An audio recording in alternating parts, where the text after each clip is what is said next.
Good morning, everyone. Day 2 here at the Cooper Associates County Ground for the Championship clash between Somerset and Nottinghamshire. Live on screen at the moment. The players just getting themselves ready, topping up the old hydration for what is going to be a pretty important first session. Somerset all out for 163 in their first innings. You have to say, pretty under par performance from a batting perspective. Nottinghamshire in reply, 145 for 4. Ben Slater, 67 not out. And Stephen Mullaney, captain of Nottinghamshire, a quite rapid 23. So lots of work to be done and a fascinating hour. And I'm going to be sharing the first part of that with Vic Marks. Good morning, Vic. Good morning, Pete. Yeah, well, it's such a cliche, isn't it? The next hour. It's going to be very, very important. We always say we have a lot of crucial hours here, don't we? Yeah. However, we were chatting before we came on air about the fact that to stay in this game, you feel that Somerset have got to keep that lead in 2 figures.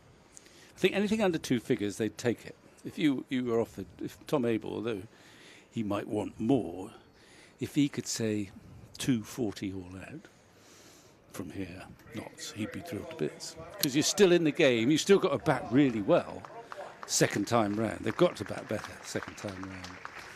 You can cope with that, but once it gets into 3 figures, then you are in trouble.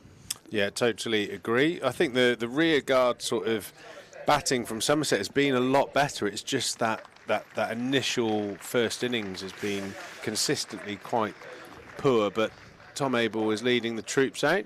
Clapping away, looks like he's up for the challenge. Chest out, shoulders up, followed quickly by the Nottinghamshire batters. The umpires in the middle are Robert White and Paul Pollard.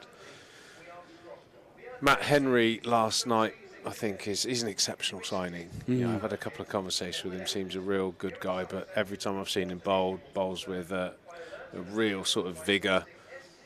Joe Basher's going to take the first over. Impressed with the dismissal yesterday of the very dangerous Joe Clark, getting one to turn sharply out of the, well, let's call it a area of interest, just outside the off stump of the right-handed batter. Joe Clark intimated that he might have got a little schnick on it, but for all intents and purposes on the replays, it looked absolutely stone dead. So, good performance, and I don't think a better man to call the first over than Vic Marks. Well, I've enjoyed watching Joe Basher, mostly from a distance. In recent times, he's played in the Blast. It's a hell of a baptism for a young finger spinner. And he's played at Chelmsford. He's going to be a busy man here. I'm surprised he might be changing ends. I don't know, for the bowlers. I don't know. I would have thought, I was expecting, an Overton Henry assault. But I've been impressed so far by his demeanour and his bowling, actually. He's got a strong arm, hasn't he? He can vary his pace. I mean, he was bowling at 60 miles an hour occasionally in the Blast, which is quite a handy thing to be able to do sometimes. Yeah, I mean, attribute-wise, he's got a lot to offer. Had a couple of conversations with him as well while I've been floating around on match days. Real confident lad, comes up, has a chat. Ask questions, which is always a good sign of good character. He's long, long-limbed. He's got incredibly long fingers. Almost reminds me of Monty Panesar. Monty Panesar used to have really big hands. Yeah, he did. Yeah. And the Duke's, the now Kookaburra cricket ball looks like a little marble in his hand. So he's got real good control of the ball. Yeah, I was listening to you yesterday morning, and I remember the Kookaburra coming in. The Kookaburra, I used it in Australia. It just feels smaller, doesn't it? Yeah, there's a very compact ball. I think as well the seam, as I mentioned yesterday, isn't as pronounced as a Kookaburra. The Kookaburra one's a little bit wider, but feels flatter and sharper. Yeah, and then it gets flatter and flatter as the innings goes on. Yeah, I just kind of thought that. My first feeling was that the classic English seam bowler wouldn't appreciate the Kookaburra, but then watching Brett Hutton do what he tends to do week in, week out, maybe broaden my horizons a little bit, and we'll give it some time. But I know a lot of spinners do enjoy bowling with the Kookaburra ball. Well, I guess Moeen might actually. given his finger problems, in that I don't think that seam will kind of dig into your finger in the same way because it's not so pronounced. I mean, my recollection is a long time ago, but I played a season of Shield cricket using Kookaburra balls, and it would swing, but it would only swing for about 25 overs. You really had to make sure you used that first 25 overs, got the ball in the right spot, because you also knew that from about, especially in dry conditions, Australia hot conditions, from about over 30 onwards, it wasn't going to do much. Yeah, more. So you had to make the most of it, and then it would fizzle out. Whereas a Duke, sometimes in England, it keeps swinging all day, doesn't it? Yeah, I think you've got softer conditions generally in England. The outfields are a little bit lusher. As we've got Matt Henry shining up the Kookaburra on screen right now, so he's going to start from the Trescothic stand end. And I think you associate a lot of reverse swing with subcontinent and Australia and South Africa that do use the Kookaburra. So I think you're right, and I don't know if I'm right in saying this, but so I'm just going to make it up. The Duke's ball, heavily dyed and quite an oily leather, isn't it? From my understanding of obviously spending quite a long time of my life trying to buff one up to get it to swing myself. So I always felt that once the lacquer on a Kookaburra went off, it was quite easy or susceptible to roughing up. Whereas the Duke's ball, you could buff it, you get a bit of sweat from your brow. And give it a good shine, and it would come back to life almost, and you could swing it for a bit longer. But that's going to be fascinating to see. I mean, I understand the intentions to try and get English bowlers savvy with the Kookaburra ball as it's used all over the world. But I also, being a little bit of a traditionalist in terms of 4-day cricket, the Duke's ball is one of our fine idiosyncrasies. Well, also, as an old bowler, you want that ball to be swinging for as long as possible. There's self-interest in there as well. But when... You accuse me of being selfish? No, not yet. That's good. Far too early. Matt Henry into Stephen Mullaney across to off stump, playing with a real solid defence. When I played for WA, there's a guy called Ken McClay who came to Somerset actually after, probably in the early 90s, who was a swing bowler. He had no great pace, the all-rounder. He got that Kookaburra to swing, especially in Perth, where you had the breeze, just help the old Fremantle doctor. The Fremantle doctor, yeah. Yeah, you need something, don't you? I think that's the big question with the Kookaburra bowlers. Stephen Mullaney drives through the offside, chased or hunted down by Josh Davies. Going to pick up threes. Batted in a very fluent fashion, the Nottinghamshire captain, since arriving to the crease yesterday evening. Ben Slater, I thought, was really impressive yesterday, Vic. He played. I think it was one of the real big, interesting talking points. You have, a fascinating sort of very talented group of cricketers in the Somerset lineup that play a fair amount of T20 cricket, and then you have Ben Slater and Hamid, who predominantly, or more often than not, don't play hardly any T20 cricket, and in particular Ben Slater. I mean, Hasim Hamid is known for having an amazing temperament for the long format, but Ben Slater just looked every bit the 4-day classical test championship player. He held his shape. He didn't chase the ball. When there was movement, he like I said, he stayed inside the line, a la Trescothic, when he used to leave with the bat sort of inside the line. It was interesting because there's a lot of talk about jumping from format to format, and I think it was a real stark difference between the two opening batters or pairs of batters, how the Nottinghamshire players went about it to the Somerset players. Henry into Slater. That's hit him. That's hit him hard. That's hit him hard. He's turned his back on that. He got into an awkward position there from that bouncer, and a moment of concern, but Ben Slater looks to be He looks okay. all right, but we're going to go through the procedure, I think. Here comes physio. They'll check Ben Slater and they'll check the helmet, no doubt. Well, that's one of those hits, if you like, where you just thank all the designers for good quality helmets, because in your day I think there'd be some roast beef on the floor. Well, yeah, I mean, when I started my career, no helmets. There were obviously helmets when I finished it. And it seems, antediluvian to back without a helmet now, but we did. Everyone did because it didn't exist. And therefore, it was a huge event when anyone got hit on the head. And it didn't happen very often. Not often at all. But if it did happen, it was a serious moment. Doesn't often end well, does it, if you get hit in the face? Whereas it's relatively commonplace now that people get hit on the helmet. So people change the way they play. But getting back to Slater, it's interesting. You've got that sort of foot in both camps, having spent your time at Nott, so you know these guys. And that's right. He was signed from Derbyshire. Is that right?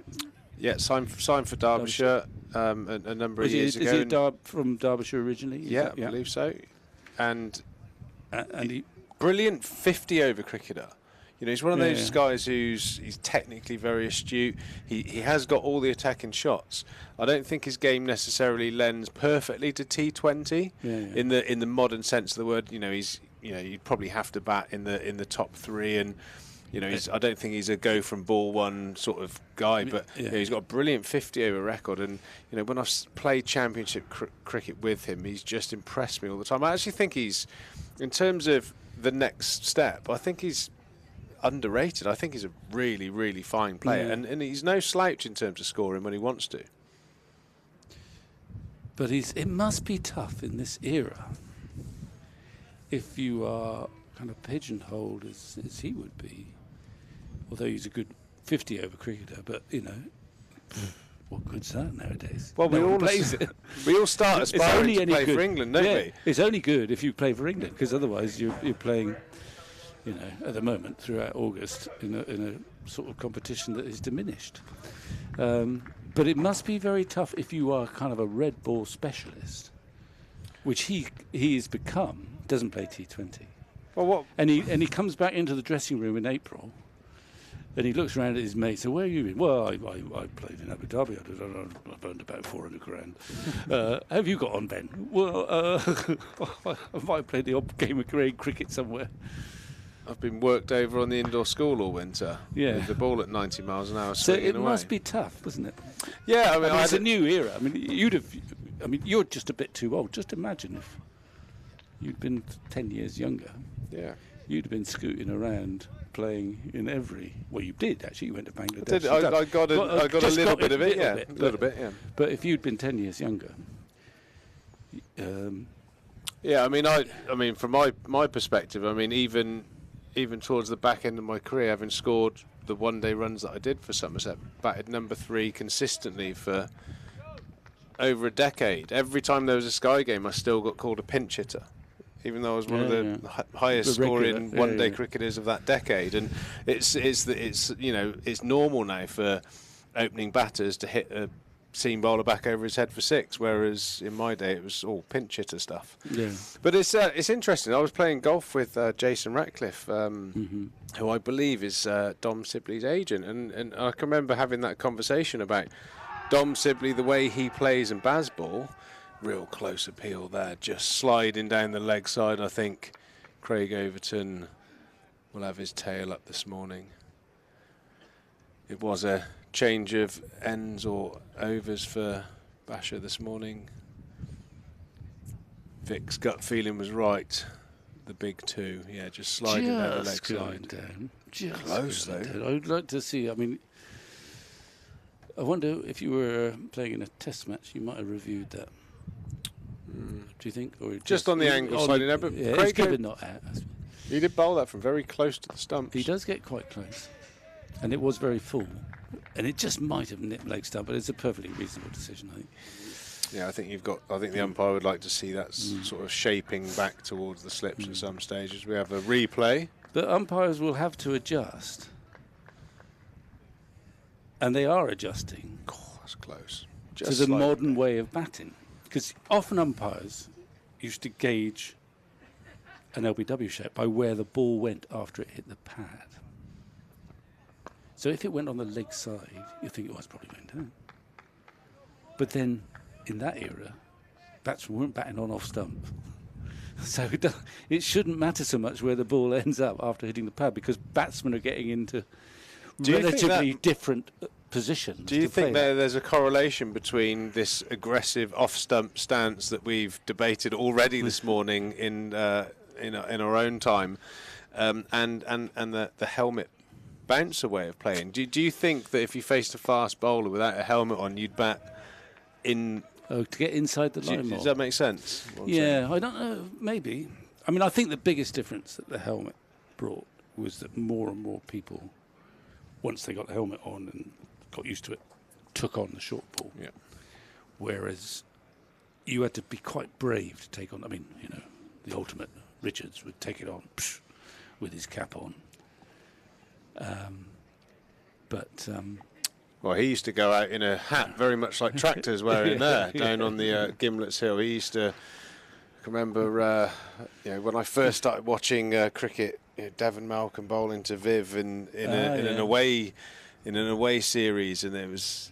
I think Devon went after him, and Viv just dispatched him all around the park. Yeah, well, he would try to on a point of principle, really. The bigger the threat, Viv didn't operate quite like normal batsmen in that. The cagey great batsman, if he had an obvious threat from the opposition, would kind of try and see him off. Whereas Viv, if he was the best bowler, he wanted to bring him down.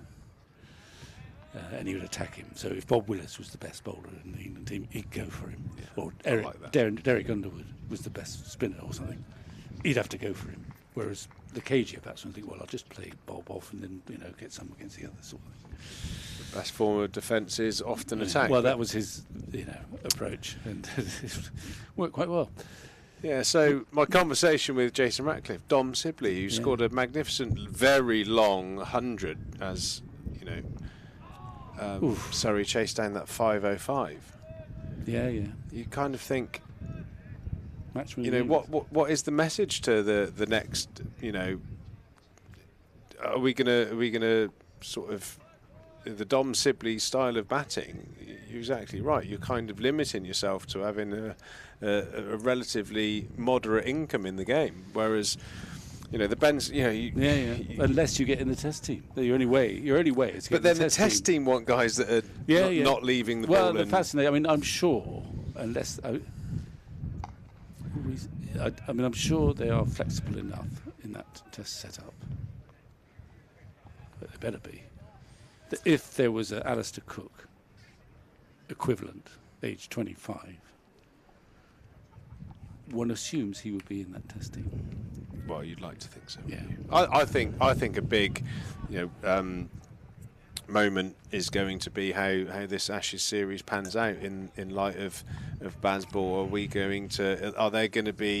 Is there going to be a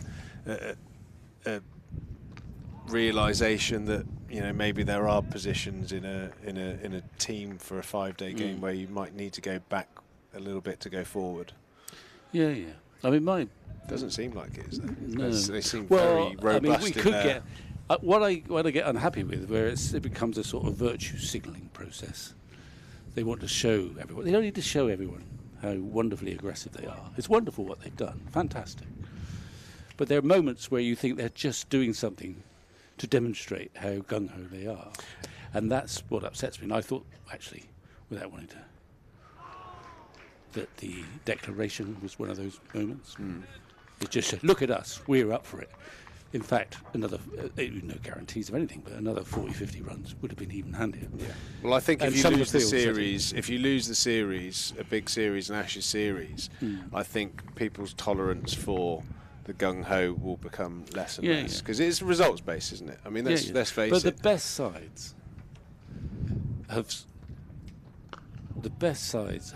played, if you like, a watered down version of Bazball. The best sides score runs quickly and are aggressive with the bat, and they're usually mean with the ball. So it's a good combination. Yeah, that's the best combination, I'm sure. And cricket doesn't change that much. So even 2005, England were right up for it, and they, remember Edgbaston, first day, England were bowled out for 400 and something with about a Scothic 90. Yeah, exactly. And so they'd gone at about 5 and over. And throughout that series, they went at Australia with the bat. in a brave way, which was not common, but they went for them. And they prevailed, and they had to do that. Ooh. The other thing that happens is... Magnificent take there from James Rue, steepling bouncer. So Vaughan's 2005 side played a sort of version of that, i.e. out-and-out aggression with the bat. If in doubt, attack with the bat. And obviously cagier with the ball. The Aussies under Steve Waugh and Mark Taylor they didn't hang Gilchrist. They didn't hang around with the bat. They almost, as a policy decision, wanted to score fast. And the West Indies from way back did that automatically, rather than thinking about that's what we're going to do. That's just how they play. I suppose ultimately you need the best players to be able to. But I still think it's a good policy to look to be aggressive with the bat, because a lot of players bat better that way anyway. I mean, you're living evidence of that. As Craig Overton is showing here with his bowling at the moment, he's being very aggressive here. He's nearly pinned Mullaney with an LBW. He's gone to a bit more of a bouncer. Oh. They've bowled a couple short. I mean, they've bowled a few short ones that have been uncomfortable, both to Slater. I mean, Henry's popped a few halfway, well, not halfway down, but short, and Zibbit through. That's quality bowling. The bouncer just pinning the feet into the crease. You see there, I think the start of the day, Stephen Mullaney, and yesterday was getting a big stride forward. Those bouncers have just pinned his feet back into the crease a little bit. And then the fuller one becomes even more dangerous. Craig Overton got a good head of wind up at the moment. Another absolute beauty from Craig Overton, backing up the previous over from Matt Henry. Play and misses. It's a real good contest here between bat and ball. Yeah, they did. And I actually think this is a really good. It's a good cricket pitch. This. Well, it's a bit of pace there, isn't there? A bit. It's not rapid, but there is some pace there. There's good carry. Just a little bit of grass on.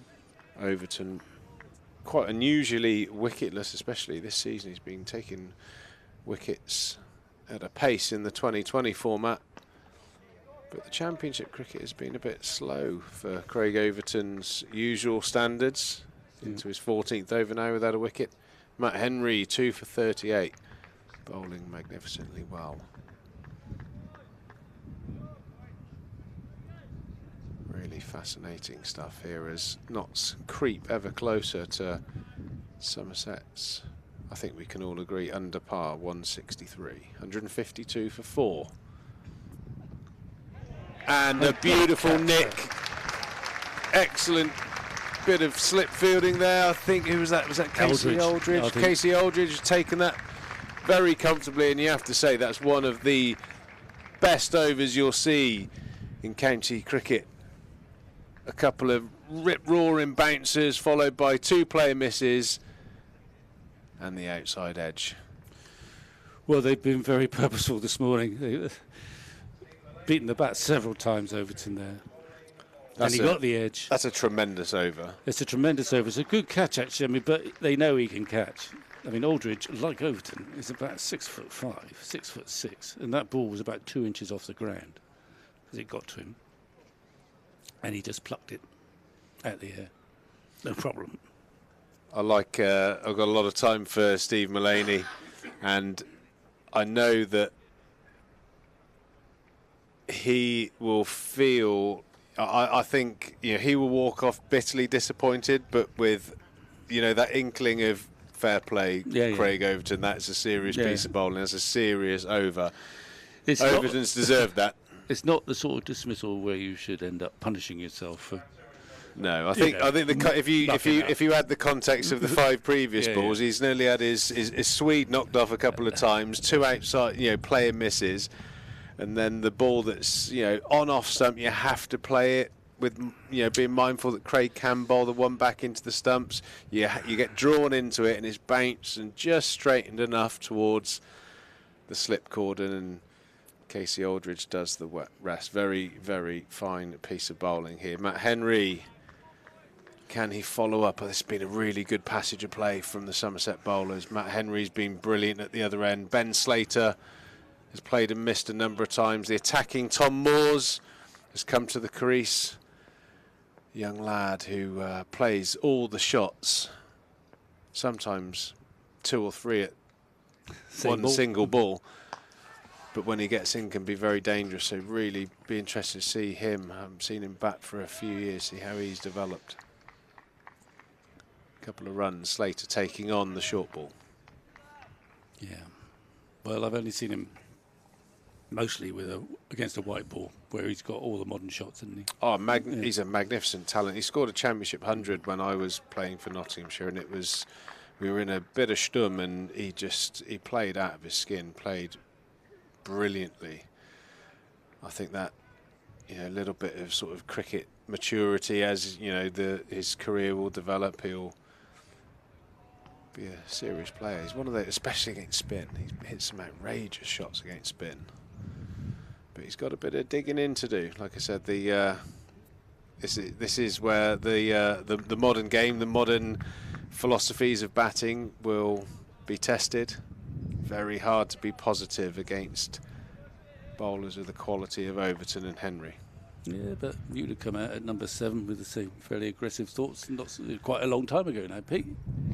Oh, another beauty, Matt Henry. Slater's been drawn into that shot. And another exceptional catch at slip. Somerset on fire this morning.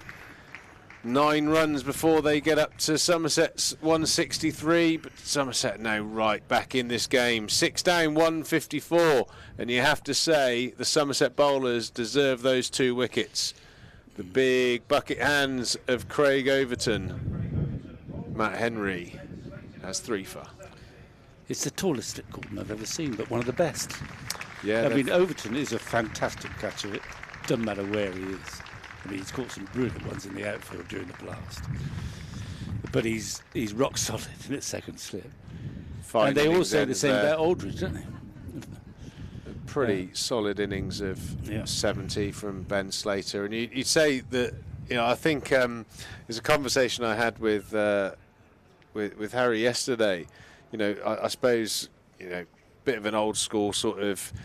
You're coming over. I suppose it's one of those sort of cricket cliches. I remember you when you were a young firebrand who was sort of kicking against everything. I have these Pete Robinson phrases and Julian Wyatt. Julian Wyatt used to say, judge yourself. Every innings.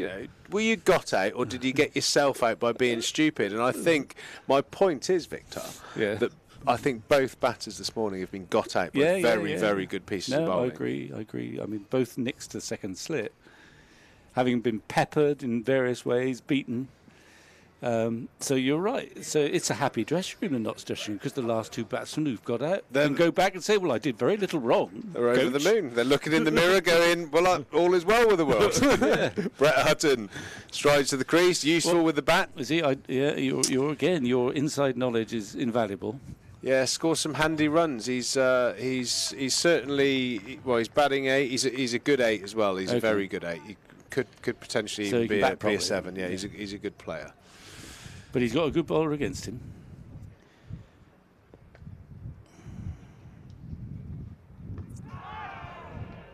A bit of your own medicine there, Brett Hutton, getting one nibbling back onto the inside thigh.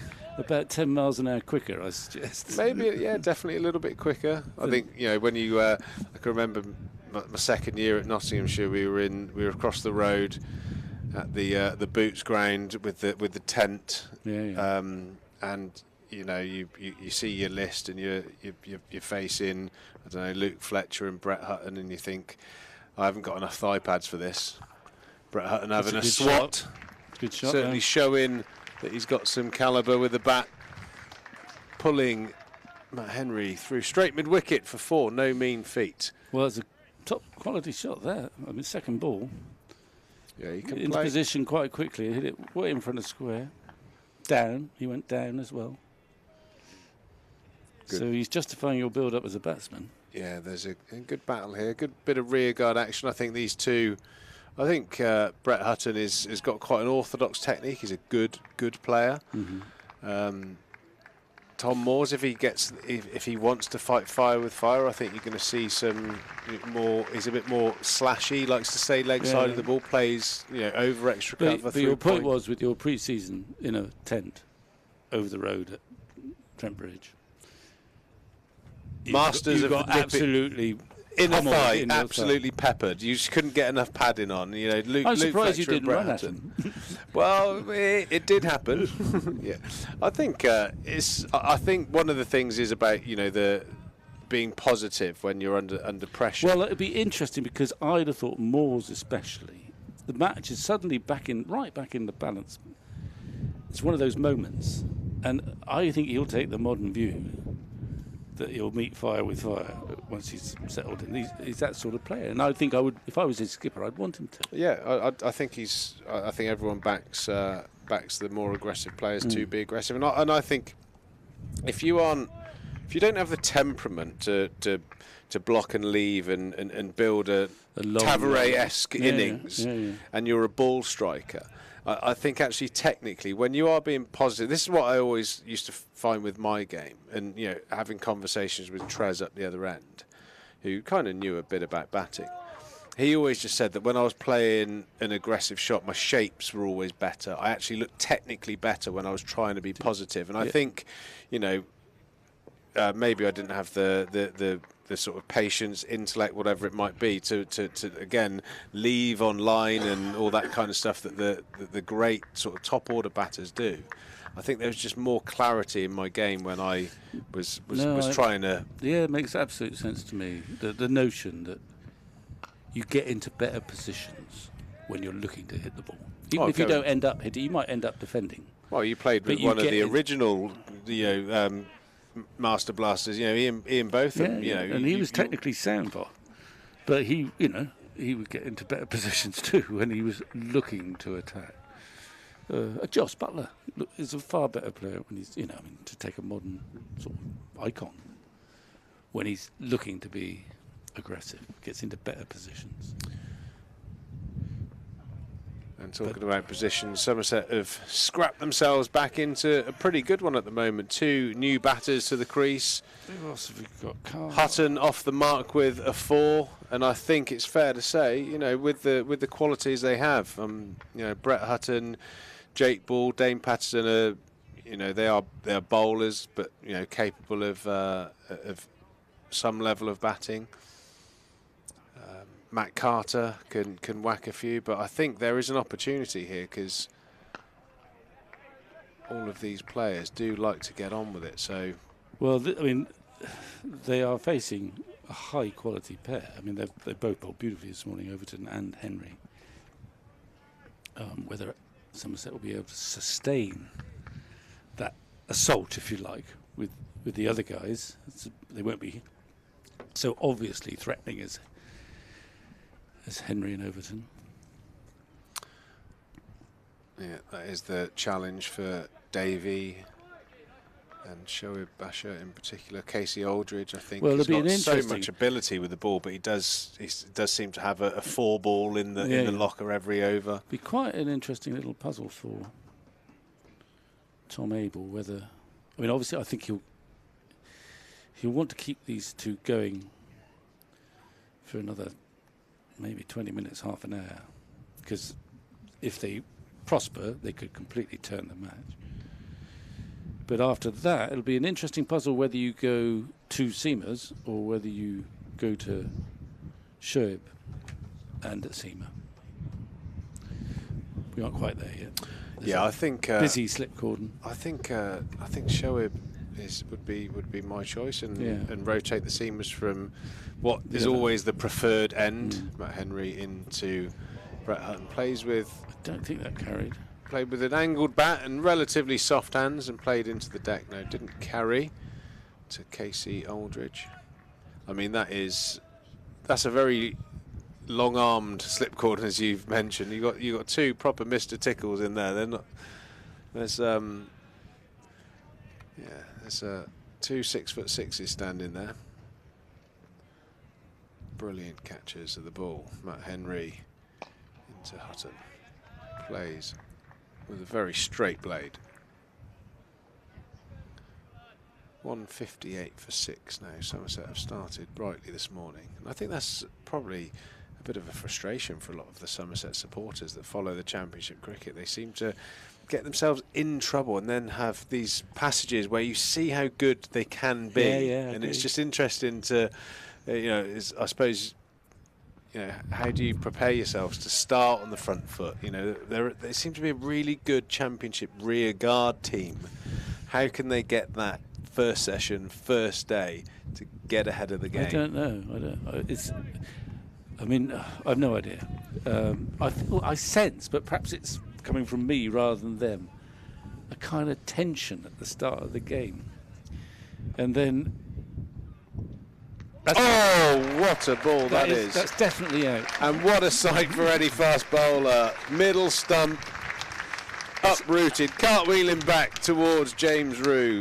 Matt Henry, a hell of a signing, and he's having one hell of a morning. 4 for 44 here. Lovely sight. Look at that. He's just picked up the middle stump and he's brought it back. That's either Aldridge or Overton. But it travelled about, 7 or 8 feet. There's a wonderful gap between the two stumps. That is a magnificent sight. Let's have a look at it again. We'll see it again. I think that's a pretty solid ball, but I think... well, it's a pretty Brett straight Hutton's ball. got on the he's got on the wrong tube line there. He pulled him for 4, and just before that delivery, he popped his square leg out. I know whether that impacted on Hutton's footwork. It was a good delivery, but it was a full length ball. Here we go. He hasn't really gone anywhere. Yeah, I think that bouncer tactic and the aggression Somerset have shown, I think, has had a big play on all 3 wickets. Slater got hit in the helmet, Mullaney got bombed, and the footwork just isn't quite as clear, is it? And definitely Brett Hutton had his eye on deep square leg there, and you wouldn't say there was excessive movement to bring in that dismissal, but it was fast and straight, quick, straight, and he was half expecting a short ball. Matt Carter he wasn't in a to great the crease position. now for Nottinghamshire. The big, tall frame of Matt Carter. So he's another aggressor, is he? Chest pad on. He plays his shots. You never really know which Matt Carter is going to turn up from day to day with the bat. He's got a brilliant eye, very talented. Hits a long ball, but he can be a little bit. What's the word I'm looking for? He can be a little bit up and down as a he's batting number 9. As a batter, but he's batting number 9.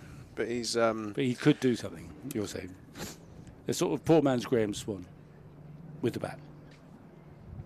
Yeah, I'd say he can certainly play, and he's got a nice little inside tickle on that one, and he gets off the mark for 4. Yeah, Carts is like his own. He's like his own sitcom. Being around him as a teammate, he's an extraordinary, very likeable chap.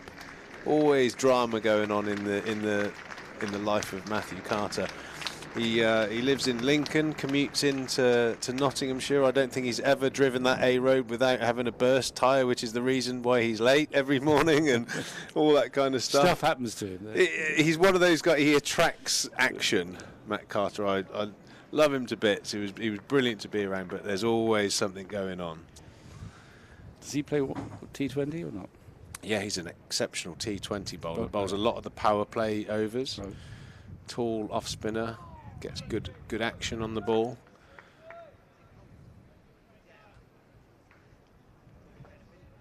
You've got 2 batters at the crease where anything can happen. Tom Moores looks like he's digging in really at the moment, digging in, which is good to see. Had many obvious scoring opportunities, but he's looking like he's at the moment he's aiming to play one of his more responsible innings, but he's had nothing to hit. I think he's one of those sort of players that will just flick a switch. Maybe if the next wicket falls, he'll start to open up. But like I said, you've got to earn the right to be able to play the shots. And so far, he's faced an Overton. He's got those broad characteristics. I think Craig Overton, when he has those spells that look a little bit, fatigued. Whereas this morning, like Broad, he starts to pick his knees up. The run up looks totally different.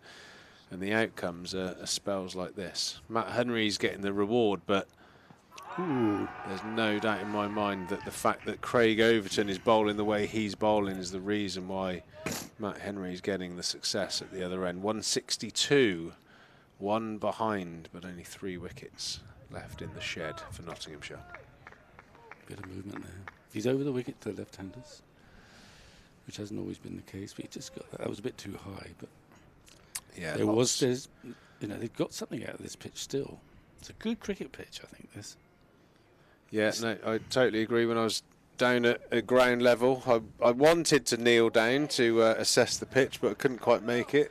Well, you probably could have got down, but there's no way you could get back up again, I imagine. Yeah, I would have had to have crawled off of the pitch if I'd have got down there. But yeah, it's got nice grass coverage, very even grass coverage. I know it looks from all the way up here a little bit patchy, but I felt that in the business area there was definitely, the potential of good pace, bounce, carry, and like I said, you've got that area outside the off stump, which I think will interest Matt Carter and Shoaib Basher throughout the 4 days. Ooh, just a bit of an inside edge.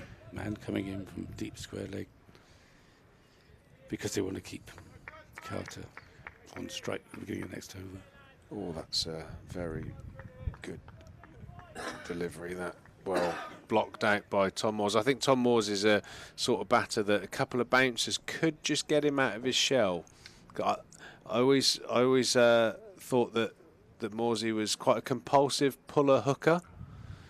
So I think if he's looking very solid with his defence, couple of bounces, couple of high bounces just to get his adrenaline flowing could force an error, but another quality over by Jamie Overton. 1 for 33. I'm going to take a little break. Sophie Luff is going to come in and join Vic Marks for the next passage of play, and a passage of play I think is going to be fascinating viewing.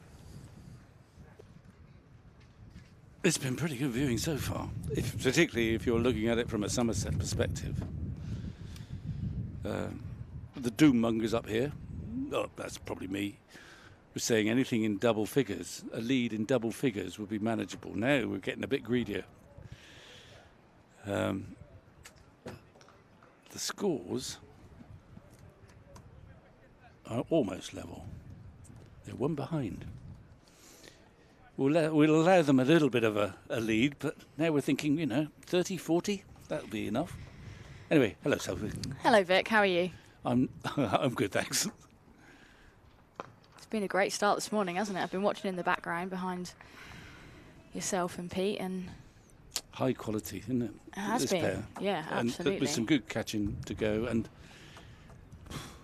I don't know what it feels like actually to knock a stump back about, I don't know, 7 or 8, 9, 10 feet. See just completely removed.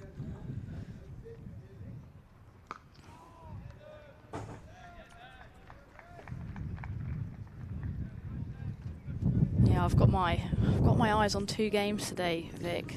Obviously, first hand here, but there's obviously a test match, women's Ashes test match going on at Trent Bridge. We've lost a couple of wickets this morning. 7 down. 7 down. Yeah, well, Wyatt is still there, and she's going to be the key, I think, for England if they're going to get over the line. And who's alongside her? Is Eccleston? Eccleston's with her at the minute. Yeah. Well, I think if England win, we'll let Eccleston be woman of the match or the player of the match. Yeah, she bowled very nicely yesterday. 10 in the game. Fantastic achievement from her. It's been a really good advert for a 5-day test. It's been brilliant, hasn't it? Yeah.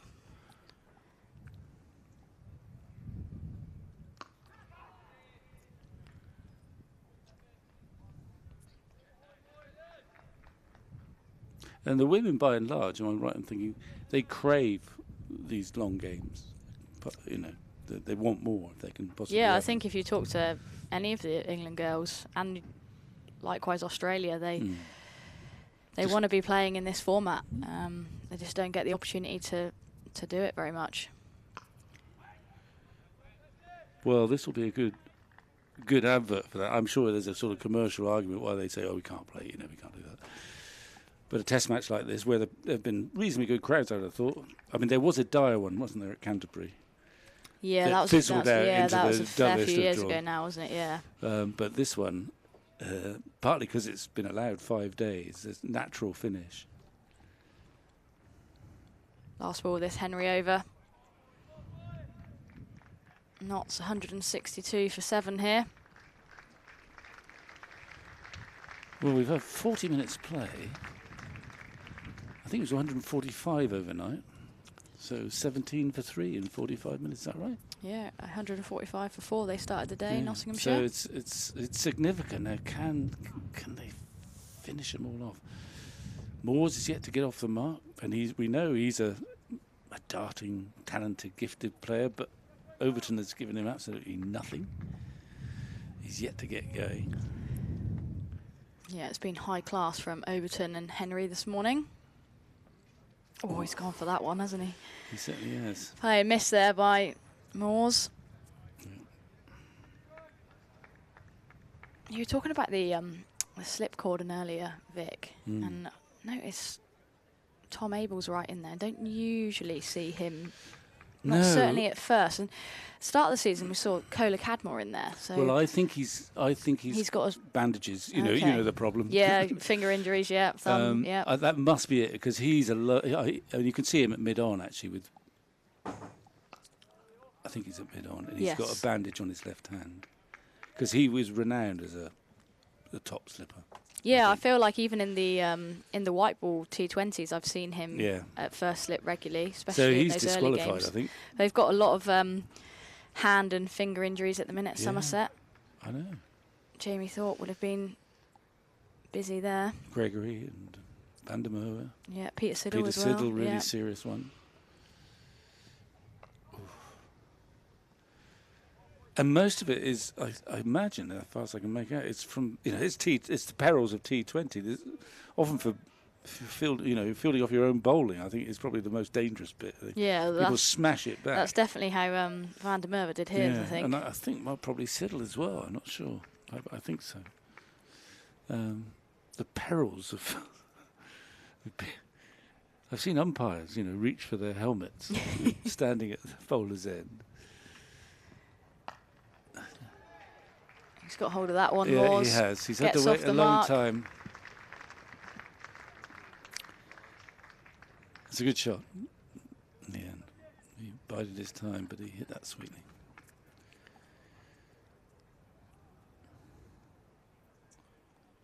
Takes Nottinghamshire into the lead here. Just by the 3 runs.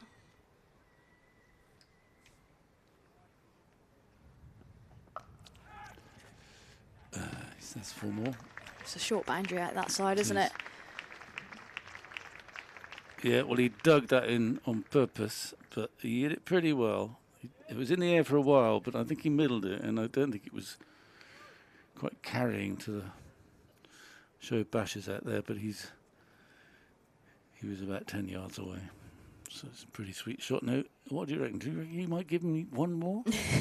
I think he might. It's a typical fast bowler's reaction to getting hit for 4 the previous ball, wasn't it? But yeah, Moores actually played that quite nicely, I felt.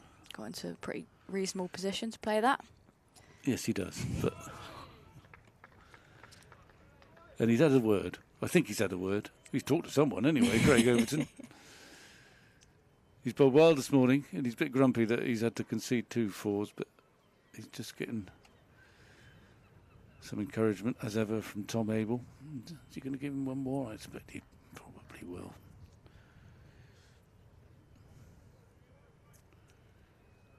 These two have done the main bulk of the work, just looking at how many overs they've bowled and how many overs Somerset have bowled in total. Well, it's a slightly unbalanced looking attack, isn't it? In that these two are the standout pace bowlers, whoever's playing alongside them. And, hence that's why they do most of the bowling, and especially in this situation, just to try and get right back in the game. And then, if they don't get the whole day off thereafter, having bowled them out, well, they should have some stern words with the batsmen. Because they do deserve a break. They bowled terrifically this morning. He's hit that just well enough, just to the right of, I think it's Dixon. Dixon, yeah. Not sure how far away that was from Dixon. Obviously, a diving effort there. A diving effort always makes it look closer than what it may have been, but I was struck quite powerfully there by Carter. Well, it was beautifully timed. It wasn't a sort of classical shot. He sort of leant back a bit and swung through the line, and he middled it. Yeah, he's an imposing figure, is Carter, isn't he? He's a big man, yeah.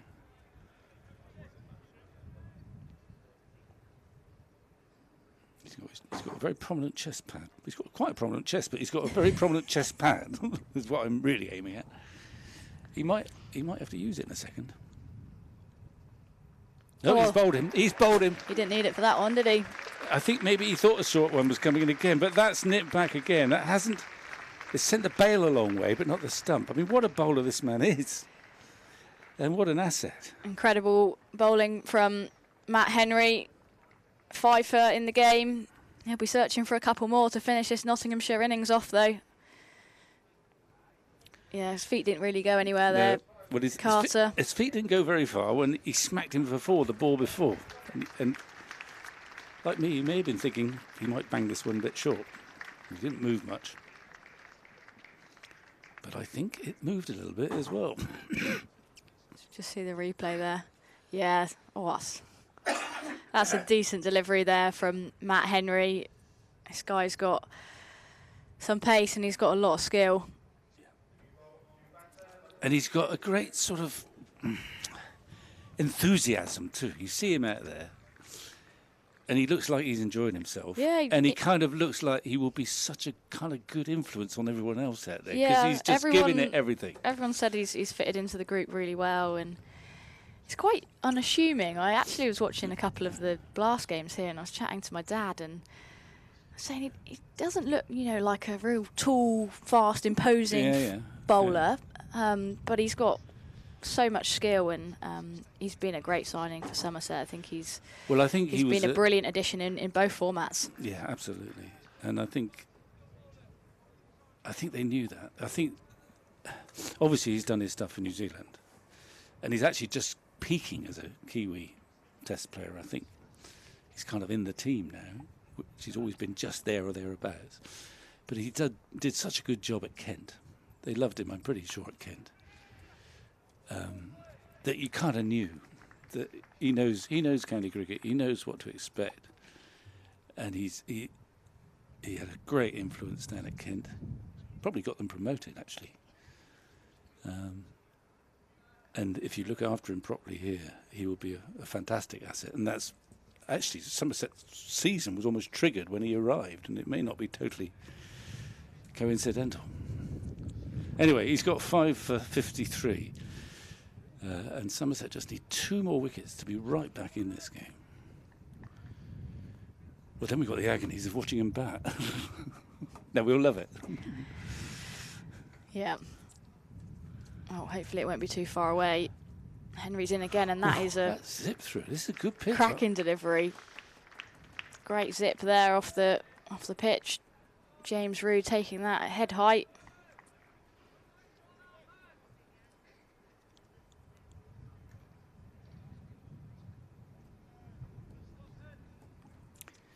I guess if you're Tom Abel now, you don't feel like resting these two. You just keep going for a while longer just to try and polish it off. He's got him. He's caught mid off. Well, it doesn't matter how you get him. That's not the classic dismissal, but it was full in length. He played what looked like a sweet drive. We were just looking for the extra cover boundary. However, whoever was at mid-off... Tom Kohler-Cadmore there with the strapping on his hand. Well, he caught it. That's the key thing. Absolutely. Good grab there. Probably not really expecting those sort of dismissals, especially in those fielding positions, but Somerset's catching has been exceptional in the white ball. Hasn't it? Fantastic. Just under the high ball, they've caught pretty much everything. I know. They just look so assured under it, and I know they work incredibly hard at it, but catches like that certainly help as well. And Nottinghamshire 9 down now, that lead just 14. And fantastic. I mean, it's more than we dare hope for. Who have we got now? Oh, Dane Patterson, I suppose. I don't know much, but I imagine. I don't know why, but looking at the way he comes out, I imagine he likes to have he looks like an aggressive number 11 to me. We've lost Trigo, our Nottinghamshire mole. Yeah. But he looks like the sort of fella who, doesn't hang around, but might play a few shots. But you're right. I've seen most of the blast, mostly on the stream, actually. And I don't think I've ever seen catching. I mean, I can remember, I saw Tom Lamley this morning, and I said to him, "To feel fantastic." So the only catch I can remember being dropped, you dropped it. But he's caught some brilliant ones as well. But I mean, everyone has caught everything just about. Craig Overton, absolutely staggering on the boundary. I mean, if you had to pick anyone to be under one of these great big skies in the country, I'd happily go with Craig Overton. But they've all plucked out catches from everywhere. It's in a different league to what was going on 40 years ago. I can promise you. And it doesn't matter who it goes to, it seems, by and large. Maybe you've got the right people in the right place quite often, but you don't kind of feel there's a weak link there. If it's within range, they seem to catch them with absolutely. that white ball. It's phenomenal. Overton then. A bit tentative. Who have we got now? Oh, Jake Ball's come in without us noticing. Yeah, he's off the mark as well. We missed that, Vic. We were obviously... We're getting excited, overexcited. Too busy chatting.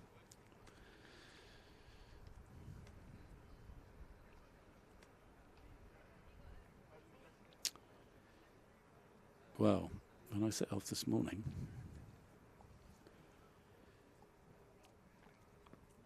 Ooh, I didn't anticipate, really, the prospect of Somerset batting before lunch. No, not perfectly at all. honest.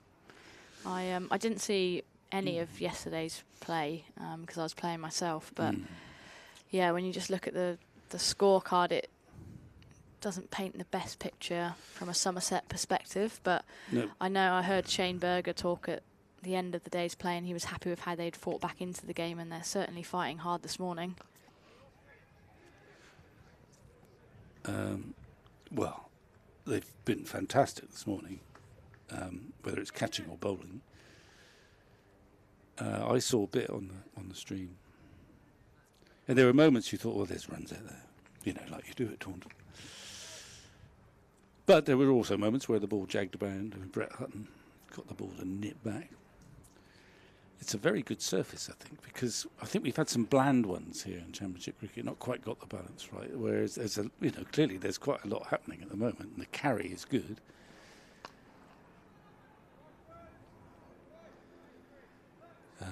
And I think it should be now a terrific game of cricket that's ebbed and flowed. What's happening at Trent Bridge? You still got your eyes on that one? Yeah, still got my eyes on that one. 7 down. Always worries me when the detail at the bottom is not says correct. That Australia needs 3 wickets to win. It doesn't say how many runs England need to win. It almost looks like they're favouring Australia more likely to win the game, but hopefully not. Wyatt's still there. 46 not out. She's the key. I think.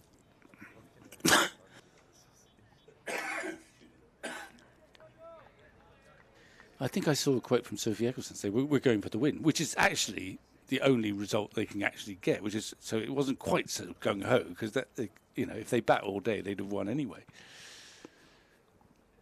But that's the way to go about it, you know more about Sophie Eccleston. She can bat, can't she, Sophie Eccleston? Oh, absolutely. And in a fairly aggressive manner is her best. Yeah, that's her. Yeah, she wants to. The way to go is to put bat to ball, yeah. Both these players do. Wyatt is exactly the same. Is to take a positive view, and if it comes off, it comes off. It doesn't, it doesn't. Yeah, they're not going to... So they put on a few then? Yeah, Eccleston 2 not out. So, right. But Danny Wyatt 47. Yeah, England still trailing by 105. Who's got the wickets this morning? Because the off-spinner, Gardner, got them. She's got them again, has she? Yeah, I think she got Kate Cross caught behind. Mm-hmm. Alyssa Healy taking the catch, and then Healy had a stumping Amy Jones off the bowling of Gardner. So, yeah, Gardner 5 for 53. Matt Henry here and edge down to that vacant third man region. Skipper Tom Abel doing the retrieving on that occasion. Well, it's not long before the ODI down here, I suppose, is it? No, I think that's the 18th of July, off the top of my head. Not sure. It was almost sold out, I think. But yeah, it was space. sold out, and then they added a few more seats. Well, I think they decided they were going to keep some of the temporary stands. Yes, that's what my thinking was. I think there are still tickets available for that. We'll just double check that later. But come along anyway. There are tickets. Our leader has told us that. Works that one away. Square leg.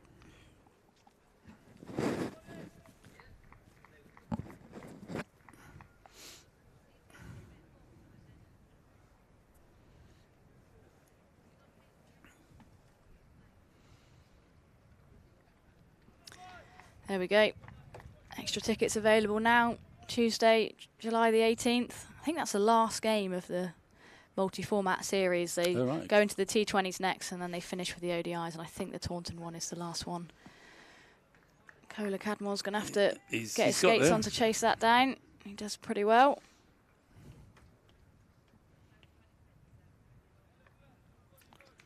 Well, a little flurry from Jake Ball and Patterson so far.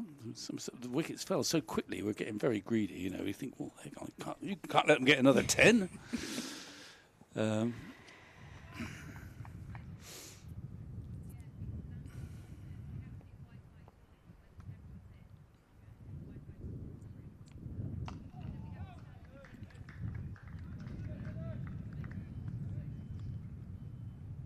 So that's the last game. Would be pretty cute if the Ashes had yet to be decided then, and they arrived at Taunton. Yeah, that would be exciting, wouldn't it? But I imagine. Well, I think the Test is worth four points, is it? Yeah, 4 points, and then I think all the white ball games are 2 each. So someone's going to add 4 to their name by the end of today's play. Yeah. At Trent Bridge. Matt Henry into his 20th over here at Taunton. 6 for 58. He's been exceptional so far. He'll want that 7th though. Ooh. Bit of a fumble there from Dixon as the ball bounced up off the surface. Notts 184 for 9.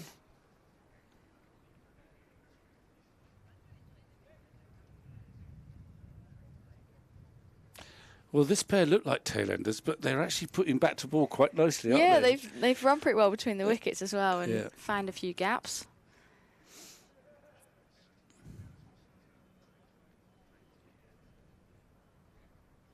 A quick conflab between Tom Abel and Craig Overton.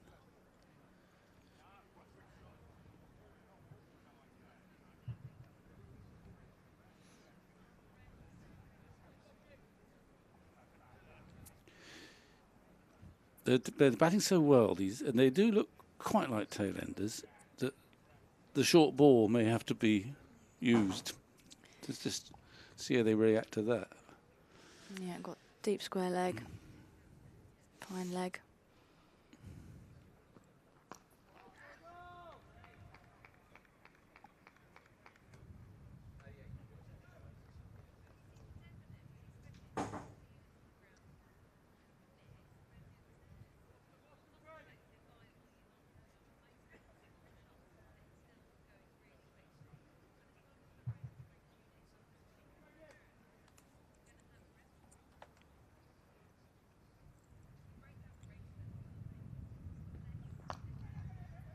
Quick single. Hit him. Oh, he's missed him completely.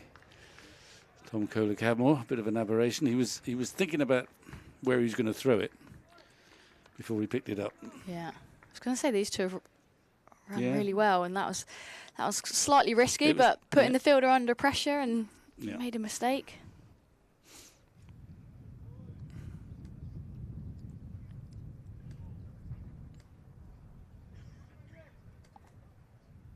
I think he's going to get a bounce on this ball. He's doing too well. See if you're right, Vic. Oh.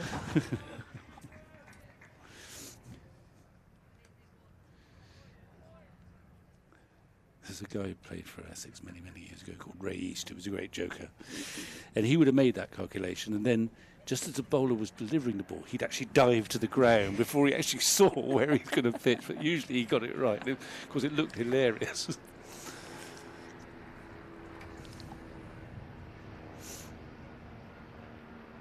That's right.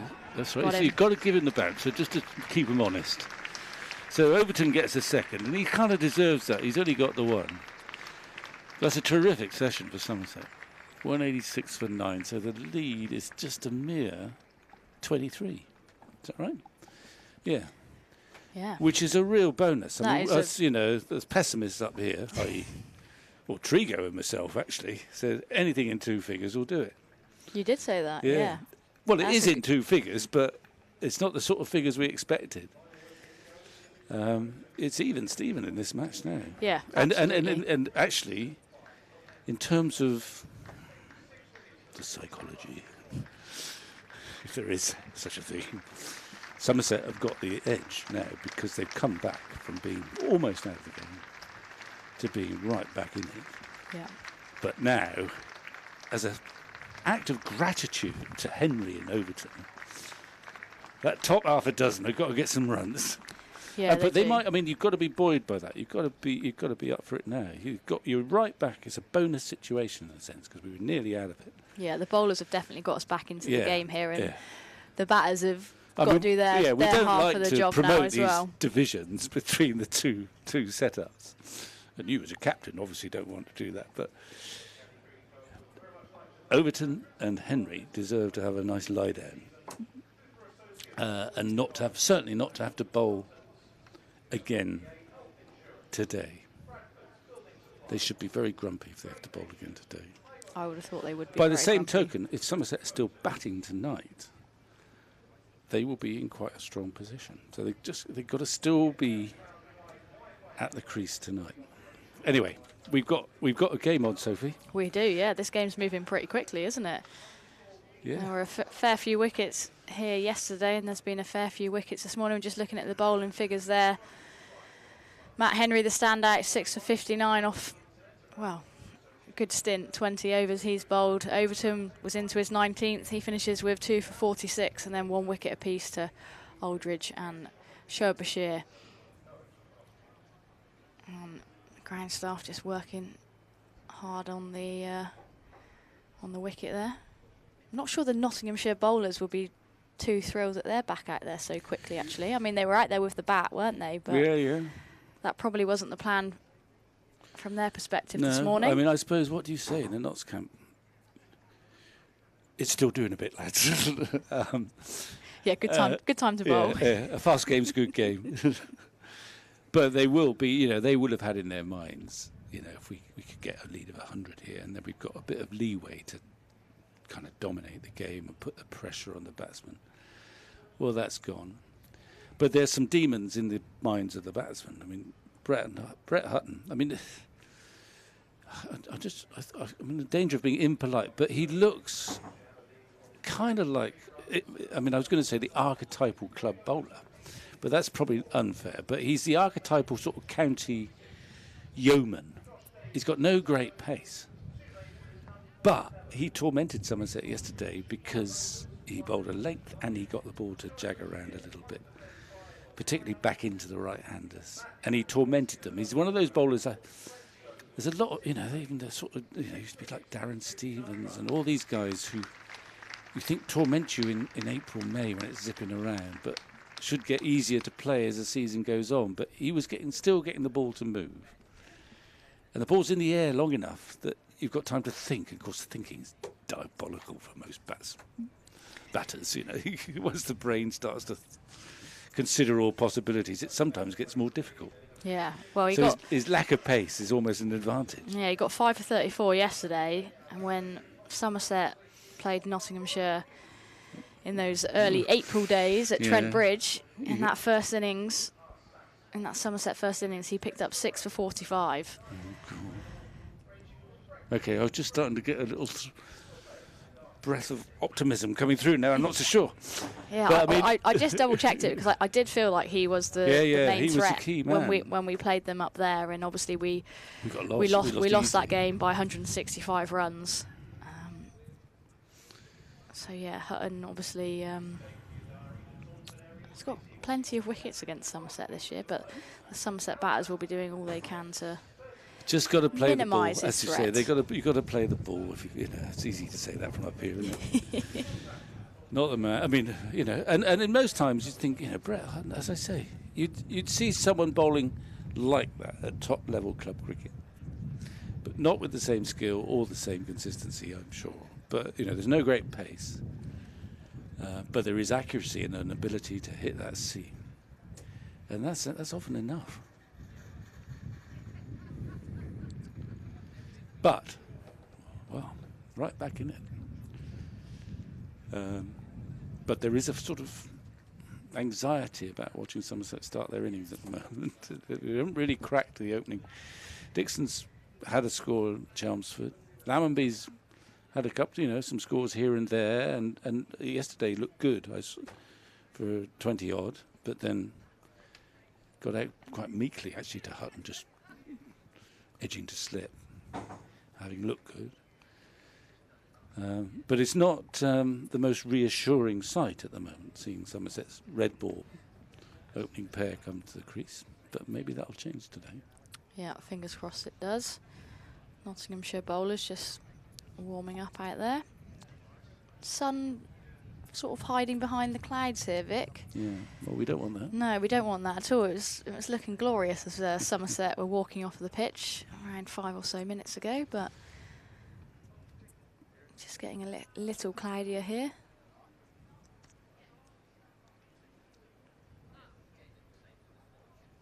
It is a good surface, though, because from what I've seen so far, I mean, it's gone through with enough pace to keep a slip cordon on red alert. The nicks this morning, and they bowled with real vigour, but the nicks by and large they carried, and there was just a little bit of movement there. It's certainly not a terror track, no. but there's enough there to get a sort of natural result, and we've seen some quite bland surfaces at Taunton in the Championship this year, especially as the game's gone on and the grass is suddenly gone and it goes brown and not much happens. But there's enough going on at the moment. So I think the forecast is pretty good, isn't it? There's, you know, there will be a winner, a bit like the women's test. There will Danny be White a just win. gone to 50, Okay. maiden 50 on test debut. She's been in superb nick on the domestic scene this summer. Well, they've got it into. We did a lot of talk about getting things into 2 figures. They've got it in the target down to 2 figures, haven't they? Yeah, they do. And I think while Eccleston's with her, I think Wyatt will be feeling pretty confident. I know my teammate Lauren Filer, who will be next in, will be a little very, very nervous. Well, tell us a bit about her, because she's obviously had a great debut, hasn't she? Yeah, it's been brilliant to see. It's I guess it came as a little bit of a shock, and probably a shock to Lauren actually, that they called her in. She was involved in some practice games and knew that she was, you know, in and around things, but to actually get that call and then to make the starting 11, yeah, brilliant achievement by her, and she's bowled brilliantly from what I've seen in this Test match too. The reason she might have been picked is that she's got a bit more pace than most. Would that be right? Yeah, I think she's probably one of, if not the quickest on the circuit at the minute. Yeah. And sort of stuff happens with her. She's had a pretty not tough journey, but you know, she's not been a banker for Western Storm in the starting 11 over the last couple of seasons. She's been in and out of the team, and this year I know Jack Brooks has worked with a couple of the seamers at Storm, and I'm sure she'll credit him. But I know she's put in a lot of hard work, and she's looking fitter than ever. I think that's a big thing as well. You know, we talk about the women don't really play Test cricket, but she's looked like she can come back and bowl with pace in those second, third spells, and Yeah, she's worked really hard, and she's taken her opportunity. But can she bat? She can. She can swing the willow. Right. She likes to have a good go at it. She's not. Okay. She's usually there for a good time, Vic. Not a long time. They might need her to hang around today, though. It is going to be Hutton here then. But she's definitely in credit. She's got 4 or 5 wickets in the match, hasn't she? Yeah, well, she's got Perry twice, so she's got Perry in her pocket, which is it's a big scalp. It is a big scalp, yeah. And there isn't another test now, but she wouldn't play in 50 over, would she, or would she? Oh, it depends what route they go. Personally, I don't see her being involved in the white ball stuff. I think they're pretty settled in terms of their attack there. But you never know. That one's left alone by Lammonby. She's put the Australians under a little bit of pressure. She's definitely... By being slightly different. Yeah, a bit absolutely. quicker. And they wouldn't have known a lot about her. Some of the Australians would have seen bits and pieces of her and played against her in the 100 last year. She obviously went quite well for Welsh Fire in that format. But, yeah, she's done a couple of them for pace. So, they might give her a go in the white ball stuff. Well, I've only seen a little bit, but she's got a pretty solid action there, hasn't she? I mean, you sensed there's something there because the action is pretty solid and a bit of zip. Anyway, it must be quite exciting for you and your colleagues to see. Yeah, absolutely. Her sudden, in the big time, as it were. Yeah, it's brilliant. I went up on Thursday, and I know Lauren pretty well. She only lives sort of down the road from me, and spent a lot of time playing cricket with her, and her family were there, and it was just a great occasion. Pulled away by Lammonby. That's going to race away to the boundary. Well, I'm tempted to mention to Trigo that she's the fastest bowler to come out of Western-super-Mare this century, but he's not here at the moment. Yeah, she is a product of Western-super-Mare. Again, there were quite a few. Western Club. Yeah, there were quite a few from the club up there on that first day, and again, immensely proud of everything Lauren's achieved. And hopefully she'll go on to bigger and better things as well. She's quite 22. Oh, right. Yeah, so she had a stress fracture yet? not that I know of, and don't put the mockers on it, Vic. No, but yeah, she's looking as fit as ever. Oh, that's whipped away. Just got a hand on it, but let's get a couple. Hamid's got a lot of tape on his hands. Him and Cola Cadmore.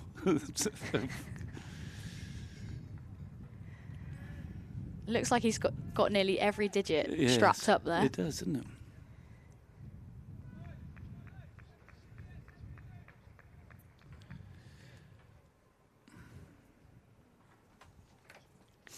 See, the Kookaburra, it is a slightly different shade of red, isn't it? Because the Dukes, they always used to go for the darkest one they could possibly find. But this one is... Kookaburra is slightly lighter in shade, I think.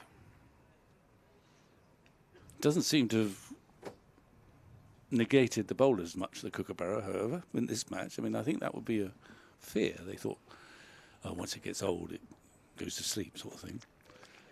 Well, look at the scoreboard. We're into the third innings at 12:15 on the second day. Yeah, and a fine start for Somerset in that first over. Yeah. 6 without loss here. It's going to be Dixon then to face up to... This is Jake Ball going to open from the River End. Yeah, Jake Ball. I mean, he's an England player, but it's a long time ago, wasn't it? Yeah, he's been troubled by injury, I think, over the last couple of years. Yeah. But he was the coming man about a decade ago, I should think, at least.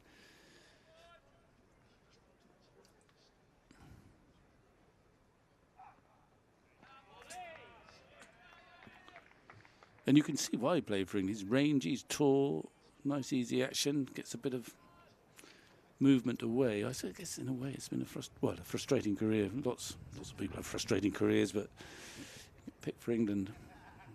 Well, we'll look it up later on, but don't disturb your England women progress. But it does seem an age ago that he was in the England squad.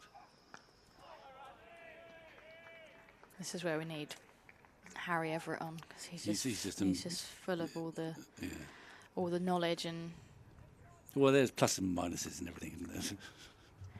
Yeah, and he's 32 now, Jake Ball. Oh yeah, well, and when did he play for England then? When do you reckon he made his England debut? Did they tell you that? Let's have a look. It's 2016. Okay, well, it's a while back. Against Pakistan at Lord's. Yeah. He's hit that in the air, but that's sweetly struck. And it's raced over the boundary. Went over the square leg fielder.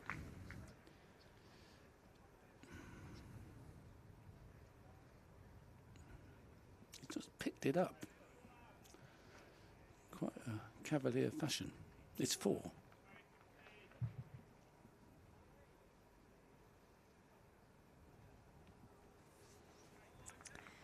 Yeah, so he made his debut in 2016.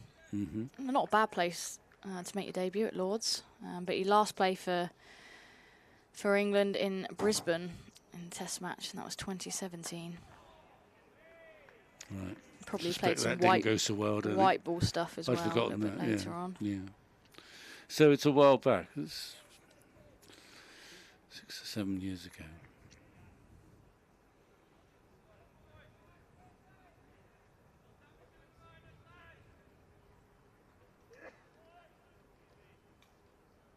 Yeah, last played a T20 for England in 2018, so just about 5 years ago.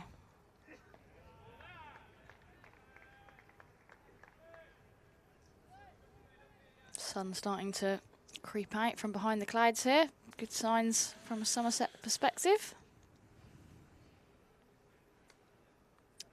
And not a good perspective at the Test match, Vic, when I've just clicked it back on.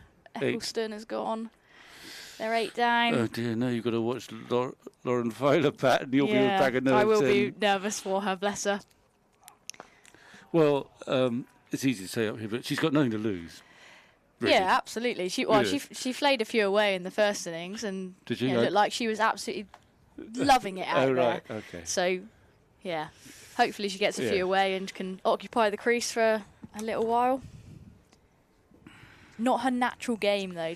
You were talking earlier about, if you are an aggressive batter, that you get into better positions when you're looking to, looking to score. And I think Lauren is definitely better when she does that. Well, let's hope she's. I mean, it's harder. Suddenly there's all this scrutiny. There's the cameras are there. So all the experts are there, and they're dissecting everything. That's partly what makes it so difficult, isn't it? And it's hard to banish that from your thoughts. That's part of the knack of playing international cricket, I think. So it's a whole different ballgame. The bowler might be similar to what you faced before, but the occasion is in another world. Yeah. But she's obviously coped with it pretty well up to now. But anyway, calm down, Sophie. Best you can. It's only another 80 or so, 90. They're not putting up the runs required. Just 2 wickets left. We still need a fair few, I think. Well, as I say, nothing to lose. Think Jack Leach, Headingley, 2019. Yeah, she might need a few more than one not out here, though. Yeah. The point is, though, there were still 70-odd needed when he went to the crease. Absolutely. Doesn't matter how. She's allowed to get a few more. Be interesting to see how Wyatt does play it, actually, with Fowler at 10 and Lauren Bell at 11. She'll be probably looking to put... Ooh. Can she bat Lauren Bell? Probably not. As far as you're aware. No. She is no evidence. Yeah, she probably won't mind me saying this, actually. Okay. She's a solid number 11, is Bell. Getting back to here. Yesterday, given my limited watching, but this is part of it, Lammonby played Hutton particularly well early on, and then Hutton went round the wicket, and he nicked it to slip almost immediately, and he's gone round the wicket here, unsurprisingly, given what happened yesterday, really. A bit like that, except for he nicked it. And all the evidence suggests that this might be a good idea, given that, as I say, he nicked off against Hutton. Immediately he went round the wicket yesterday. What sort of pace does Hutton bowl? Well, we need Trigo, but I think he won't. Here he is. Right. I mean, we've been saying this ever since you left. We're talking about Hutton's pace, and I'm saying, well, it never reaches 80, does it? 70s, late 70s. Yeah. Finds the outside edge there, but well, actually, soft why enough don't by I Lammonby. invite Pete to give us the benefit of his wisdom, whether it's Nottinghamshire, Somerset.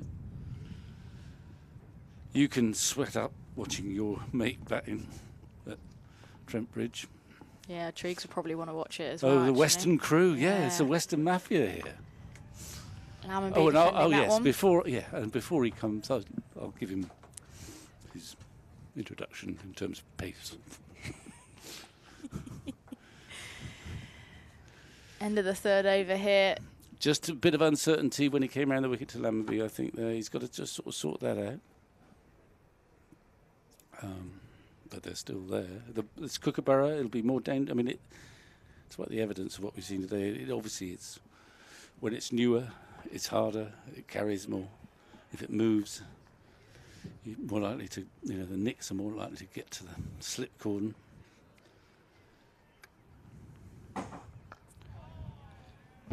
He's disappeared. He obviously knows what you're going to say. Well, no, it's good for him. Or perhaps I won't.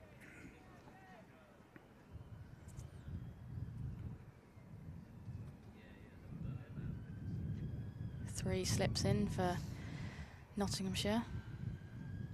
They've got some tall men in there as well. Yeah. Carter's in there. I think that's Hutton as well. Gone are the days where, the opening batsman and the number 3 occupy the slip cordon. Because they work out who's the best. And very often it seems to be bowlers. I mean, that's certainly the case. The Overtons, both. I mean, Jamie Overton is a fantastic slip fielder, as is Craig. Casey Aldridge is there because they've worked out that he's brilliant at catching. So it's not always the obvious people. A little bit high, perhaps, that one? Yeah, it did look a bit high, didn't it? Anyway, here comes the second fastest bowler to come out of Western-super-Mare in the last 20 years.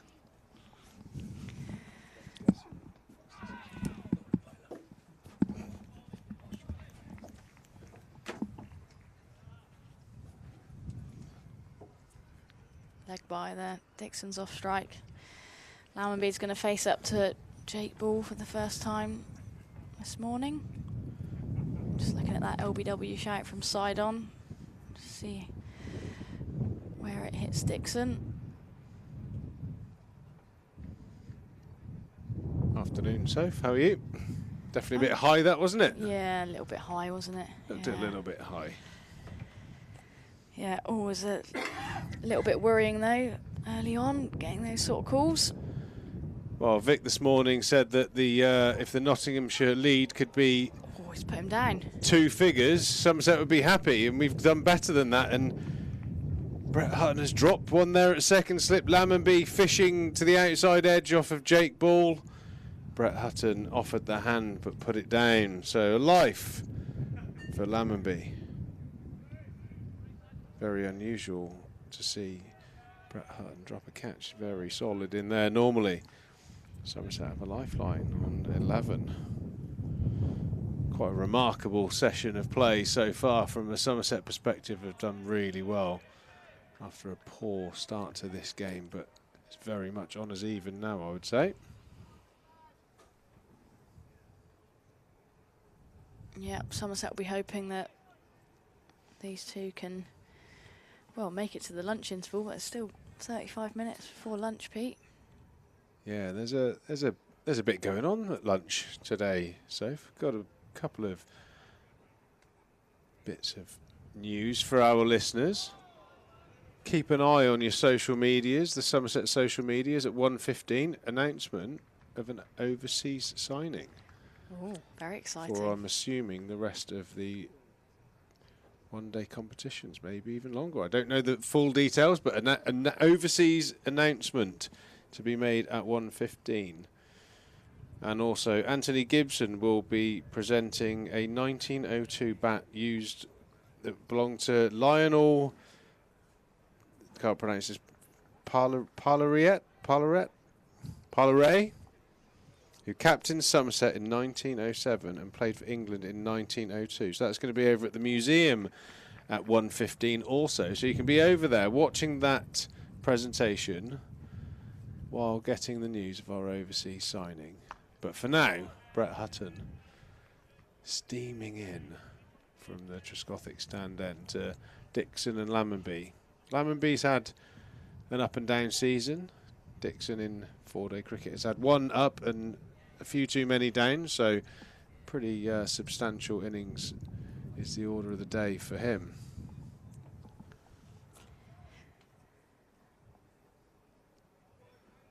Looks like fellow Westonian Lauren has just played down the wrong tram line there to one in the women's Ashes. Unfortunately, out for a naught, so it looks like that first Ashes contest is going to go the way of the Australians. Yeah, it certainly does. Gardner picks up another.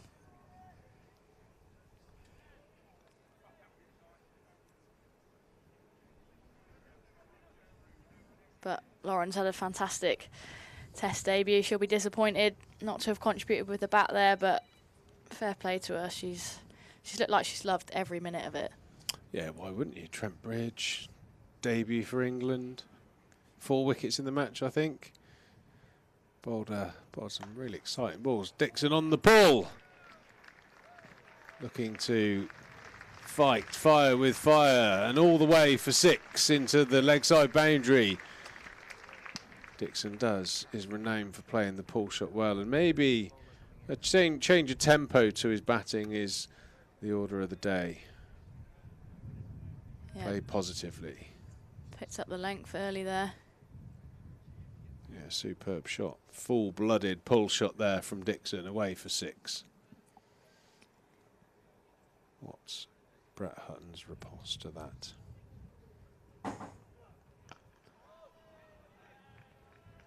Yeah, I would imagine the Nottinghamshire lads are a little bit shell-shocked, this morning. It looked almost destined for a 250, 280 score, and Somerset under a lot of pressure. And the way that Craig Overton and Matt Henry bowled, I thought was unbelievable. In particular, Matt Henry, that picked up all the rewards, you have to say, but I thought Craig Overton was outstanding as well. The key wicket of Steve Mullaney, a barrage of short pitch bowling, Slater hitting the helmet by Henry, some hostile bowling pinning the feet to the crease, and the outside edge being brought into play. Good slip fielding, and Somerset, from looking like they were going to have a week to forget, are right back in this game. And actually, in some ways, I think emotionally, I think they're probably in a better place now than Nottinghamshire. Yeah, I agree. Nottinghamshire just didn't really have many answers to, well, what was a high-class spell from both Overton and Matt Henry. Just kept losing wickets, and yeah, Somerset right on top. 6 for 59 on your championship debut at your home ground. Not too bad there, as I believe we've just witnessed the completion of the Test match at Trent Bridge. Australia have won by 89 runs in the women's Ashes. I think there's a review, but by the look of the body language, I don't think it's going to be a successful one.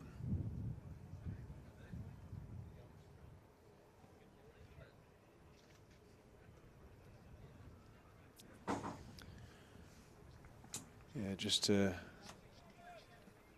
repeat the excitement at lunchtime, 1:15, if you're around, over the museum for a presentation and the announcement of the a new overseas signing. Anyone in the ground who wants to go over to the museum and gather round, get excited?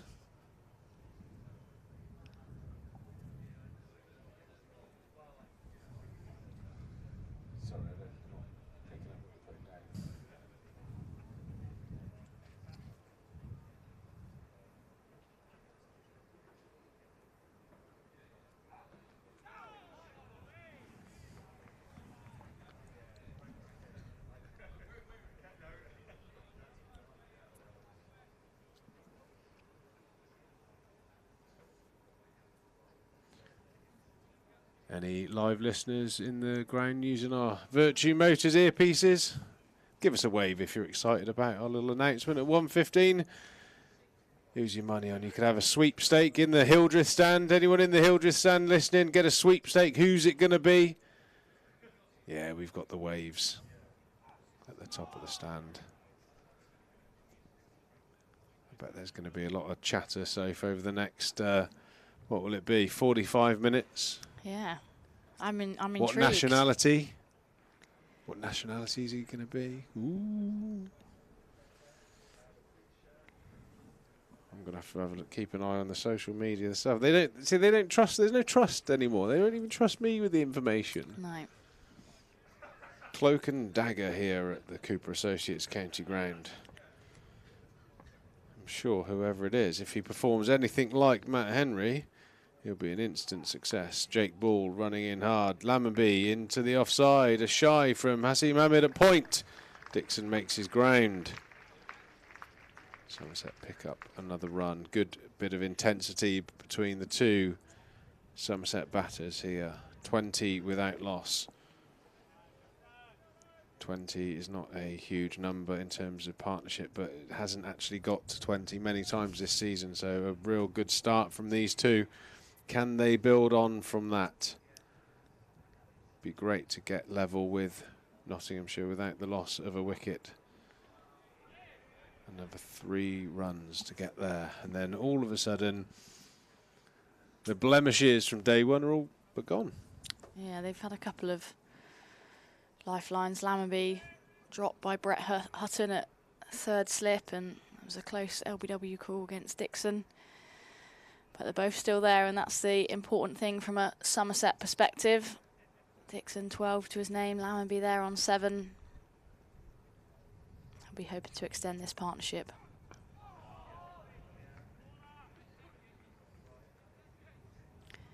End of the 6th over here.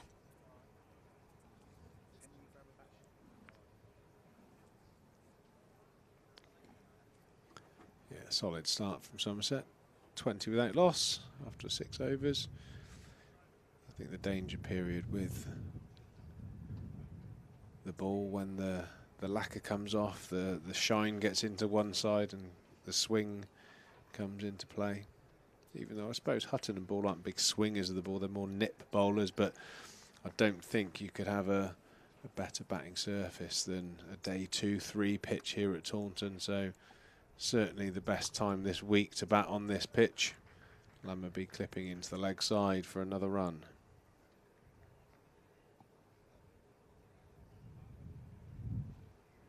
Yeah, sun is shining here at the Cooper Associates County Ground, Taunton. It's a good day for batting. The Nottinghamshire, well, middle to lower order, wouldn't have thought that this morning against Henry and Overton, but hopefully Somerset can make amends for that first innings total of just 163 and put on some big runs here. Dixon defending that one. Back up the ground to Hutton.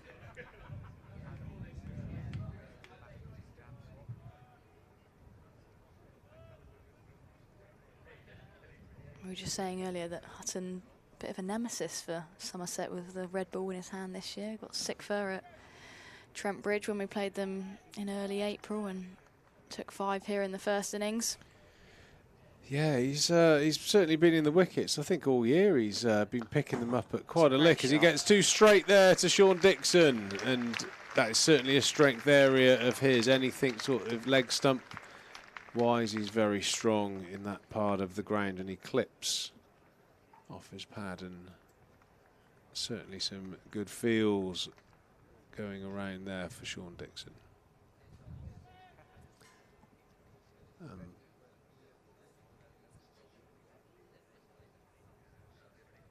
Just as importantly,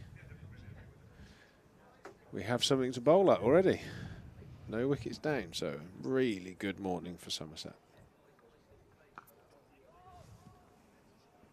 Just defending that one to backward point.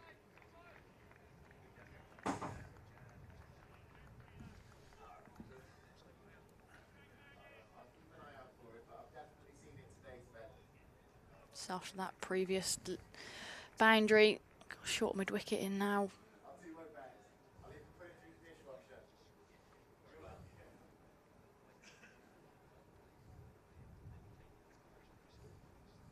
Dixon on strike then.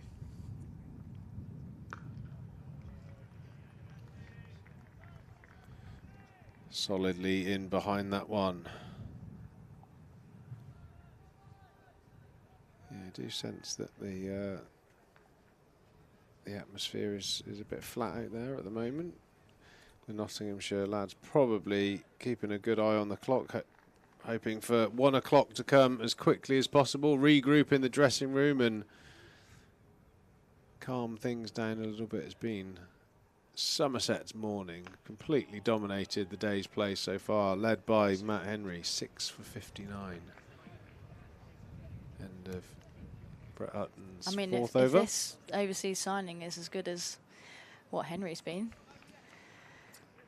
Well, that would be quite something. I mean, he's been exceptional from time to time in the 4-day, sorry, in the blast competition as well, and you know, to pick up those wickets on what is, I think, a very good surface. There's no, I know the scores are low, but I don't think the wicket really has had too much to do with that. It's got enough in it, definitely, but there's been, you know, I think just the quality of the bowling is way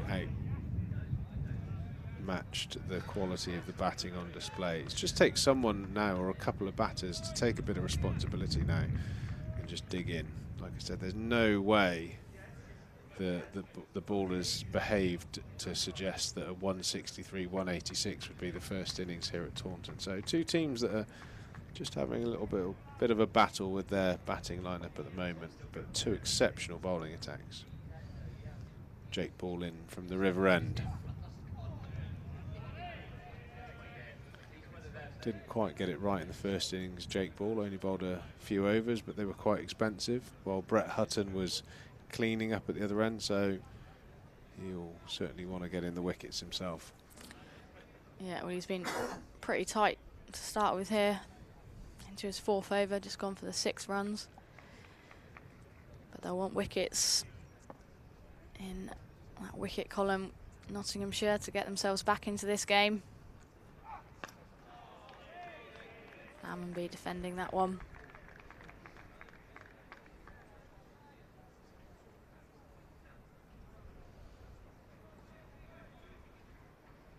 I think we should maybe do a few clues potentially for this overseas signing at 1:15. Soph, what do you think? I think maybe on the live stream. Well, I've just had in my earpiece the answer, so I now know, but I can't be bribed unless it's with Rocky Road.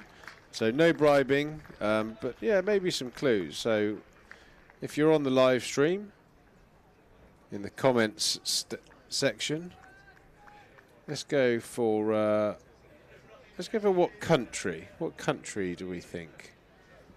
Let's see who gets that one right and get a mention on the live stream. Overseas signing at 1:15 today. What nationality is he? Are there any whispers? There's always a whisper in there. Someone always knows something, in my experience. There's a couple of... Oh, we've had... New Zealand. We've had a New Zealand spinner. That's quite specific. Oh. Pakistan.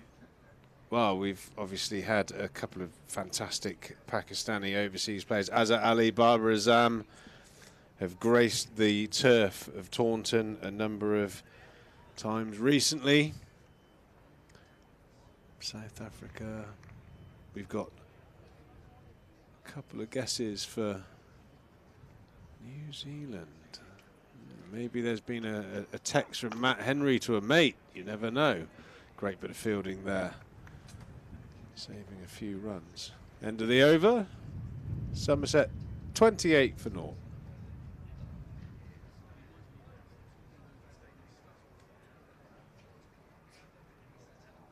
Replay of that brilliant piece of fielding there. That's Ben Slater, the man who has taken responsibility on this pitch. Got a brilliant 70 in the first innings. Now backing up the bowlers with a bit of fielding. So, well, we've got Nepal. Maybe Coach Trigo has been on the phone to his contacts in Nepal. I've just had a text from Dave Roberts, our Somerset women's coach. His wife says West Indian fast bowler. A West Indian fast bowler. Ooh. She'll love that she's got a shout out there. Hope you're good, Bex. Oh, nice piece of bowling. Dane Patterson replacing Brett Hutton at the Trescothick stand end.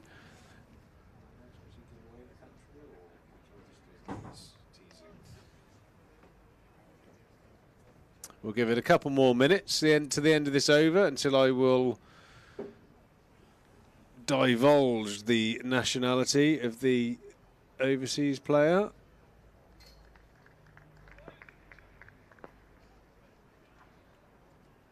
That's the problem, see. That's the reason why people don't tell me secrets. Just I can't keep them in. So I'm going to give the award for best guess to the first person, actually. The first guess that we did have, Ashley Clapp, was correct. The person in question is a mate of Matt Henry's. So Matt Henry, I reckon he's been sat in his hotel room last night, and he's going, you know what? Just got a six for. No, this afternoon. I've just got a six for. This county cricket's easy. You want to get over here, mate. So our overseas signing is going to be announced at 1:15 is a Kiwi. So the next, I suppose, the natural progression is which Kiwi? Yeah, someone's just put would love Conway to return.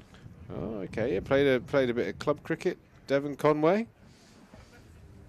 So there is a number of people in the southwest that would have that phone number in the black book. I'm pretty sure I'm not going to get full authority to divulge the name, but it'd be interesting to see what the guess is. We had a guess for Mitch Santner. Yeah, he's currently playing in the Blast for Worcester, I think. Yeah, he might already be playing, so might not be him. Fair bit of love for Conway. Yeah, rightly so. I mean, he played a bit for our second 11, from what I understand.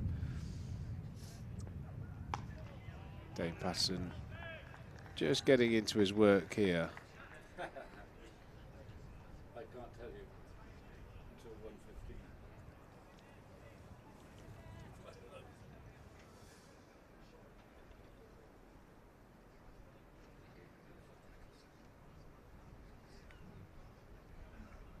It's probably not Martin Crowe. He's not alive. Yeah, that would be something. Dane Patterson into bowl to Lammerby off the outside edge.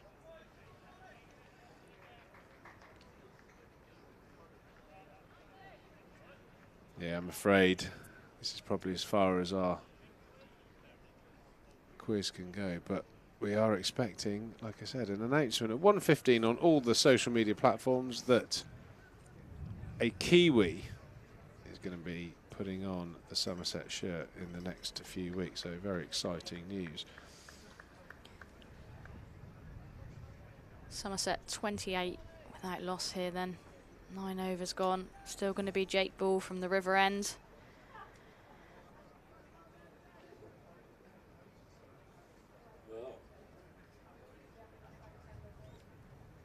Dixon on strike. That's a beautiful on drive there from the Somerset opener. He didn't really have to run for that. Lammonby certainly wasn't running from the non-striker's end. Timed that beautifully. Somerset moved to 32.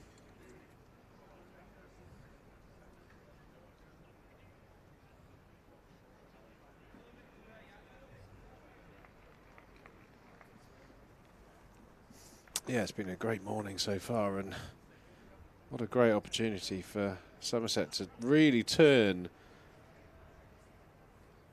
what could have been a catastrophic first innings into a position of strength. You know, there's no doubt it's going to be the best time to bat for the rest of today. The weather seems to be set pretty fair. If you can get past this new ball, get the bowlers into their second, third spells, negate the spin of Carter out of the area of interest, could be a real positive turnaround in this game. Jake Ball seems to have a decent rhythm up at the moment into his 5th over. Looking to take his first wicket of the match. Dixon playing uppishly, not quite timing that.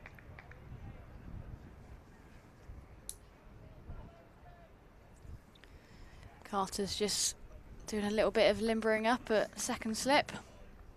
May well see him into the attack just before lunch here.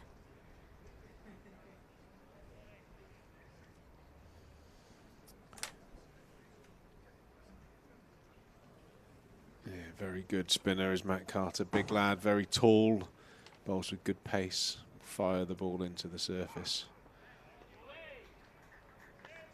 Bit of aggressive stuff from Jake Ball there, but no real threat to Sean Dixon there. Ducks under that one. Wants nothing to do with that.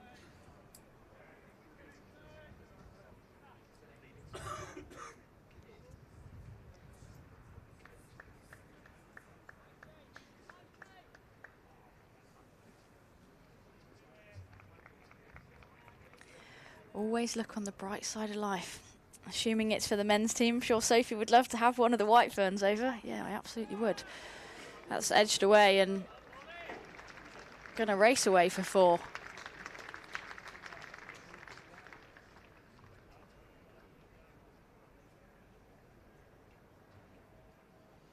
Yeah, that would be exciting. Lockie Ferguson and Jameson, the fast bowlers. That would certainly entertain the Taunton crowd. Yeah, you know. Ooh, so do I. Oh, I'm the only one that doesn't know here.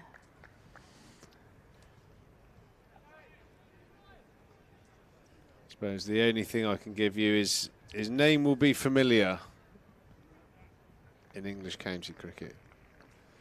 It's a man that has played for one of the other counties. Maybe even a couple of other counties, actually. But you'll have to wait till 1:15 as Jake Ball finishes his 5th over. Somerset 36 without loss. We have a lead, as Vic Marks says from the back of the commentary box. Something that we didn't think would happen, none down. We were just talking privately, thinking we're going to be, you know, we're going to at least concede a 100, 150 deficit, and all of a sudden Somerset are back in a strong position. A couple of youngsters with a dad having a watch. A few, oh, have we got an earpiece there?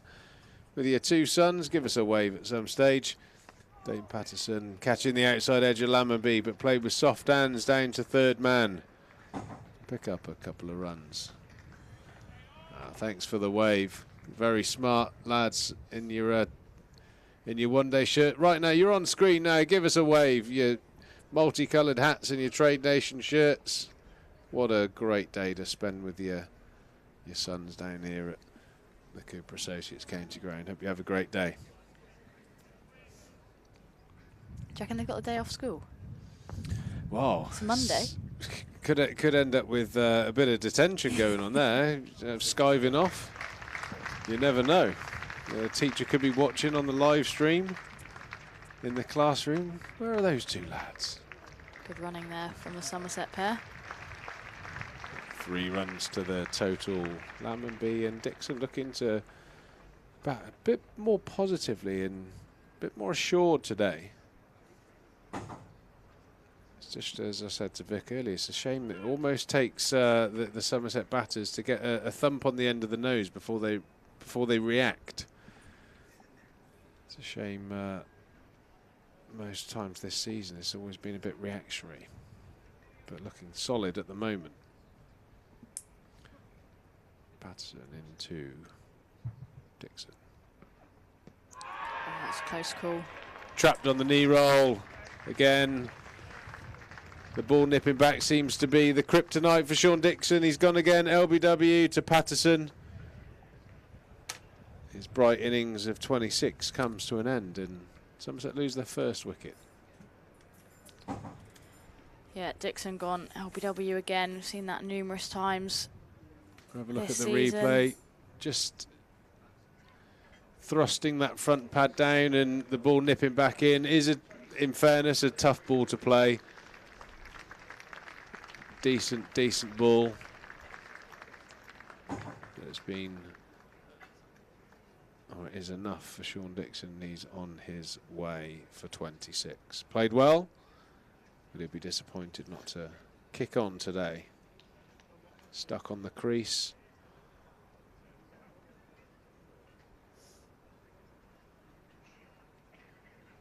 That's the end of his batting this week. You have to say the ball has just slid in on the angle, and that's clattering into probably middle and leg. Captain Tom Abel strides to the crease.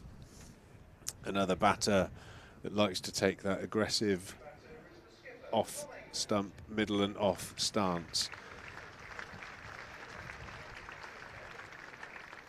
So those balls seaming back in towards the stumps are of particular concern. Dane Patterson has a knack of picking up wickets. He's struck in his second over, and all of a sudden the pressure balance switches back onto Somerset. Yeah, it certainly does. A little bit of a tricky period here for Abel to come out just before lunch. Somerset would have been desperate to get through to lunch without losing a wicket. Not to be. Oh wow, that's flown through. That's a real effort ball from Dane Patterson, and Tom Moores, I think, is stopped that with multiple parts of his body. I think he's got two hands, maybe a little bit of chin on it. That's absolutely flown through. Nipped back sharp. Well left by Tom Abel, and as we know in cricket, there are two kinds of leaves. Tom Abel noticeably, well, he's a good 12, 18 inches out of his crease now, so really trying to negate that movement back into the stumps. Probably been watching with a very keen eye the monitor up in the dressing room that all dressing rooms have now. He's probably having a look and again analysing what the threat is, and decided instead of doing what Sean Dixon was doing, which was stay on the crease, he's trying to get forward to get himself either outside the line or certainly a lot closer to the pitch of the ball.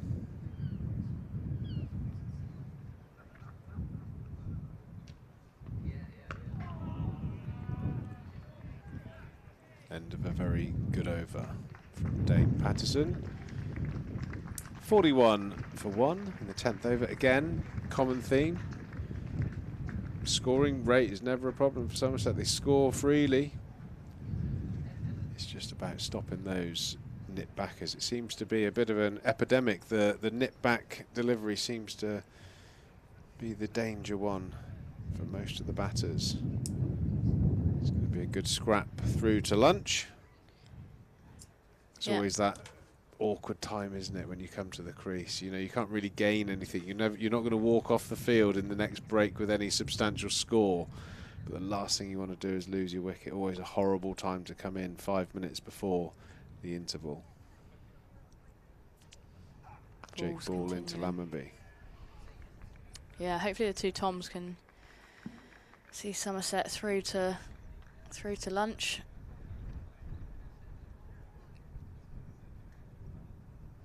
It could be the next two Toms. There's another Tom coming in next, isn't there? All the Toms.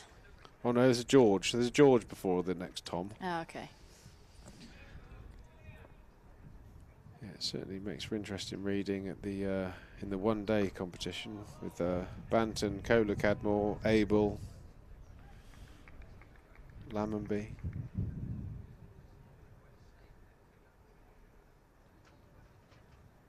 I don't know any you Kiwi Toms, so you need a Dick and a Harry, really, with all those Toms, don't you?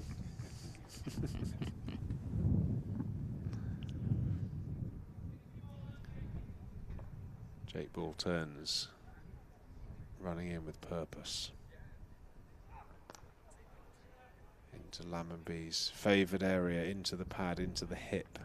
Plays very well through the leg side. It was a feature of his first season in a Somerset shirt where he played superbly. Any time the bowlers looked to swing the ball back into Lammers, that was his bread and butter. It's the ball moving away towards the slips that seems to be the one that troubles him.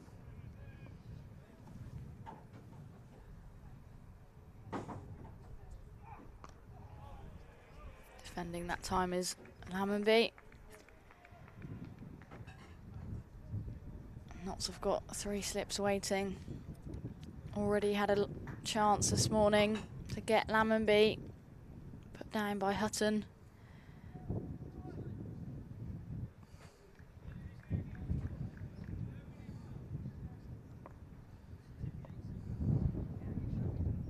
Ball's in again then from the river end. And again, Somerset just trying to get through this little period before lunch.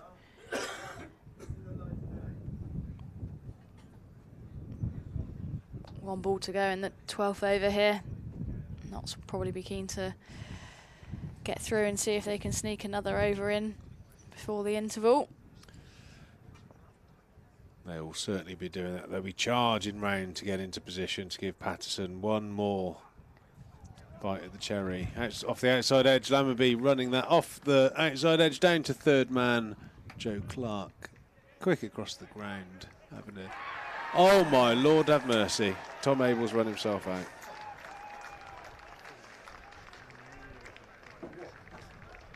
Well, don't really have much comment to that, apart from the fact that I've known Vic Marks for coming up 30 years and I've just heard him swear for the very first time at the back of the box. Hopefully you didn't hear that. Apologies if you did.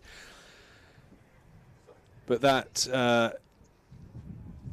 is a very, very disappointing end to the captain's innings. He will be furious with himself, no doubt. That will conclude the morning session, and what an extraordinary morning session it has. There have been wickets tumbling, and you find it hard to say that the pitch itself has been the reason for those wickets. There's been a phenomenal bowling spell by Craig Overton and Matt Henry. A reasonable bowling performance, and bookended by an absolutely needless pushing of a third run there from Tom Abel. Direct hit from the boundary, out by quite a way by the looks of it, as we see this on the replay. I mean, you'd have to say that even if Tom Moores had taken that and taken the bails off, he would have been short of his ground. So the Somerset captain will be bitterly disappointed. We will be back in 40 minutes for the middle session. And if it's as exciting as the first one, we're in for a great afternoon. Have a nice spot of lunch. We'll see you soon. And while I'm on air, don't forget, 1:15, keep your eye on the social media. Overseas signing. He's a Kiwi. And that's all I can tell you.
Hello, Ben.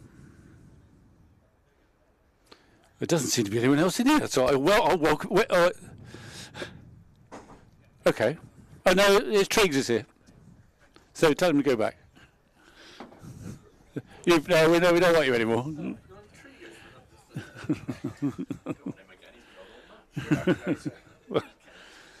Well, you can explain people what happened in the last 4 weeks. Well, I'm going to welcome you.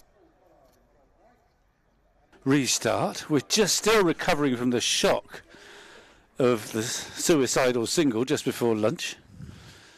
Not even Trigo at his most manic would have attempted that, I don't think. I'm still in shock. Like I said, 30 years of knowing you, Vic, and I've never heard I was very concerned that it crept onto the airwaves as I was sitting in the back of the box there. I actually think it was a double expletive. I am in shock. Well, we are where we are. You don't know me that well. We are where we are. I know, but it's such a... And what a game we have.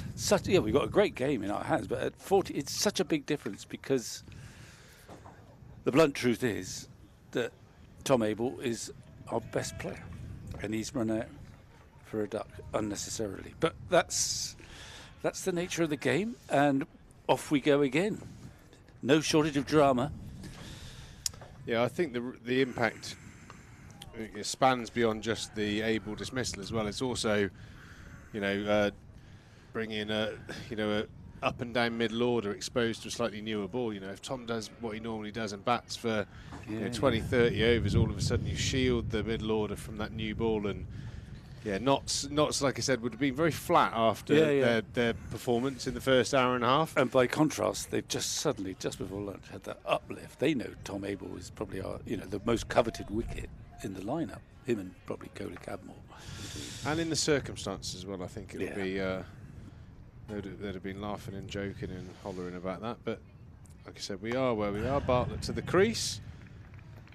Patterson, undoubtedly, again, will be sniffing out that front shin. Yeah, I mean, he's a sort of brave bowler, isn't he? Because he bowls quite a full length.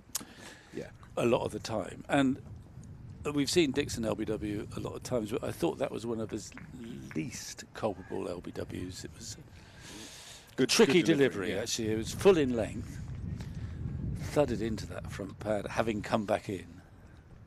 I think one thing that you can't really see from the stands, and certainly not from the live stream, is you'll notice the stature of Dame Patterson. He's very broad-shouldered. And he's a canny bowler. He will bowl the majority of his balls at a comfortable 85%, and then he's got that strong shoulder. That bowls surprises you. 2 or 3 mile an hour quicker. The wobble seam that he bowls slightly into the pitch.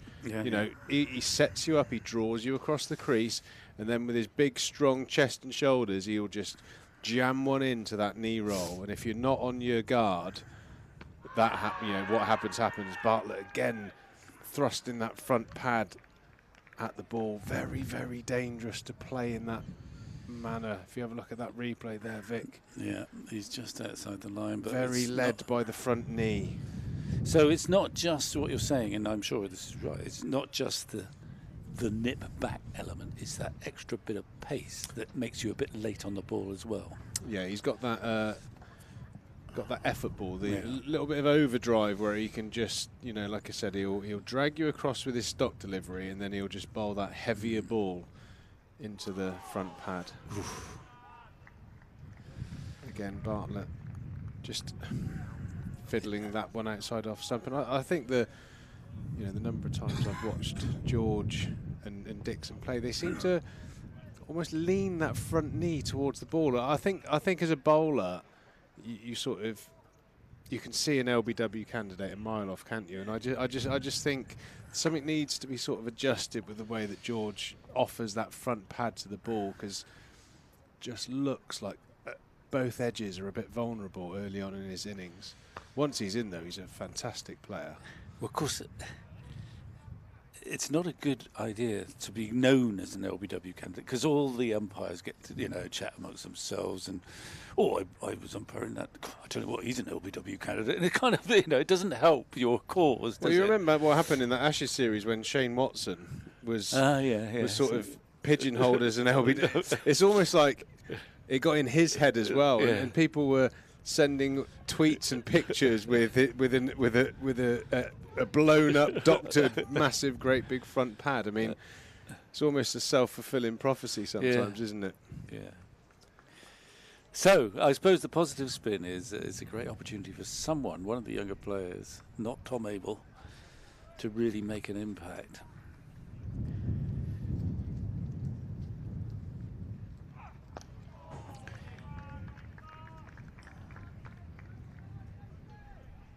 He's before your time. But when I watch George Bartlett, they're not identical by any stretch of the imagination, but I always think of Derek Randall. I know he's just a bit before you, but he was the Notts player and a quirky, gifted. Quirky, bit scruffy. Well, he was all over the place. He was very fidgety. He moved his feet a lot. He went a lot offside. Wristy.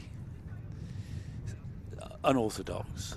But he played one of the greatest innings of all time in the centenary test way back in the 77 in Melbourne, when he got hit on the head before helmets, actually. I think, I don't think he was wearing a helmet. Hit on the head by Dennis Lilly. No point in him in there, there's nothing there.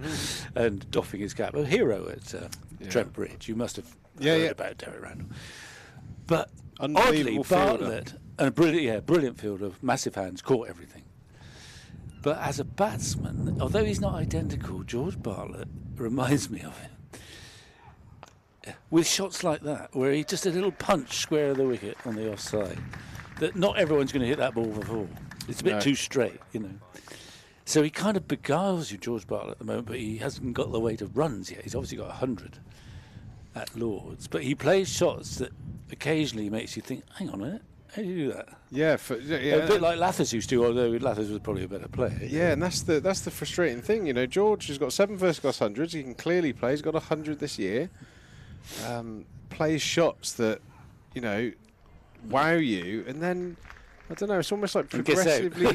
He gets to, I think the 20s, 30s are when he seems to be at his most susceptible. It's almost like I was chatting to Harry about it. It's almost like he gets funky with the game a little bit. Well, he's quite a funky player at the start of it, actually. You know, he plays his own way. He's just that's what's beguiling about him. In some ways, he's quite unorthodox. There's a lot of movement and there's a lot of wrist, and he plays square of the wicket quite a lot, which brings him runs, because, you know, if you hit it like Hildy, I mean, was more orthodox perhaps, but if you hit at championship level, if you hit those balls square on the offside, they tend to go for 4 in championship cricket. Yeah, they certainly do. It's I think if you just throw the little bit of consistency and you turn the 10s into 40s, you've got a serious player on your hands. And I don't think he's far away, in fairness. I mean, got a lot of time for the way he will exasperate. There's no question. But anyway, he's in, and he's got a couple of boundaries to his name. But Somerset are crying out for someone. You need one player in this innings to produce a really substantial innings, and someone else, and the rest to sort of play around him.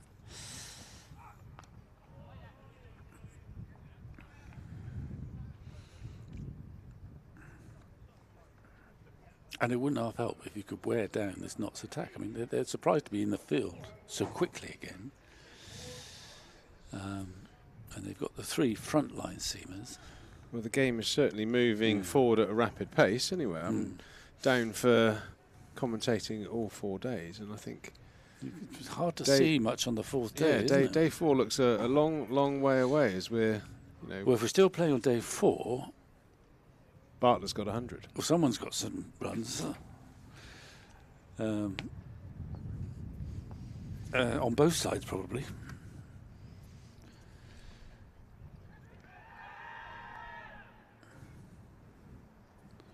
A little bit of a speculative appeal there from behind the stumps in the Nottinghamshire camp. I think he's probably flicked a bit of thigh pad on the way through. If you're a punter and not too biased, it's a great game of cricket, this. Yeah, it is hard. It is very hard to call. Wickets falling.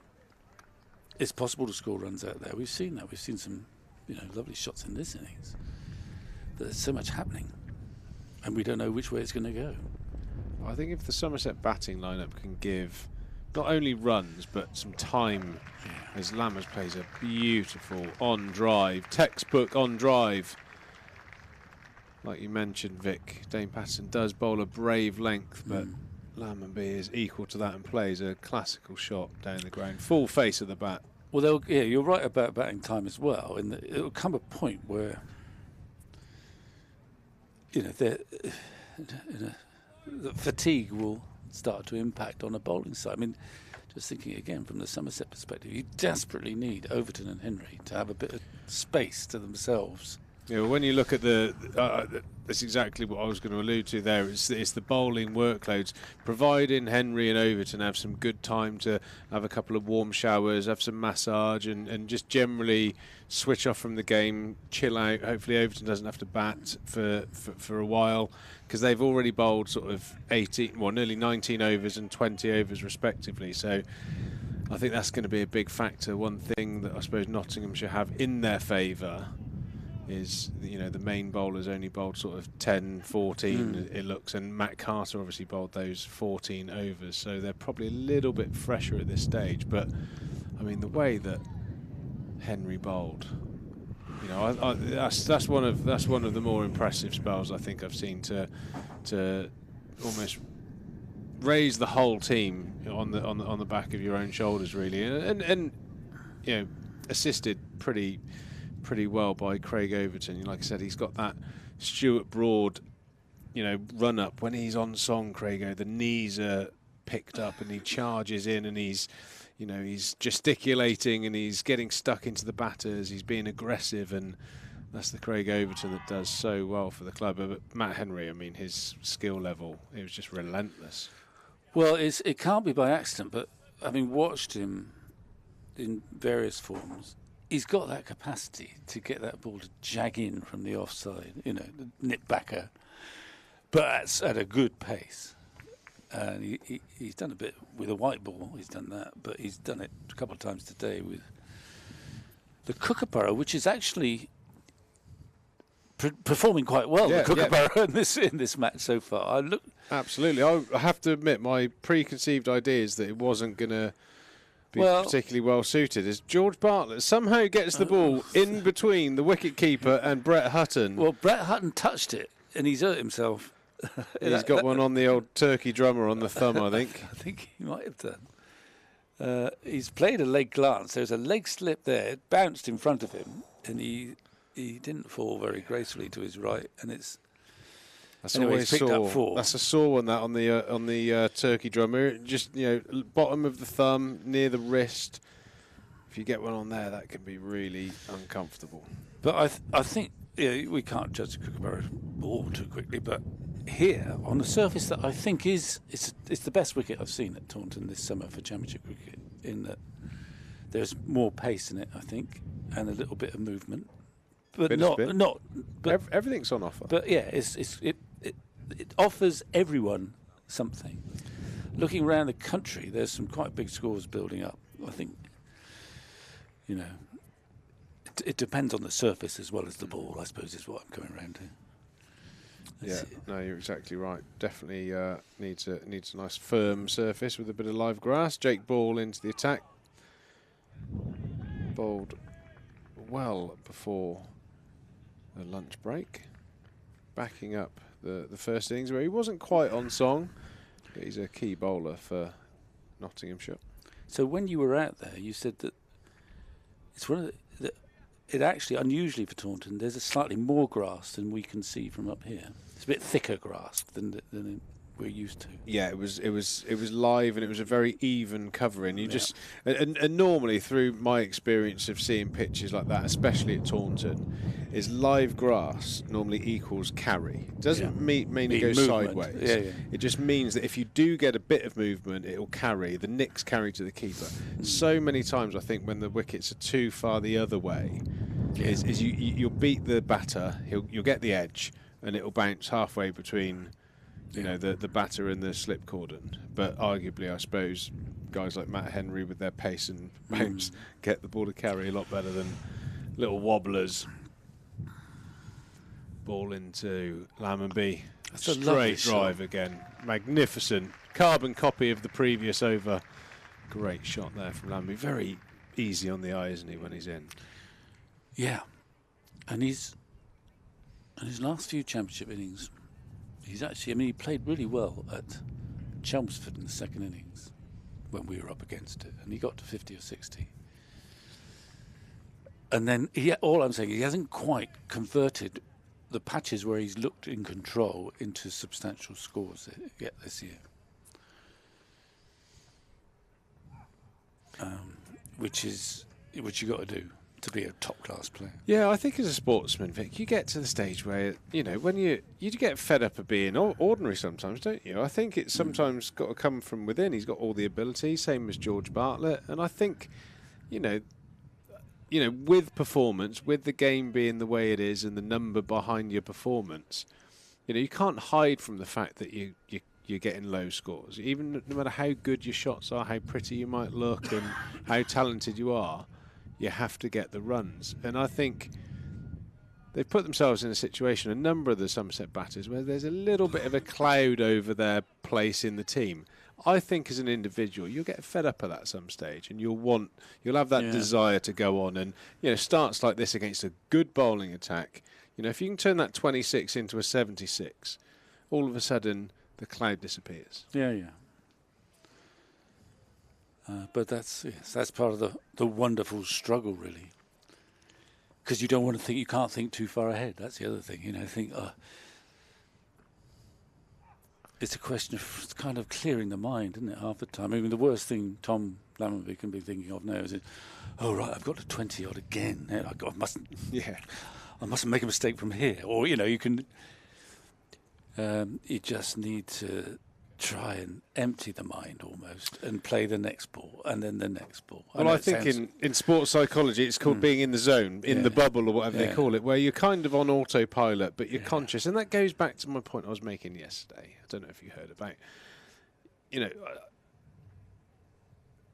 especially when you break for T20s, you've got lads out there that aren't playing all the T20 games. I don't see in the paper or hear through friends of mine that they go back to their clubs and score hundreds. Because scoring 100 at any level, it's a learnt skill. And I think we've got a lot of young players that are playing in the first team that just don't have that weight of scoring hundreds up behind them. And where can you do that? Yes, you can practice in the nets until the cows come home. But going out there in the middle for your club, your minor county, the second 11, whatever it may be, Andy Amid has scored back-to-back hundreds in the week. That's going to make an impact. You've got to score runs. You've got to learn to score runs. It's not just about talent, this game, as we know. It's it's in the head as well. You'll very rarely see a flawless 100. You've got to go through, peaks and troughs of timing the ball through, from 0 to 100 before you get over that line, as Bartlett clips what looked to be quite a straight ball, middle and leggish, into the leg side. I think where do you can't just create confidence, can you? I think that bank of scoring hundreds in any form of cricket, I think, serves you well when you step up the levels. Yeah, it's interesting. That may have been quite a flat surface, but Andy Amid got this 200s against Middlesex second team. But actually, it wasn't Middlesex second team because he was up against Tim Murtagh, Toby Rowland-Jones. I.e., they had quite a few, 2 or 3 anyway. Sort of regular, perhaps Bambo, I'm not sure.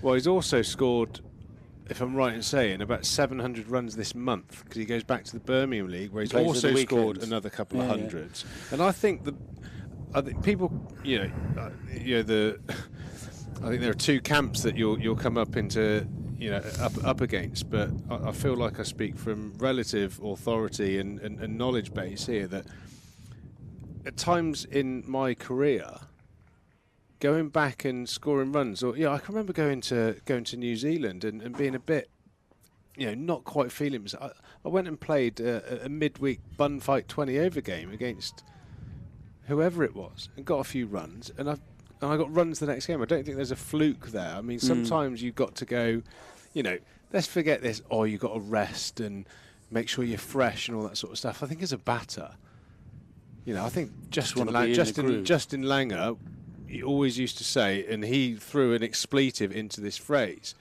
but he says, don't mess with form. When you get in form, you take every opportunity to bat and stay in that bubble, because it does come and go, doesn't it, throughout a season. If you don't play, where are you going to get your confidence from? Because, facing the dog stick is not going to get you into nick. Well, I think that's also becomes more and more relevant with the advent of T20, because T20 must be a nightmarish game for a batsman who knows he's not in nick, because you've got no time. You can't spend more than 2 balls in reconnaissance as you go out to bat in a T20 match. And if you go out and you're devoid of confidence, you've got no price in a T20 match. Well, that's where the hit yourself out of trouble thing comes in, really. I mean, I've played... But then you watch the really good T20 players who are in nick, and suddenly they don't seem to be in a rush. They seem to think they've got a bit more time, because they know they're in good nick. So a couple dot balls is not a source of panic. And they can pace it. But if you're out of nick, it must be a nightmare, because you've got nothing to fall back on. You've got no time to try and get yourself back into it. The challenges of a modern-day cricketer. And the shaking of the arms, the rolling of the shoulders wasn't for no reason. Knowing Matt Carter, he doesn't move unless he's asked to or required. And now he's into the attack, bowling from the river end here at Taunton. So his first over is backing up a real good bowling performance of 3 wickets in the first innings. I don't feel like to the left-hander he'll have as much assistance or to play with, but there as is we that say, patch that the area of interest is... I don't like this oil spill thing that was being branded around. I like... area of interest. There's an area of interest for the off spinner. Let's see what happens. Bartlett plays smartly forward. I'm going to try and... He's bowling towards us, so the area of interest is slightly blocked by the wicketkeeper and the batsman. I'm just going to watch on the screen and see whether that's where the ball lands. It's getting serious here, ladies and gentlemen. Vic Marks has put his glasses on. Okay, well, I can tell you that last delivery, which behaved perfectly well, landed in your area of interest. Well, we actually did have a conversation about the area of interest, because I was out there doing my pitch report day one, and I didn't actually pay much attention to it. I was more excited of the 7-yard length, knowing that both teams have a good seam bowling attack, and every single person that I had a chat to from the opposition... Oi, Triggs, what's this oil spill on the length? What's this mark on the pitch? Everyone was interested. Even the Somerset players, when they came out to the pitch, spent a lot of time and mental energy looking at it. And I think, sometimes you can build up something on a pitch. You talk about a crack down the middle. Well, the crack, I'm sure the ball might misbehave off the crack. But if the ball doesn't hit the crack, you're worrying about nothing. And I think there's a little bit of psychology in there. I feel like the wickets that Matt Carter got in the first innings was just because there was an assumption that it was going to spin. And I don't think the ball did a great deal. No, I think you're right. And I totally agree with you that you can spook yourself. That's 3 times today we've agreed with each other. Oh, dear. Years ago, I played at the Wacker. And you get massive cracks towards the end of end of a 4-day game. That you could kind of put your fingers down. Really? But the surface around those cracks was rock solid still. So the chance of actually ball hitting it was quite low, and it happened, 20 times probably. Maximum, it didn't happen very often. The point is, it didn't happen very often.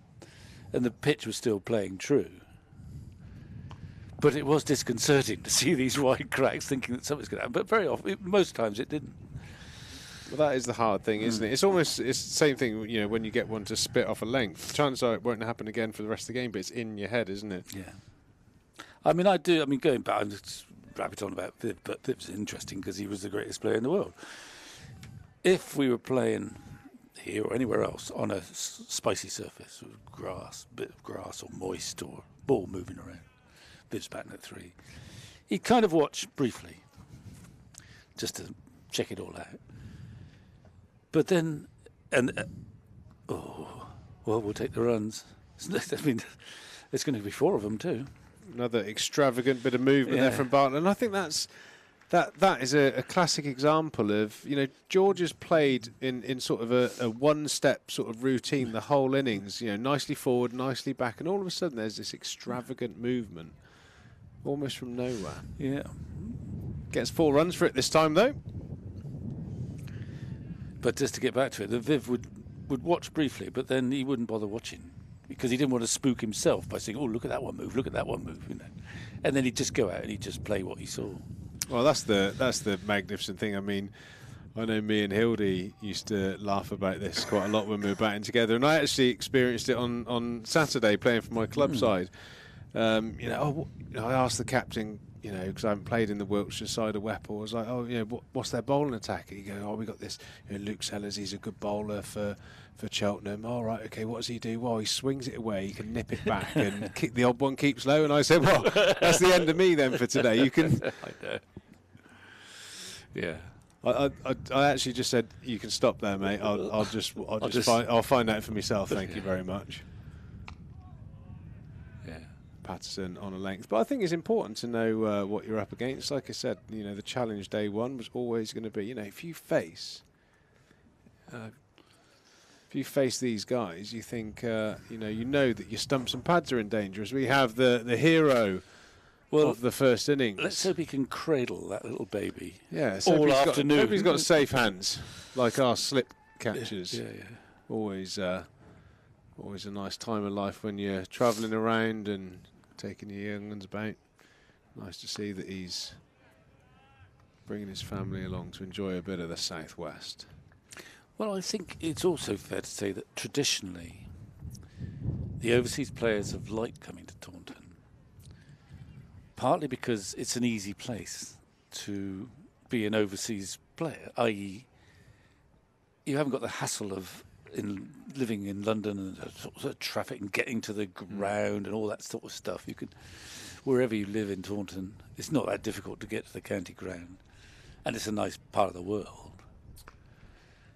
And I think, and by and large, I think the club have looked after their overseas players pretty well and made them welcome. Yeah, agreed. And I think, therefore, it's helped us gain a pretty good reputation around the world of. Actually, you probably will enjoy not just the cricket, but you'll enjoy the lifestyle around there. If you come from WA or New Zealand, to have space, the open, not to be in a very urban situation. I think quite a lot of the overseas players 20 like miles that. up the road, sunny Western-super-Mare. Well, there is always that. The Devon coast. Western-super-Mare is like the Southwest Vegas with all the slot machines and the beach. Well, yeah. The Devon coast for the surfers. Yeah, I can see why it's very attractive. Now then, he's got his left-hander, but no area of interest to aim for. Oh, but he did get a bat pad, didn't he, in the first innings? And he's obviously a tall man, Carter. Yeah, Rue with a nice, easy action. He got Rue out with a bat pad very early on in his spell. Again, just maybe playing for the spin that wasn't there. Just caught the inside edge of the bat, ran in on the arm. But yeah, Matt Carter, he does really well in the power plays in T20 cricket. He gets a lot of bounce and gets a nice amount of overspin, so the ball sort of hits high on the back quite a lot. Yeah. It's hard to get after Matt Carter.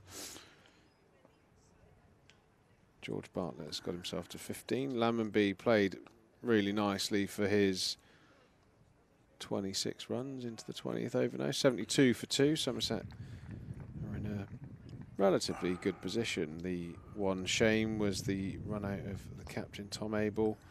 Felt like a needless run back for a third.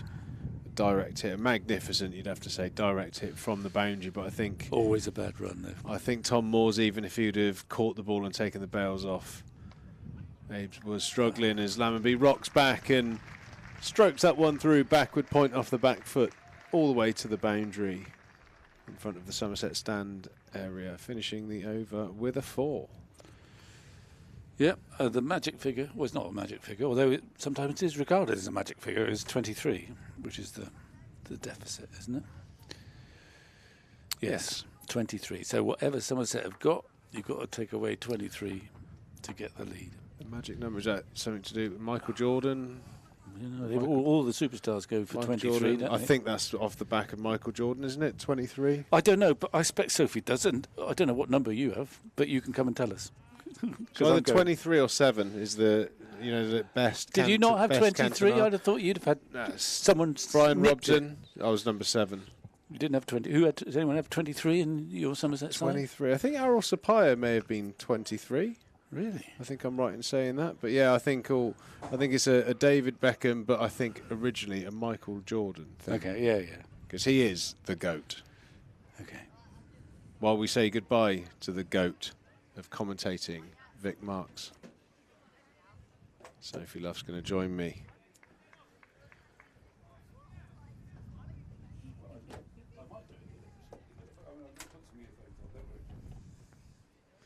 Vic Marks, a man of many talents. I think he's got a Zoom board of directors meeting or something like that. Certainly sounds very, very important. I have no doubt they will be discussing many things to do with Somerset cricket. The overseas signings, the pitch, the staffing, the quality of mayonnaise, all the things that are very, very relevant in a county cricket club such as ours. Dane Patterson got that breakthrough, dismissing Sean Dixon. Bowled a pretty tidy spell so far. Bowls that aggressive knee roll hunting length. But he's a bit short there. George Bartlett playing a rather awkward looking shot into the offside. Nice to see you again this afternoon, Soph. Yeah, good to be back. Haven't missed much, have I? You've missed. No, you were here for Vic Marks swearing. I mean, Tom Abel being run out. Yes, I'm not sure which was the most shocking. I was unfortunately here for that. Yeah. No, I think Lammerby's played really well. He's hit 2 of the most exquisite on drives back down the ground. George Bartlett's looked good, but still plays the occasional shot that really seems out of sorts. But I think that's just something that you're going to have to get used to with GB. Super talented player. If he gets in, he scores heavy, hits good balls for 4, which not many players can do. Dane Patterson, top of his run there. Calvin Harrison, who played a fair bit of cricket for Somerset second 11 and played for Taunton St Andrews or Taunton Dean. I'm probably in a lot of trouble for getting that wrong. Taunton Dean, yeah. I did nearly get really excited then because we had that in our earpiece. Calvin Harrison on screen. I thought Calvin Harris was here. Oh, the DJ, yeah. Not the same. No, it's not the same. I'm sure he's got fantastic music taste, though, the young fella. Yeah, he's done really well since moving to Nottinghamshire. Got himself into the 100 ball on the back of a good blast. Tom Lamberby shaping up to Dane Patterson. The game, not even halfway through day 2, you feel like the game's on a bit of a knife edge here. Big partnership from Somerset will put them into the box seat. A cluster of wickets. Throws it the other way.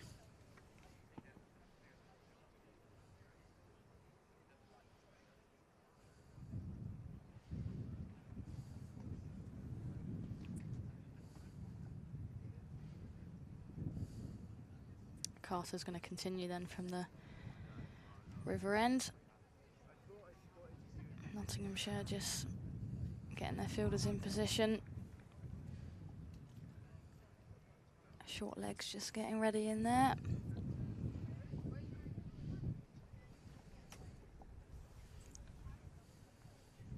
Bartlett's going to face up.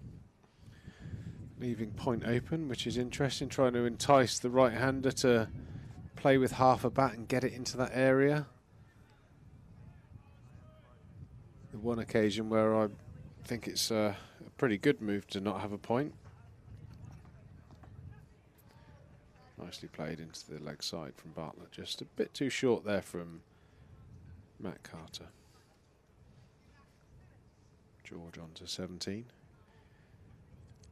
Lamberby, again, like I said, played a couple of absolutely glorious on drives. One off ball, one off Patterson. Full face of the bat. The sponsors will be happy.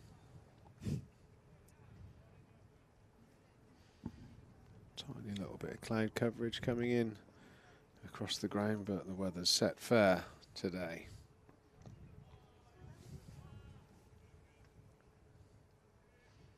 Yeah, big innings needed by this pair. Started pretty well after the lunch interval. Slam and Bees punching that off the back foot into the offside, but the Nottinghamshire fielders cut that one off. 1 ball to go then in the 22nd over here. Somerset's second innings.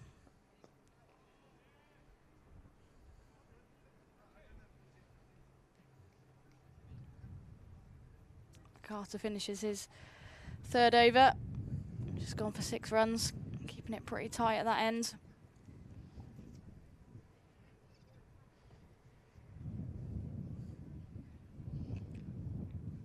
How did you find it, Trees, in when you were still playing towards the back end of your career? Did you chop and change formats like these guys have done in terms of being, you know, they've played a lot of T20 cricket and then they've had a couple championship games dropped in there. How did you find it as a player, changing formats, changing what ball you're using? To be honest, I think my sort of general style of play kind of crossed the formats quite well. I mean, oh, George, just getting outside the line. That is close. Again, that position he gets himself into, leaning that front leg into the ball. That looked very, very close there. Good decision by the umpire. Paul Pollard there, just getting a fraction outside the line. But I think George can regard himself as a bit fortunate there. The finger hasn't gone up. Very, very close. Brett Hutton straight on the money, first ball. Better from Bartlett, back and across. A little bit of width, cuts through backward point. He's going to pick up a couple of runs. Yeah, for me it was, so I was never a ramper. I used to sweep spin, but I would do that in 4-day cricket as well. So for me, it was my sort of generic game, because I was a hitter of the ball. I was, you know, relatively powerful, and I would just take more aggressive options. You know, 4-day cricket, I would be a level of aggressive, but I'd play effectively the same shots. I looked just to hit bowlers pretty straight. And then in 1-day cricket, I used to stay, maybe I used to take my guard, instead of having middle and leg, I'd take my guard as leg stump, creating a little bit more width for myself, and I used to look to cut and play a little bit squarer through the offside. So I used to sit in 2020 cricket, you know, at the top of the order.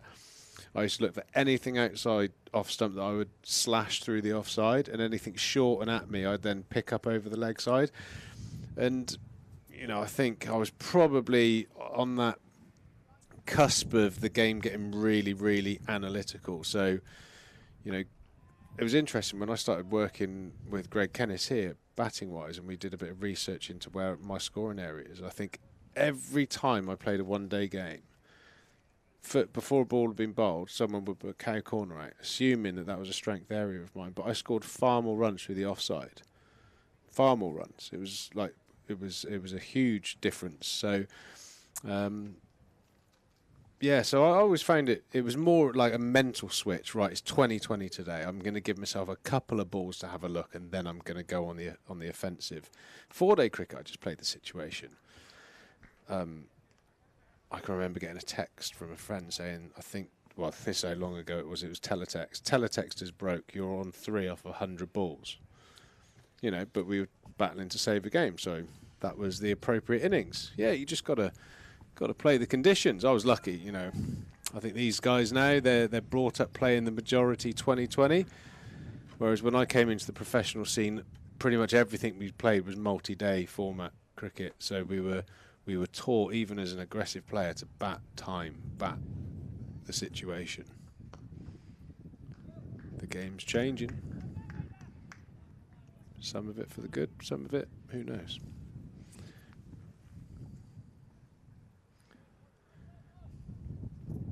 Good over there from Brett Hutton. One of the great things, the features, bit of interaction from our viewers. So we have a concerned listener asking about my back, and I think you've watched me get out this chair a couple of times today. I think you're probably the best to answer that question. How am I moving? You're not moving great. Yeah. No. All I can say is I fed me dogs Thor and Hulk this morning, and I had to do kind of like some sort of version of a curtsy to get down to the floor to put the bowls down and pick them back up. So yeah, not amazing at the moment, but fortunately Jamie Thorpe, physio here, who's, I'd like to say, a good friend as well, you know, who's physio when I was playing here, has agreed just to give me a little bit of treatment from time to time throughout the day. So when I'm not on air, ladies and gentlemen, you know where I'll be. As Lammerby cuts Carter a short ball slightly outside, off stump through, I suppose, what a gully line. Brett Hutton does the fielding. Lammerby on to 33, Somerset 84 for 2. So thank you very much for your concern. Yeah, I won't be practicing any sort of Strictly Come Dancing moves for the next few days, I don't think. The main target, though, is to get fit for batting on Saturday. Big top of the table clash. Oh, that does sound exciting. So that's you're not bowling for a few weeks then? Unless Jamie Thorpe can work miracles. I mean, he's a great physio, but I'm not sure he's a magician. A thick edge from Lammerby, another average delivery from Matt Carter. You'd have to say that is a thick edge, so a marginal win for the bowler, but that's raced away for 4 valuable runs here. Somerset increasing that lead. What do you think the target that Somerset would feel comfortable defending here? You look at the scores and you kind of think, oh, actually 200, but I don't think that would be enough. No, I don't think that would be enough either. 280? Yeah, 300? I'd like to see a 3 if possible in front of. I just don't feel like those 2 first innings scores are reflective of the surface. I think it's just been good bowling, but on the whole, some ordinary batting. I think the Somerset bowling was superb. I genuinely think that was superb. You know, the wickets of, you know, off memory today, Slater, Mullaney in particular. I think that was serious bowling. Bouncers, Slater got hit flush in the helmet, followed up by a brilliant length delivery that just moved away.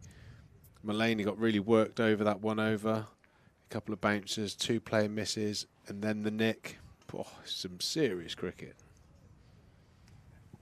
Yeah, and that opened up the game for Somerset there, didn't it? It enabled them to get into the tail of Nottinghamshire and, well, Henry and Overton, like you say, they were just relentless in their areas this morning.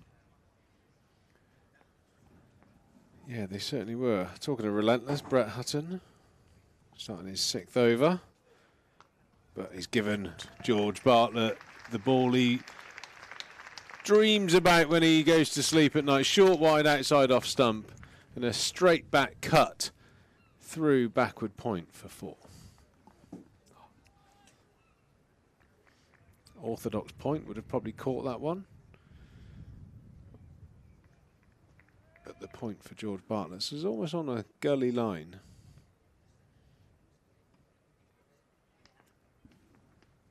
Bartlett scoring relatively freely. Moves on to 24. Moves across the stump and clips that into the leg side.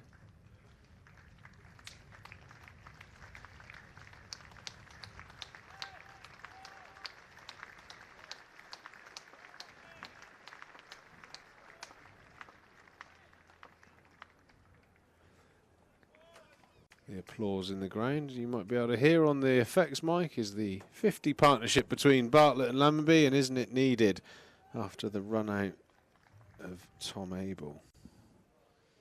Magnificent piece of fielding from Joe Clark, direct hit from the boundary rope. Oh, my lord, that is a shot. 3 of those Tom Lammerby has hit today, exquisite on drives. The purists of championship cricket would enjoy that. That is a superb piece of cricket by Tom Lammerby. Yeah, you were saying he'd hit a couple earlier and I'd missed them, Triggs. So Carbon copies, so I'm glad copies. He's done that, because that's a beautiful shot there, Tom Lammonby. Copy, paste, repeat 3 times. Absolutely stunning batting from Lammonby. And then off the mark. Off strike, get up the other end and let the adrenaline drop back down. Brilliant from Tom Lammonby so far today. Yeah, there's a number of batters, the Somerset batters, they seem to bat better when they're hurt. Do you know what I mean? Does that make sense? You know, they've had that bop on the end of the nose, the low score in the first innings, then all of a sudden you see what they're about. Shows really good character. But can they somehow get that into the mental state for the first innings? George Bartlett playing across the pads there. I'm not sure I like that so much. It's okay if you hit it. Yeah, it's interesting, isn't it, how, you know, their backs are up against the wall, and we've probably said that on numerous occasions this season, and then, you know, the batters do seem to come to the party. You know, what do you think the challenge is in that first innings? You know, we obviously chose to bat here yesterday. I'm sure you did a pitch report, didn't you, Triggs, to start the day? You know, it was a right decision to bat first? I think the decision to bat first would have been a tactical decision 3 or 4 days out, because I think they've produced a pitch that they want to try and spin. The area of interest suggests to me that they want some spin. So that a spinning wicket is always going to be hard to chase runs. So I think that would have been, yes, there is live grass. It's going to do a bit with the seamers, but we'll accept that because we think this. I don't think that decision was for day 1. That decision was for day 3 and 4. Yeah. What's going to be the best for us to win this game day 3 and 4? Bowling last. I think they've prepared the pitch to be hardest to bat on last. That's my perception. So from that standpoint, it's the right decision and a good toss to win. But then when you come out and effectively lose at least half your lineup to pretty straight deliveries, that's probably disappointing. But the way that Somerset fight back in every game that they play, they get themselves back into such great position, but they're behind the 8 ball so far. This game different though, they've fought back in such a strong way, led by Matt Henry, that they've got a real chance here as they tick over that 100-run mark here in the second innings. Lammonby 42, Bartlett 27. Starts that have been hard to come by. Can they make them into real contributions, match-winning contributions, as Lammonby clips into the leg side and he's going to push for 2. And he will get 2. Yeah, good running there from this pair. So what are your thoughts on that? Do you agree with my pitch, the synopsis? Yeah, I very much agree with you, Triggs. I do think you have to maybe look at, you know, what you want to be doing on, you know, later on in the game, in the second innings, and when you want to be doing that. But that's where, you know, if there is something in the wicket and you do choose to bat, then, you know, yes, it's not easy opening the batting, is it, in this format? But you need that top order to really dig in and guts it out. Well, I suppose what's probably the reason you asked the question is win the toss, bat, all out for 160. Looks like a shocking decision, doesn't it? But I think there's probably more to that decision and more at play. And like I said, Somerset have fought back into a pretty strong position. They're making this a fantastic contest. As I have been described as having a foot in each camp, you know, I think this is the game that I personally wanted. I want a tight game between these two. You know, lots of personal friends out there on the pitch, and they're going toe to toe, and they're producing a brilliant game of cricket. I hope you've got a bigger foot in the Somerset camp, though, Triggs. Yeah, well, at the moment, my feet and your feet are in the WPA health insurance supported commentary box, and what a nice place to be. It's great to see you, Soph. You had a positive week. I don't know if Vic mentioned you got a nice little 88 not out in the last game. Steered the ship home. Glad that the pirate mentality is rubbing off on you. Steer the ship back into shore. Yeah, it's always nice to get a little red inker. I've had a couple this year, but not usually on the winning sides. They just count for nothing. So yeah, it was nice yesterday. It was my first game in a Somerset shirt this season, actually. So yeah, and it's a jazzy shirt this year that we've got. Yeah, they're all the same shirts as the guys this year. Is that the yellow strip. armed one? No, we got the T20 strip. Oh, okay. So yeah, very pink. Yeah, Tom Moore's up to the stumps, keeping George Bartlett trapped in the crease, giving more sort of gravity to the fact that he's going to be hunting that pad out. You almost want a subliminal message, bit of telepathy, George Bartlett. Get that shin out the way. That's what he's going to be aiming for, making sure that he can't come out of his crease and get outside the line. That will be the tactic from Mulaney, Moores and Hutton. Yeah, Bartlett does like to sort of walk at the bowlers, doesn't he, and get out of his crease. So good tactic from Moores to come up if you're good enough to do that. I think it might not be a bad thing for Bartlett actually to take out the option of walking around and moving around the crease and just get him to stay still and just watch the ball. He's such a, as I keep saying, talented ball striker and great hand-eye coordination. I think sometimes his game plan gets in the way of his strengths in some ways.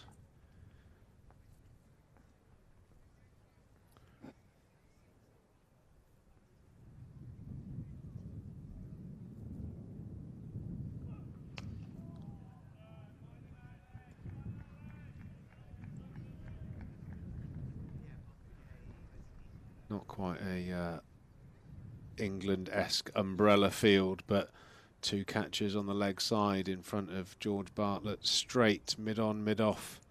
Keeper up, one slip. Protection on the leg side. Certainly one of those fields that suggests that they're just going to keep hunting the stumps and the pads. And probably just settle into a slightly more attritional style of cricket, Nottinghamshire. Trying to keep the run rate down, get a bit of control back on the game. Somerset scoring at nigh on 4 and over, as they have done for the majority of this game, actually.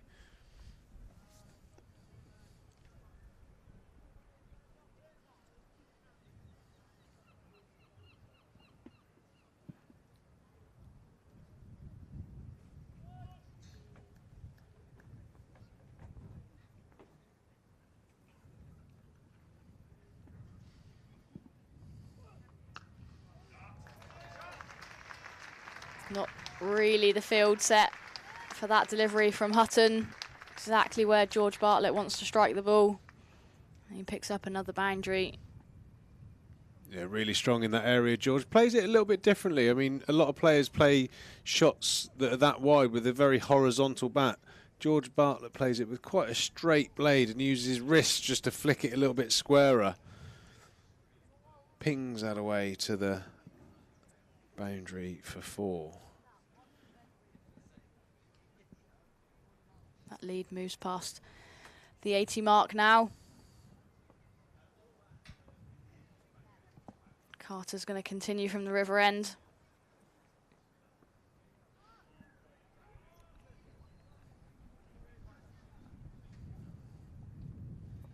Yeah, every run's going to be crucial, as Andy Hurry and Justin Langer used to remind us at every interval. The hardest part of the game is chasing a score, and runs are like gold dust in the 3rd innings. And it's certainly going to play out that way, I fear. Bartlett and Lammonby. And I think one of the real positives in this situation is Calvin Harrison slides across the Hessian mat. Every cricketer's nightmare. Absolute panic on when you see the Hessian mat in front of you, and you've got to have a dive. That's you've got that question in your head almost immediately. Do I have a grumpy captain, or no skin on my knee for the next 6 weeks. It's a tough decision. You always end up fielding on them as well. They're always, just on the edge of the ring when you're playing white ball cricket, or they're just where you need to be. And it's a tricky spot to be fielding on. I think he's ripped his trousers. See, it's dangerous stuff, really, isn't it? I think he has. He's got a massive hole in his knee.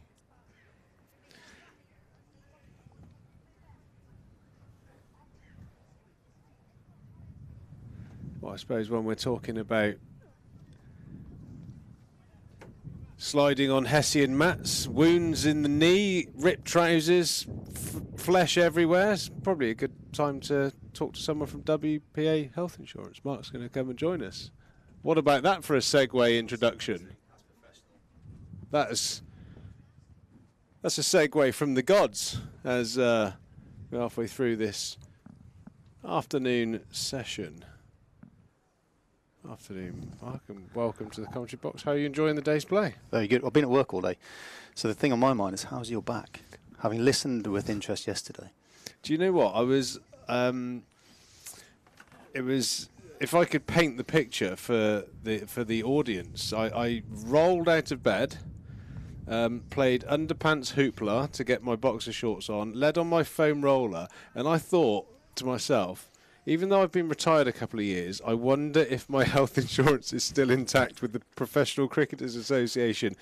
The answer I gave myself was probably not, but it's not good. No, well, you paint a lovely, vivid image, which will stay with me for the rest of the day. I appreciate that. Yeah, well, thank you for yourselves and your support. It's been great to be involved with WPA Health Insurance, supporting our live stream. Hope you equally enjoy being involved with us.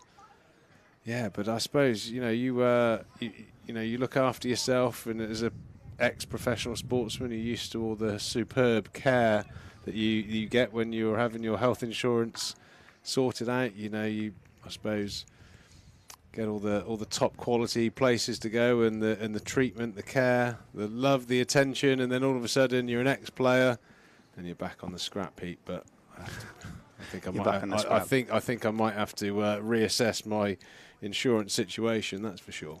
As Brett Hutton is attacking the off stump of Tom Lammonby. Problem is, you've got a few miles on the clock now. I'm a write-off. I think I'm an insurance write-off. Is that what we're saying? No lost claim. Well, it's great to be here. It's great to be involved. It's great to be supporting the club. It's fantastic. I mean, yesterday didn't really go as planned, and we listened to most of the day in between watching Glastonbury, which is an interesting segue. Well, I suppose actually, we were talking about Glastonbury earlier, and I think Vic Marks said, I was watching Glastonbury last night, watching Elton, and watching you walk into the commentary box today, Trees. Elton was walking in a similar fashion, trying to get to his piano last night. So I'm not sure if me walking like a 70-odd-year-old is a good thing or not. But it's not a good sign when you're what a man to watch, isn't Elton John, the ultimate entertainer. It was a great weekend, wasn't it, watching that, and then Sunday sat in the garden watching cricket on one screen and Glastonbury on another screen. The perfect weekend. I'm sure many of our listeners are having the same kind of Sunday, Monday as well. I've had a lot of comments actually yesterday, of people telling me that they sit at their desks at work with a live stream on. Okay, as long as you're concentrating. Hopefully you're not doing anything important like flying satellites or anything like that. Don't want any accidents. Do you not think people just prop their phone up just in front of the computer so they can get away with watching it? And what a distraction. Yeah. I suppose they can always zone out to the nonsense that I come up with from time to time. George Bartlett on to 31. Brilliant partnership so far. The contribution the club certainly need in the absence of a captain who ran himself out on the stroke of lunch. Yeah, I was in a meeting. So this morning I was very confident we're going to do well, but in the meeting, and then I was getting all sorts of alerts on the phone. wickets going down, and then I look at it after finish meeting. What point during the meeting can I not rudely have a quick look to check to see what the score's doing? Well, I think, and to see them 9 down was quite. Maybe if you start the meeting by putting it in the middle, say, look, we'll do our business, but just so you know, this is going to be paid attention to. I think it depends who you're meeting.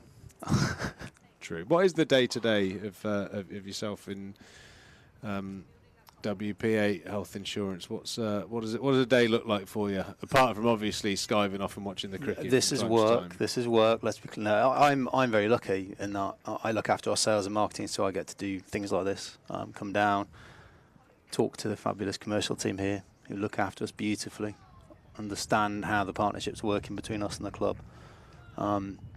So for me, I get to go to all different meetings, all different things. For a lot of the guys, and we've got about 300 just up the road at the Blackbrook Park.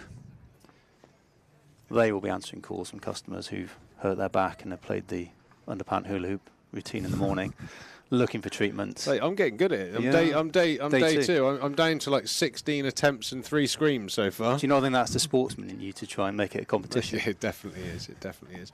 So I suppose to our viewers, you've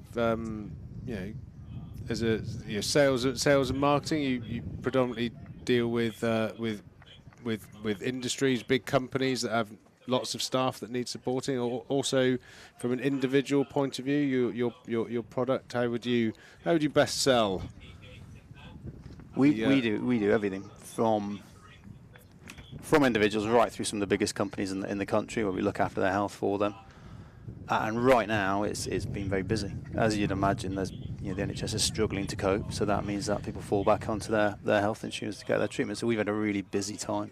Yeah, I suppose one of my failings in life is my political correctness isn't always amazing. My next question was, is that in light of the NHS being a shambles at the moment? Well, you can say shambles. I would say it's facing challenges, yeah. Which I think, they're not going to disappear anytime soon. So there's more people than ever looking to look after themselves, protect themselves, and for us, we're part of not many health insurers in the UK. So we've benefited from one side of that because we've got more customers than ever, but on the other side, we're busier than ever, helping them get the treatment that they need. So it's a really, really busy period for us, which is why I've not been down here as much as I like to be down here. Yeah, it feels like from a health standpoint point of view, and forgive me for speaking from a male's perspective, but so much money has been spent and so much attention has been put on men's health, because men often can be a bit anti-doctor and grin and bear it, sometimes lazy with their health. And I think we've gone through a period of really getting out there about checkups at certain times in your life and all the things that we're all encouraged to do, and government-led, initiatives to get men, again, talking about their health a little bit more, which, again, is often an awkward thing.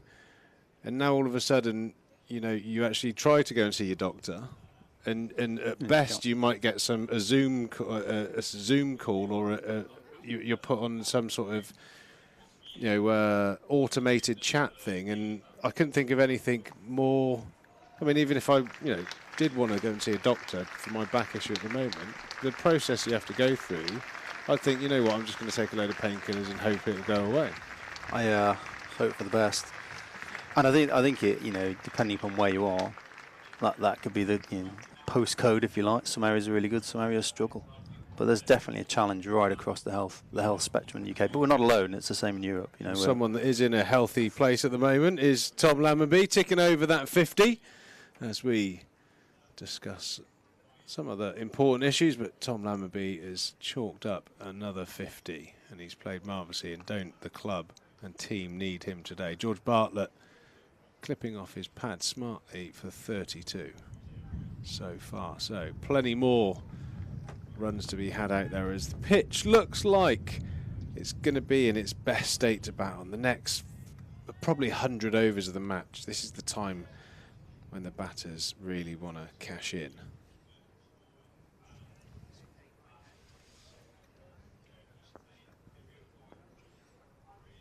Yeah, I'm not alone with the thanks for WPA and the support. Like I said, it can't happen without you, and I'm sure lots of our listeners very appreciative of your help, Mark, as well. Oh, we love it. You know, we are based primarily down here. We've got people all over the country, but our head office is here.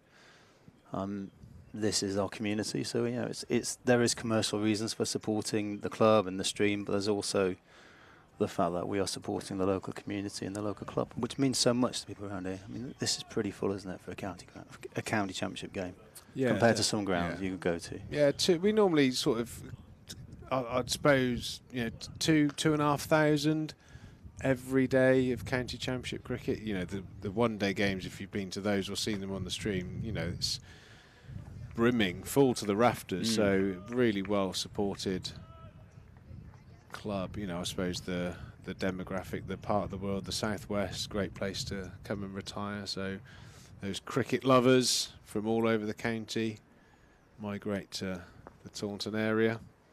What a great place to spend a Monday afternoon. Brett Hutton again looking like he's just tiring a little bit, something that I think is probably at the forefront of the Somerset batters' minds at the moment, is taking the opposition into third, fourth spells. When the fatigue comes in, more fatigue out there, the more bad balls you're going to get to put away for 4s and 6s. Lammonby 50, George Bartlett 32, Somerset 113 to 2, and they have completely turned this tie around. What were your expectations this morning, Mark, when you saw the scorecard yesterday? All out for 163 and Slater not out 60 odd.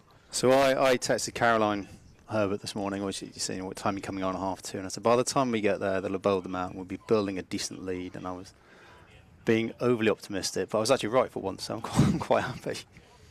Yeah, I think even myself and Vic this morning were being optimistic, saying that if it's like just slightly less than 100, that'd be in great shape. So to restrict it to 23, magic effort. So overnight, as a Nets player, then overnight they would have got some grief on social media about how they played and getting out. Does that motivate you for the next day? Does that fire you up, or do you not need that to get fired up for this kind of thing? You shouldn't need that. Well, I think I can't speak for everyone, because I know there are players out there that do get affected by the social chat. I mean, the social media back in the main part of my playing days was the club forum, or the unofficial forum, which was a page called the Grockles. Maybe even no, Vic was pre-internet, I think, wasn't he? So maybe not the case. But you always, if you'd always hear, like, as my brother as well is a big, cricket fan as well, and he'd sort of like come around the house and go, "Oh, you never guess what was said on so and so about you," and that would kind of like fizz you up. But I think in my day you'd have to actively go and find it, whereas now it kind of bombards you. Your phones are lighting up with your Twitters and Instagrams and all the different social medias, and some people do get affected. But I have to say, from a personal point of view, my disappointment was about my own performance. I was very much, I being an all-rounder as well, I hated not contributing to the team, bat or ball or in the field. But again, on the flip side of that, as an all-rounder, if I didn't perform with the bat, I had an opportunity to perform with the ball. So I'd probably run in a little bit harder, or, beg the captain for that extra spell, dive around in the field. There's always a way to affect the team as a cricketer, I think. We've had a couple of guys in the team that I play a coach for at the moment, really disappointed in the first innings, got out for a low score, and I just went over to him and said, "Mate, I know you don't bowl, but you could take a great catch. You could dive around in the field and save 10 runs. There's always something to give as a cricketer, I think. So you can't get too much in your own head, even though it is one of those games that gets on top of you from time to time. Captain of Nottinghamshire, Stephen Mullaney, coming into the attack. What you would call a slow medium pace county seamer. Bowls a lot of slower balls, knuckle balls, will change things up a little bit. Totally different challenge for the Somerset batters now. Stephen Mullaney has a knack of getting wickets, and actually quite an underrated bowler. Yeah, so I suppose across the season at the moment, we've, as a squad, I think we've got about 5 or 6 broken fingers. I'm sure your places, hospitals, have been dealing with numerous dodgy digits. I think Sophie behind us had a broken thumb a few weeks back. She looks like she's recovered, but it must be like a revolving door at the moment. Well, it seems to be here, doesn't it? And then you're taking up that precious space on that physio couch yesterday. I felt awful, actually. I went in today. Thorpe's promised me a massage and a few more acupuncture needles, but I kind of felt a little bit guilty when Rolf van der Merwe was in there with bandages and broken fingers on both hands. And yet because he did that in 2020, didn't he? Popped his finger out, popped it back in, and just cracked it on. Yeah, he's not a sane human. That man. he's a different breed. That one. Yeah, I believe he's got quite a nasty break. I think Peter Siddle's got a broken little finger. Goldsworthy, I hear, has got a broken digit as well. Mind you, I suppose it is the sport that lends itself to those sort of impact injuries. As well as grazing your knee on the Hessian. The Hessian is a brutal injury. Dangerous. It's He's dangerous definitely stuff. gone through his trousers. He's going to have a very stingy shower later on, that's for sure. George Bartlett playing nicely at the moment. Massive focus on him playing with a straight blade. A number of balls that he would normally whip through mid-wicket, he's been playing straight down the ground, so you can kind of sense that he's consciously trying to keep that head upright, playing nice and straight, and so far it's serving him well. Moves on to 33. Somerset ever increasing their lead throughout this day. He was unlucky yesterday. Yeah, not a great shot, but I don't think the decision was quite right. Looked a bit outside the line, maybe a fraction high, but when you don't offer a shot, I think the umpire's eyes generally light up. Not that should be the case necessarily, but it wasn't a great bit of cricket all round, really. Joe Clark intimated that he might have got a little edge on his LBW, so it's amazing how these sort of things, the coaches always say, swings and roundabouts. Doesn't always feel like it's that way when you're on the receiving end of a poor decision or average decision, but that is part of the game. No DRS, of course. I think that's what confused me on Friday night when they went upstairs for the TV review, and we don't have that normally, do we? Here, unless Sky's here. Not in Championship games. Yeah. Sky games will have a replay, but no DRS referral system. I'm sure somewhere in the future that will come in. That will be the challenge to Ben and the media team here, is to get us our own DRS review system. I'm happy. I will happily be the adjudicator. We'll give some dodgy decisions. Matt Carter continuing from the River End.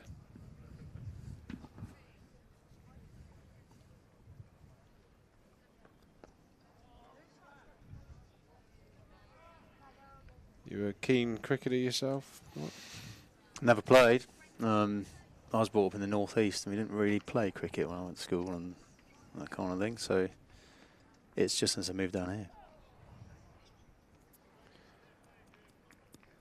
Purely a work sort of connection? No, not at all. With it being 2.5 miles away from the office, even before we sponsored Somerset in this form or any form, we used to come down here en masse quite regularly. So when I joined WPA, it was a thing to do to come to the 2020s on a Friday evening or whatever else. So that's how I got into cricket. So I don't suppose you've got a spare ultrasound X-ray machine going, do you? I could do with finding out what my course of treatment should be. God, that's my concern. And if it's a disc, you've got to manage it different to a soft tissue injury. If it's who knows? Sciatic nerve. It's all going on at the moment. I feel like I've just been sat permanently on a foam roller for the last 48 hours. I've got my teammates. Are you going to be okay for Saturday? We need you Saturday. There's a lot on the line. You're looking at how many ibuprofen you can take safely in a 24-hour period. Well, that's the difficult thing, isn't it? Historically, I almost refuse to take painkillers, just because they don't agree with me. I get a bit of an upset sort of tummy with painkillers. So I've got that choice when I am in a bit of pain. I either take the pain on the chin, or have a different type of discomfort for a few days. It's always a bit of a catch-22 for me. Certainly don't want to medicate for too long. Someone on the live stream has recommended that I try a bit of yoga. I mean yoga. Well, that's fine. That's fine before the event. Oh, once you wanged a muscle, I don't think I could get into anything that even resembles a downward dog right now. We've probably got room for Matt. You could probably do it whilst commentating. God, I'd have to put me like Jane Fonda spandex on and get all stretchy. No, it's not. I like my gym. I do a lot of stretching. I suppose you could loosely pigeonhole that as yoga. I'm quite fond of the foam roller and stretching, and like I said, I do train about an hour every single day. But I suppose once you pull a muscle, it just kind of is what it is. The other thing that's also getting older, where you used to be able to work through it. It's not as easy, and your recovery is a bit longer, and everything hurts a little bit more. You just don't bounce the same, especially off of Hessian. That would have been both knees. Oh, terrible state. Yeah, you notice that. You know, I took my lad for a bit of football training a couple of weeks ago. Haven't kicked a football for ages, and you think, how hard can it be? I kicked the football for half an hour, and part of me thinks that started the sort of chain of events that led to the pulled muscle, because I was kicking with my right foot probably 30-40 times. Felt like I was kicking one of these modern footballers, footballs that are relatively light. Felt like towards the back end I was kicking a 20-kilo medicine ball. And then, you just don't bounce the same. You've got to look after yourself. Food, you've got to eat well, got to sleep, get your 8 hours in. Yeah. Sleep's a big thing, isn't it? Up your protein intake, keep yourself strong. My nephew's in Yorkshire and he plays cricket a lot, loves cricket. He's just doing his A-levels. I was up the other week and he wanted to go down the nets and I volunteered to go with him. Now bear in mind I don't play cricket, never played cricket, really. I spent 30 minutes trying to bowl it in and my hip for the next 2 days. Oh. So you have some sympathy for me then? Minor, yeah. New muscles, isn't it? Any new skill, but I think yoga's definitely. Yoga is what I use when I get it wrong. That's the kind of thing I start doing after I get injured. Yeah. And then I remember how good it is for me, and then I stop doing it when I'm not injured again, and I can go for a run or whatever else. I'm more of a sort of get in the action man. Yoga's just too sedate for me. It doesn't. Do you know what I mean? I think I'd be like yourself. I'd do it and I'd be like, oh, this is amazing. But I think I'd just get so bored of that so quickly. I think my granddad as well. He also does. I think he does chair yoga. He's in his late 80s, my granddad, and the thought of me doing something that my granddad does as well just wouldn't get me going. End of the over anyway. 115 for 2. Somerset have got themselves in to pretty good order after what you'd call a pretty ordinary first innings. And bar the run out of Tom Abel. A real good fight back here. The lad's just taking a little bit of a drink. The umpire's having a conflab in the middle. Not sure what that's about. Probably just having a bit of a drink themselves. Matt Carter will be continuing from the River End. Fascinating day's play today. The weather's set fair. Mark's Apple phone's going off like nobody's business. He's probably being reminded he needs to be at such and such a meeting and not to watch too much of the live stream. Bit of skiving going on, or is this an official signed off visit? Well, it's an official signed off visit. You can call it quality control if you like. I don't know. Yeah. Maybe that's what I could do, sit at my desk watching. Well, hopefully we pass the acid test. Every time, just for the anecdote around your hula hooping underpants. Well, I think at some stage in the WPA health insurance literature, a quote from me, and maybe even sort of a tastefully done visual of me playing my underpant hoopla could be the way forward. I think the amount of complaints, amount of complaints and business you might get for that. I mean, wow. You might go viral. It definitely would. it would be a virus. Not, I'm not sure it would go viral. Matt Carter twiddling away, going round the wicket, which is interesting really, because it takes the aforementioned area of interest out of play really, but trying to get the ball to spin back onto the front shin of George Bartlett. So a little game of cat and mouse, just changing the angles up here. Is that the oil spill that we heard about? Yeah, I mean, it's just, you can see it on the, you can't really see it with Tom Moore's, obstructing our view a little bit there, but there's a light patch just outside off stump. But as you can see across the ground, every time a pitch is used, there's obviously a scarring on the turf, and I would imagine that on that game at some stage a left armour would have bowled from this end, creating that sort of foothole area there, and the groundsmen have obviously just reseeded that and it hasn't come back and created a little bit of a patch, as we can see it there. Looks like, I don't know, I won't go as far as to say it's any sort of crop circle or anything like that, but the ground looks good, doesn't it, really, compared to where it was the start of the year, and it's had 12,000 people on it for a concert a couple of weeks ago. Yeah, it's in really good shape. Old Lionel dancing all night long on it, but yeah, it's come back really well. I mean, I suppose under us in the Trescothic stand area now, I mean, it was a case of bucket and spades, and beautiful green grass now covering the Cooper Associates county ground. Stephen Mullaney, Nottinghamshire captain, continuing from this end. The run rate seems to have slowed. Nottinghamshire have got a bit of control on the run rate now that the, in inverted commas, slower bowlers are into the attack, trying to get control of the run rate and put a bit of pressure on the Somerset batters. You got a favourite player, Mark, yourself? Who's the sort of Somerset player that really stands out and ticks your sort of sporting box in terms of what they offer to the arena? Craig Overton, for the aggression and pure application he brings the game when you watch it, and you watch him live, he is steaming in, and that must be quite a sight from the other end when it's coming at you. Yeah, no, couldn't agree with you more actually. He's a big old carcass too. He runs in, wholehearted cricket, and I think one of those guys that drags other people with him, doesn't he? I think if you look at him, even when he's tired, sometimes when he's tired he almost goes up another level, and I think that's a real big thing for the youngsters to see. And you see in his fielding, and when he's not here, you see what's missing, and he's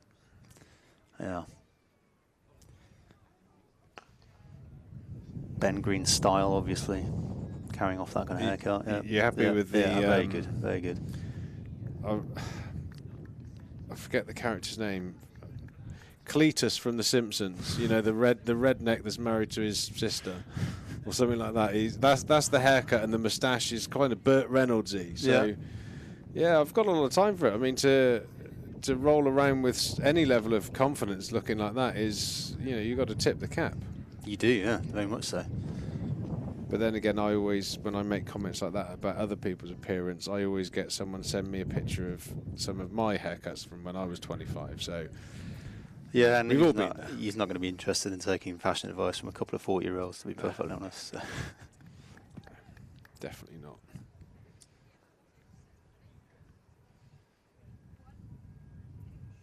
Mullaney just taking a little bit of pace off that one.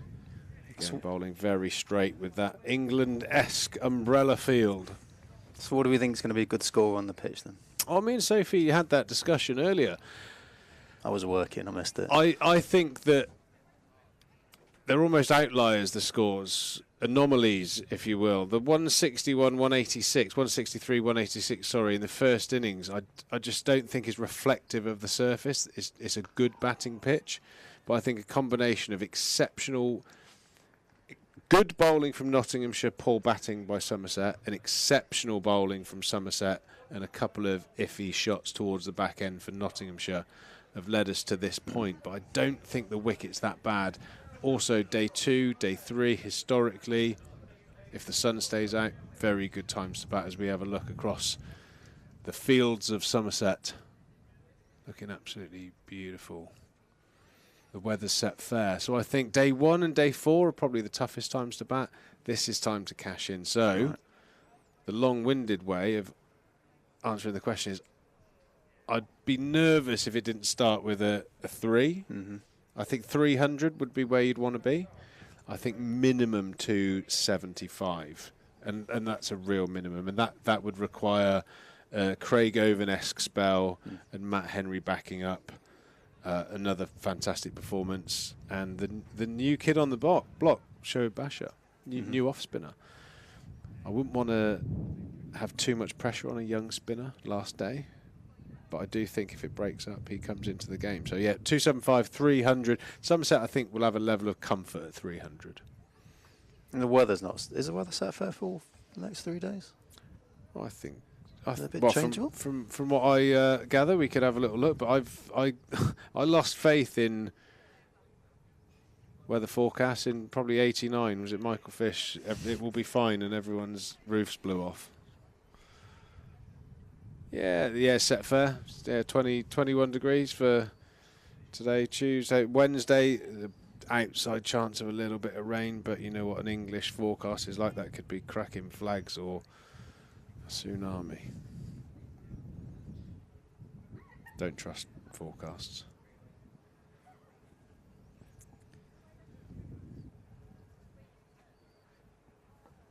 Or anti-inflammatories. Jake Ball back into the attack from the top end, and the 4th exceptional on drive from Tom Lammerby. He's playing that shot well, and that just tells me that his balance at the crease is on point today. To be able to execute that on drive as a left-hander with a right armour coming around the wicket means your head, your hands have to be working in sync. He's played that shot 4 times now, and a real sign that he's in tip-top form. Bowler not happy with the state of the ball. So for those of you who don't know, there's a gauge that the umpires carry around with them. If the ball fits through, you get it back. If it doesn't, it means it's expanded for whatever reason, and they will change it. But Polly, the umpire there, has given that about a 2.5 second test, and carry on, Jake.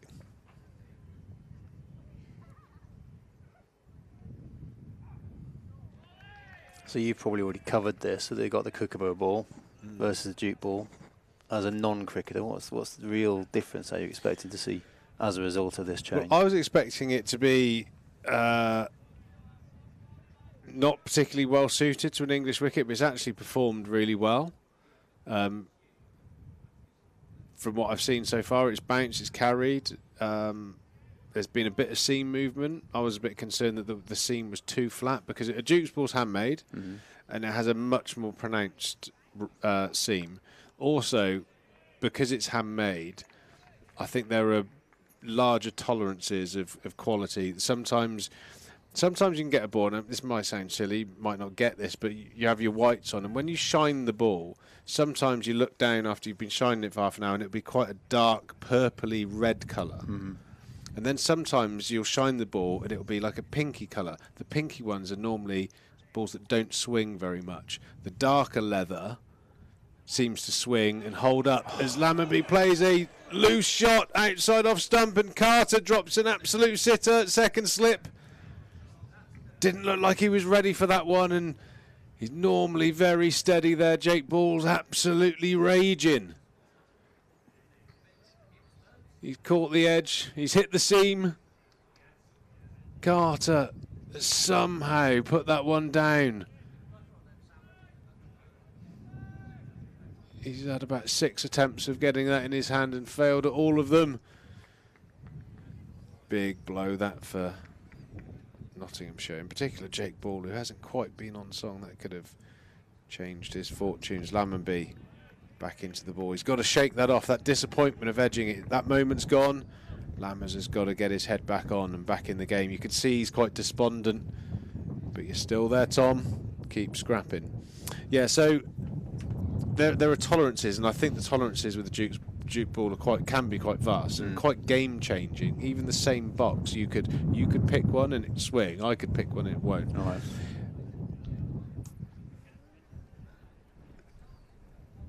Whereas a Kookaburra ball, machine made, a lot more uniform. Oh, Lammonby on the replay there. He knew how easy an opportunity that was for a second slip, especially a second slip that's 6'6" with hands like shovels. He somehow put it down.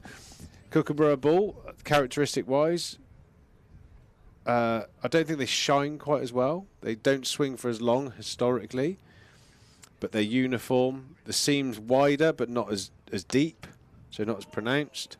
And like I said, I just think in English cricket, on the pitches that are a bit softer from places like South Africa and the West Indies and Australia in particular, I didn't think it was a great fit. And it was also one of our strengths when teams come over here to play Test cricket, that they would come up against the Duke ball.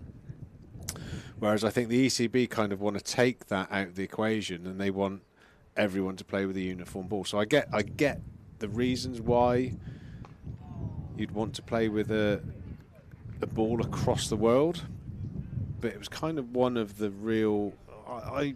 Jimmy Anderson, I don't think Jimmy Anderson would have as many wickets as he has now if he didn't use a Duke's ball. He's a far better bowler with a Duke ball than he is with a Kookaburra ball. So I think I get the drive to have a uniform ball, but I also don't understand why you wouldn't want something that you can use as a weapon. Stephen Maloney into the attack, or still in the attack, looking to catch George Bartlett napping. Catch him on that shin. Bartlett 33, Lammonby 52. You would have thought that they'd want to continue with any kind of home advantage they can get. And if you can leverage that advantage, why not? Yeah, they tried a couple of years ago. They used a ball called a Tiflex, and it was almost like a polite nudge to Dukes, the other manufacturer, to up the quality and uniformity, I suppose. Bring those tolerances in a little bit. And I think you did. There was one year, I can't remember what it was, when the balls were changed literally every 10 overs. It was a nightmare for the umpires. They were going soft. The leather was poor quality. They were going out of shape all the time. And you go through a bowling innings of sort of the 80 overs, and you probably have 3 different changes of balls. It was a nightmare. And then the subsequent few years, after the kick up the backside with the threat of change in manufacturer, they got really good again. And I think maybe we're in that cycle of them just taking their eye off the ball. Shot across the bows, basically. Exactly right. Another few runs there into the offside. Tom Lammonby, interesting. His body language, his demeanour it looks quite sort of down at the moment. He's given that chance away, and it's almost like he feels like, people are. He's being judged on that, but these things happen. I hope he can pick himself up, pick his spirit up, and continue to plunder a few more runs, because his job is certainly not done. I always used to like that. I used to love getting dropped. It was almost like you'd won the lottery. Yes! Lifeline. There were some cricketers, though, in county cricket, if you edged it and you saw them in the slip cord and you knew there was no chance they were dropping it. Ricky Clark was the one during my career. He was, I've never seen a slip catch dropped by Ricky Clark. Unbelievable. And he used to just dive for a row of houses, one hand, pluck it out of the sky. Oh, relentless. Certainly wouldn't have dropped the one that Matt Carter dropped there. I thought he'd taken it, to be honest. Yeah, it was a juggling, fumbling effort, that's for sure. I think it'll be knowing the dressing room quite well. There'll be some words passed, I think, from Ball to Carter, and knowing Carter, they will come back in spades. Very good dressing room, the Nottinghamshire boys.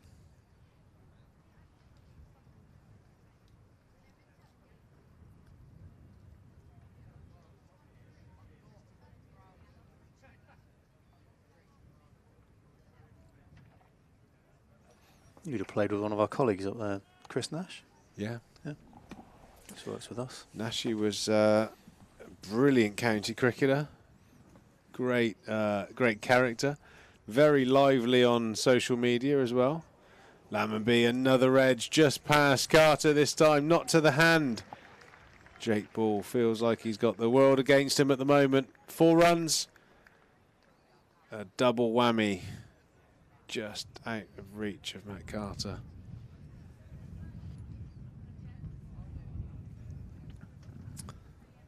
Yeah, Nashi's down in the Brighton area, I believe. Yeah, he's very lively on social media. If there's anything going on, Nashi's brilliant at some sort of witty reply. In particular, anything to do with height and Ben Duckett, he's very quick on the trigger on Twitter. Or if you proudly post, I think my last one, he hammered me the other day. I think I got a few runs from me club side. Posted a picture of me raising me bat, and he'd reply with, "I remember my first 100 too." Cheers, Nashi. Thanks for that. Go get back on your paddleboard, mate.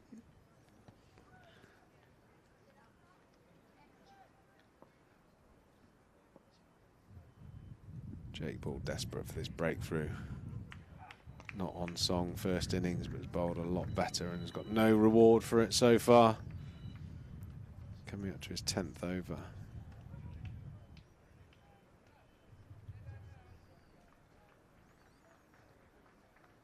There's a great view from up here, but it's been perfectly disrupted by the wildlife on this side of the box anyway.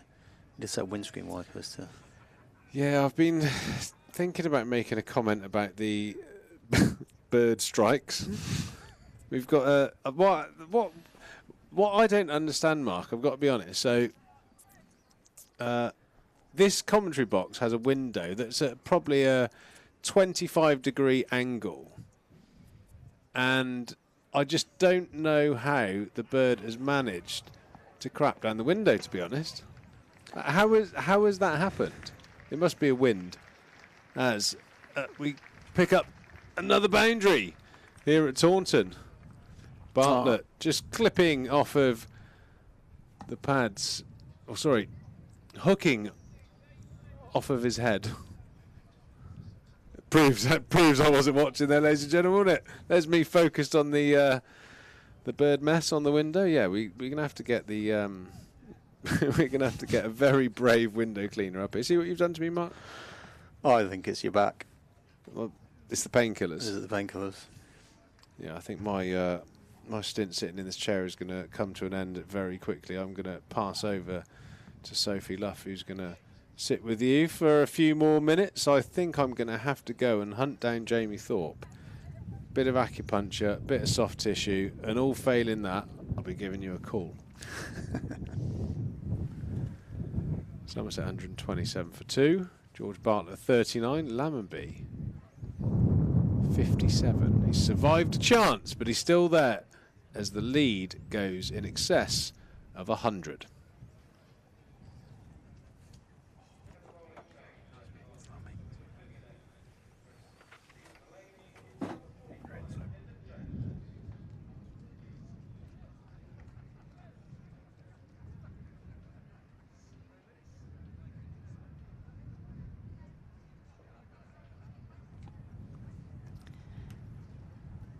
Trees is just, he's actually moved as quick as I've seen him move all day to get out of that chair.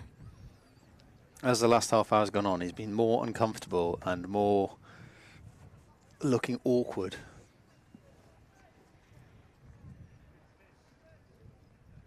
I've got a change of bowling at the Marcus Trescothick Pavilion end. It's going to be number 45, Lyndon James. He's going to come round the wicket to the left-handed Lammonby. And Lammonby tickles that one. Off his legs, he's going to pick up another boundary. He moves into the 60s. And that partnership is growing all of the time. Great signs if you're a Somerset fan. Just a little bit of a loose delivery there first up from James.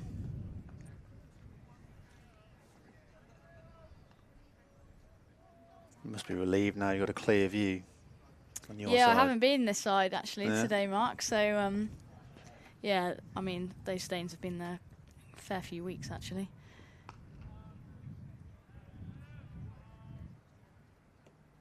But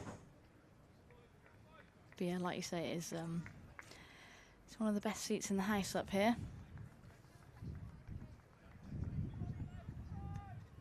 This the first time you've been up in the commentary box, or you've been up here before? No, I came up last year for a visit. It's just a great seat. It's a great view.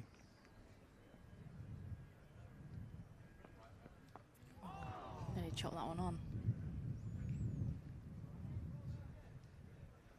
Just a little bit uncertain there, Lammonby, as to what to do with that delivery, and he's had a couple of lives today already. That one wasn't far away from the stumps either.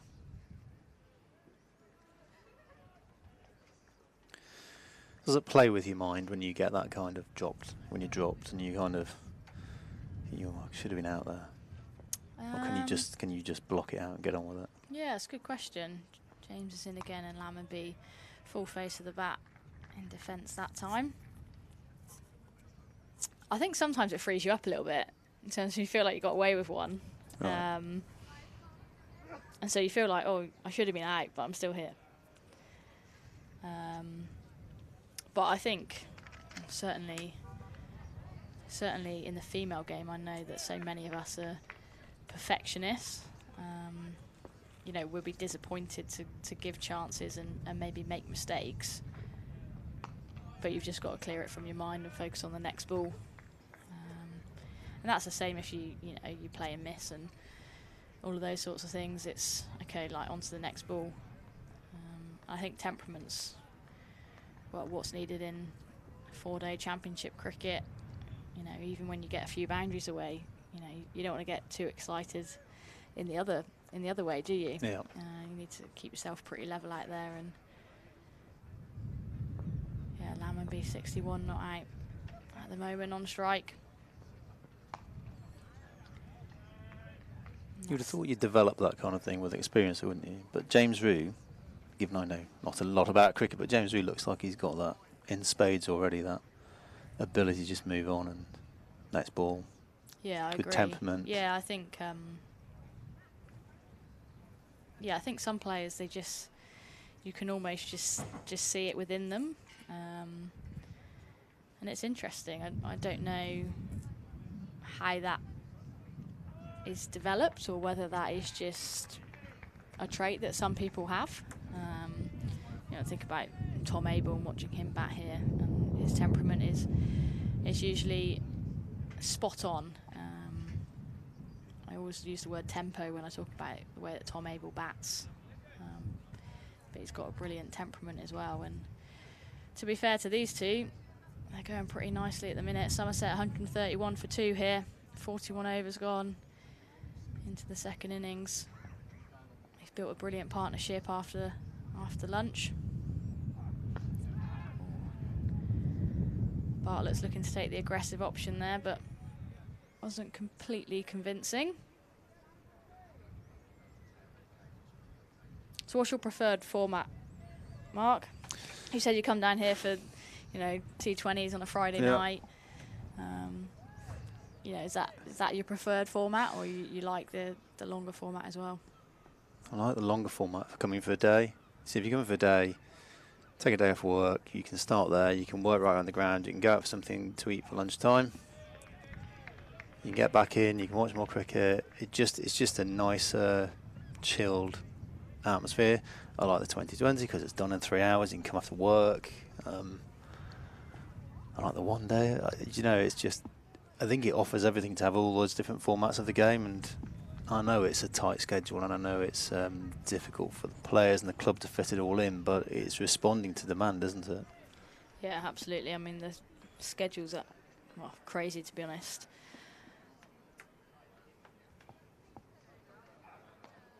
Bartlett just working that one into the leg side off his hip. Yeah, I think the schedules are getting busier and busier these days. You know, the women's game, you know, double the amount of games this year, which is brilliant for us. The as female players, and we probably feel that we've got the balance just about right. Look at where the guys have been, and the amount of, I think it's the amount of travel that they have to do as well. It's not just the time that they're out there in the middle. It's the time spent on the bus, to and from games all around the country. But I guess that's just part and parcel of it. Like I said, it's down to demand, isn't it? People want to see more cricket these days. Lammonby trying to work that through the leg side, but only finds Hamid. Mark's just with us for another couple of balls before Vic Marks rejoins me up until the tea interval. He's a busy man, Vic.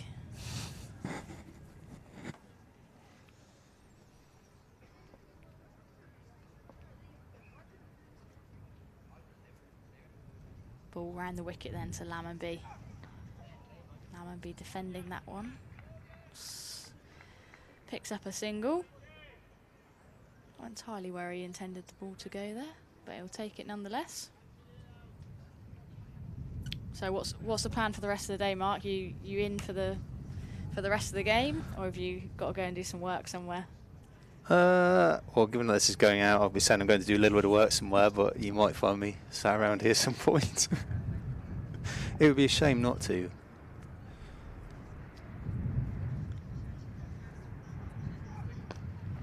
Bartlett driving that one down the ground. I think Ball must have got a hand on that one. Picks up a single. Well, Mark, it's been a pleasure. Thanks for coming to join us in the commentary box. You're welcome back at any time. It's a pleasure to meet you. Thank you very much for looking after me. See you next time. Thank you. Somerset 134 for 2 here at the Cooper Associates County Ground.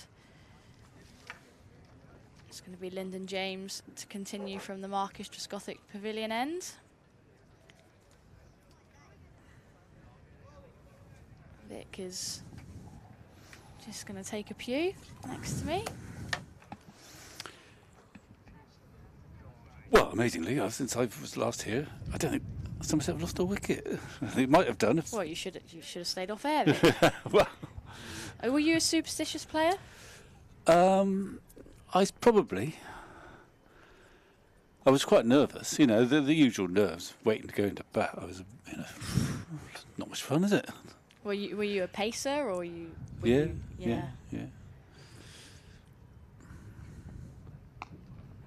It's all right when you get out there, isn't it? By and large, it's okay when you get out there.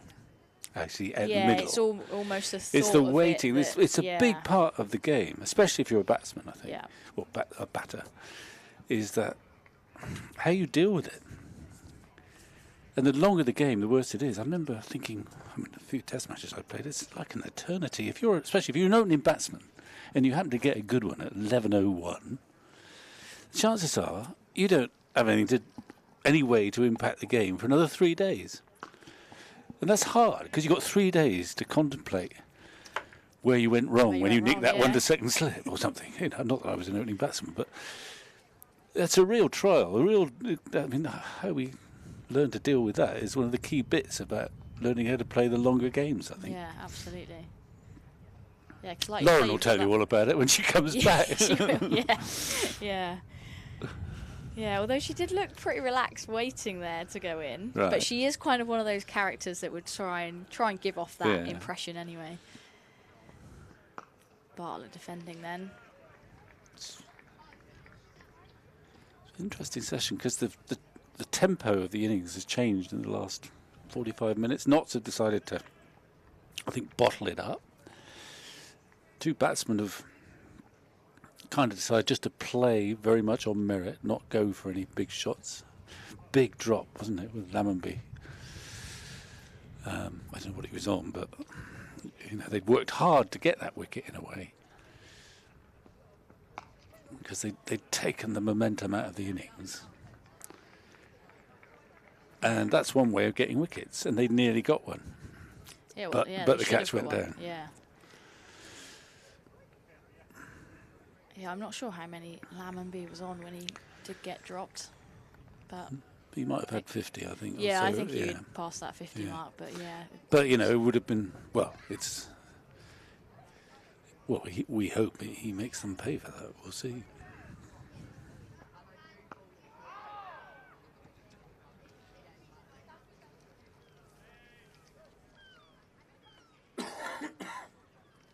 Just the one slip in. Yeah, it's very much, it's a bowl straight. There's just the 4 men on the offside, 5 on the leg side. Sort of bowling for that LBW again, really. A lot of space on the offside.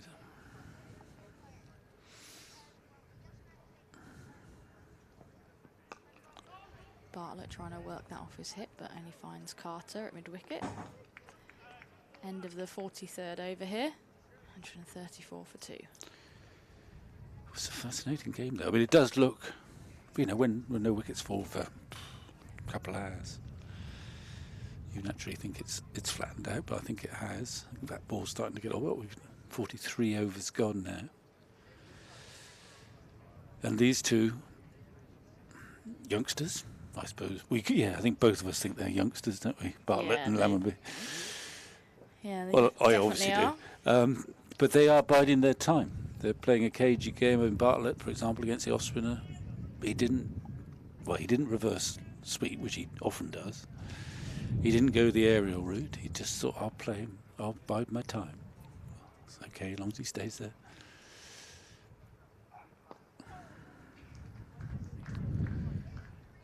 And there's a lot of time left in this match, of course. You don't have to use it all up, but the more weary the bowlers become, the greater the chances that Somerset will be able to set a substantial target. There, currently it's 100 and... If you look at the screen to your right, Vic, it'll tell you. You don't even have to do the maths. He's got to put his glasses 112. on. 112. I have to put my glasses on sometimes. It's just, it swings and roundabouts, Sophie. But 112 for 2. Well, that, i.e. that they lead by 112, well, you wouldn't have guessed that would be possible at this stage of this match when we turned up this morning. No, not at all. Triggs and I were discussing what you think might be a good total. Well, I think if I were in Somerset's dressing room, I would want the target to start at least with a 3. I think this will get flatter. I think it's starting to sort of become more docile as the ball gets older. A fair bit of sunshine. People can chase anything nowadays. So I'd like to have, and what we're going to have now, because we've just seen all the field changes. We see this more often in Test cricket, I think, than in county cricket. But it's all right. Everyone out. We're going to bomb him. So 3 men on the leg side boundary, 2 men at mid wicket.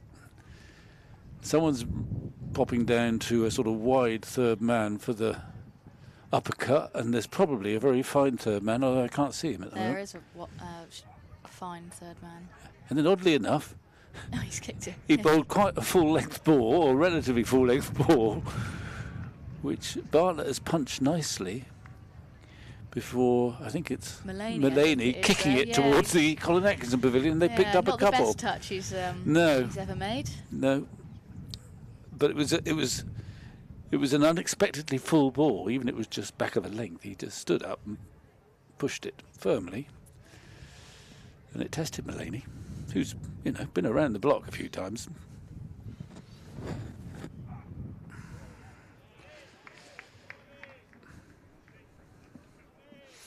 Well, what's he going to do? I mean, the old pro in me, who still sort of occasionally services, thinks, why don't you just get underneath it all, for heaven's sake? You can do that. If you can do that easily, they won't keep doing this for very long. But that is not such a common response as it used to be. But there are 3 men. Oh, hang on. One of them's coming in. How many yards? Oh no, it's just a change of personnel. Yeah. That's all. Change of personnel. Oh, someone's going in under the helmet, I think. Ah, right. Yeah, you got it. So that's trying to take the fend out of it. I mean, dear Jake Ball, this will not be his preferred method. I imagine, because I never had to do it, it must be quite strenuous to keep trying to bowl bouncers. But that's what he's obliged to do with this field, no question. And he will get fed up if Bartlett is in a position just to calmly duck underneath it and let Jake Ball expend all that energy with no reward. But will he continue to do that? Yeah, I'm sort of hoping so. Yeah, last ball of his 12th over here, Ball, and he's been unlucky. Drop chance earlier. Bartlett takes it on, pulls in front of square. Well, if he hits it like that, he's allowed to do that. I mean, the only thing I would say is that that one, it was a terrific shot. It didn't quite get up as high as he would have hoped. It was around about sort of chest high, and he actually hit that down, and he absolutely middled it. Yeah, sound off the bat was nice, wasn't and it? And it went to fairly straight mid-wicket. So, I mean, that confirms in my mind that Jake Ball's not entirely happy with being asked to form this form of attack. It's a sort of plus for Somerset that they felt this is the option they've got to go to. Yeah, I guess he would be the one bowler that could do well, that. I guess so, because maybe. Patterson is quite sharp, but he's also quite small, yes. relatively speaking. Yeah, so he's not Hutton equipped to bowl. The pace really to. No, to Hutton be able is to do certainly that, Hutton so. nowhere near. So he is. I don't know whether James might. I mean, could possibly do it. I don't know. I haven't seen much of James, but he's not a fully fledged all-rounder, perhaps.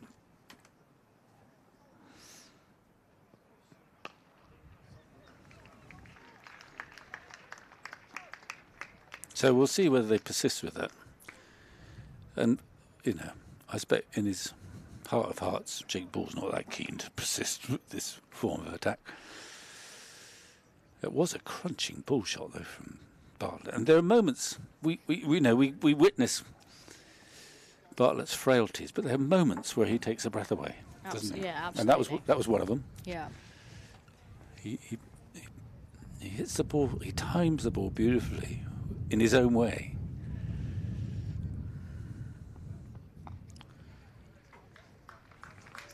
Good running by this player as well. Yeah. Well, both of them. I mean, that Bartlett's going to 100 this year. That must be the 100 partnership. Yeah. The applause goes round the ground here. Well, I mean, it's worth... If you can get away, this game will be worth watching.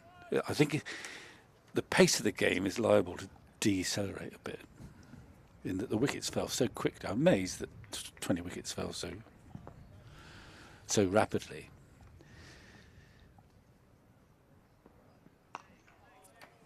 But there's so much time left that you think you're bound, unless it rains, and it doesn't look like it's going to do that, you're bound to get a result, I think. And we don't know who's going to prevail. Somerset's situation has improved dramatically, but as I say, sides nowadays, just see what Surrey did the other day. I know they're a good team, but they got 500. Yeah, that chase batting was last. Remarkable. Sibley was, holding up one end. And the rest were sort of playing around him. Came in and... And the amazing thing about it was that you kind of saw it coming from a long way out, didn't you? Once Sibley got entrenched, and Surrey have got a long lineup of attacking batsmen, down the order, you thought, I think they're going to get these. Yeah, remarkable run chase as Lammonby finds the boundary again. His partnership continuing to grow. Yeah, slips have gone out of fashion. There aren't any now.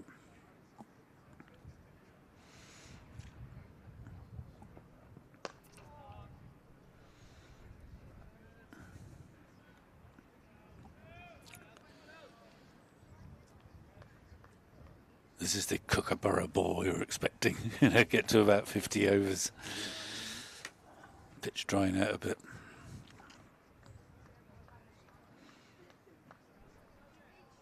Actually quite surprised that they didn't keep Carter going a bit longer, actually, because I thought he wasn't turning the ball a great deal, but he was exerting quite a lot of pressure. I found it quite difficult to score off him.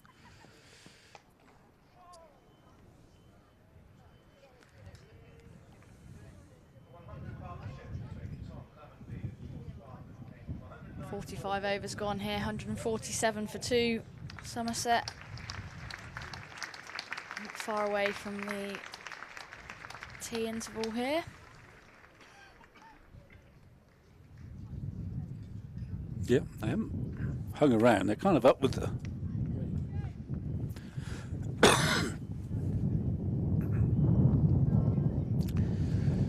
Yeah, Carter was tidy, bottom 10 overs, just 17 runs. Yeah. Well, there's a chat going on with... Mulaney's having a chat, and I think they're gonna ask Jake Ball to maintain his attack, short pitched attack. The men are dispersing just before tea. They're dispersing to the leg side boundary, 3 of them, plus the fairly deep forward short leg. Oh, hang on, one of them's coming in. Now they're sort of hedging their bets a bit. And I don't understand, actually. I was going to say I don't know what's going off out there, but they actually got 2 slips in, so he's going to bowl a more conventional length, but with 2 men back, so he can continue to bowl. I think this makes more sense to me. Yeah. Because Bartlett doesn't know what's coming. I always confuse me, even when England do it. The batsman knows that if they've got a certain field, every ball is going to be short, and they can decide what to do thereafter. Yeah. But with this field, they've got 2 men back on the leg side, plus the forward short leg, which is kind of for that short ball, but they've also got a couple of slips and a bit of protection on the offside. So at least Bartlett doesn't know what length he's going to get. Oh, that was a creaking Hutton at mid-on. Yeah, I don't think he fancies. He's bowled a few overs. He's not Matt either. No. And that is going to be Bartlett's half century. Raises his bat towards the dressing room. Yeah, well, it's a timely knock for both him and also his team. 110 balls, so he's, that's by modern standards, that's quite pedestrian, but no one's worried by that. Okay, well, there's the bouncer. I think he feels he's got to bowl a couple, but I bet he doesn't bowl many anyway. He won't bowl any more than that. Yeah, I think Ball's got to be happier with this field and well, his plan as he knows that. I mean, throughout his entire career, he's been essentially bowling at the right-hander's outside edge to his slip cordon, and it's not really his style. He's not quite quick enough, really, to do it, to produce a whole range of bumpers. He middled it in the end, Bartlett. He's quite a quirky batsman, but he was sort of opened up, wasn't he? It was a sort of walking defensive shot.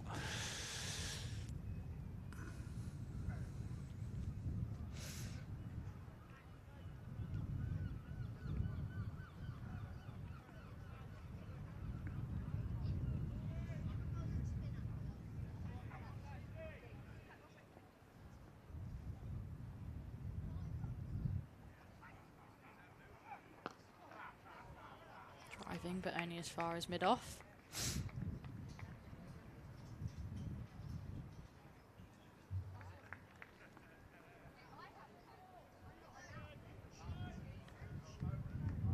Last ball of the 46th over Somerset's innings here. Sounds like the wind's getting up, Vic. Can you hear that in your I can. headphones?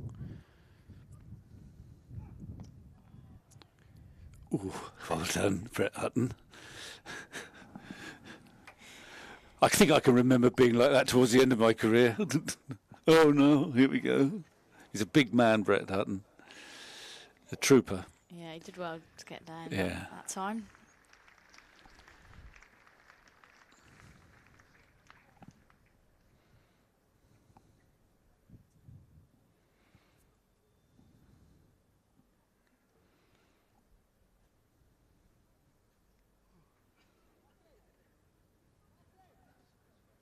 It's going to be Lyndon James to continue.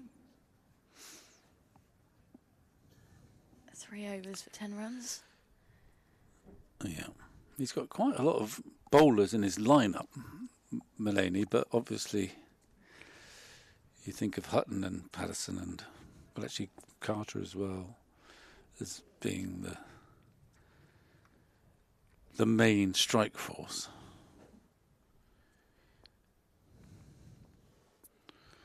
Couple slips in, almost extra slip.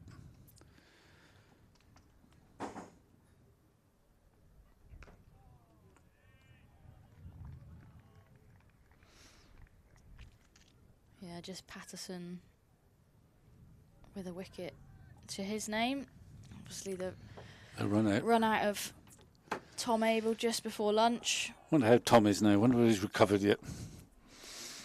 I think he'll have chirped up a bit because the scoreboard is looking a lot healthier. Yeah, these two have done a good job. So what do you do? I mean, you're a modern cricketer now, and you're in the dressing room.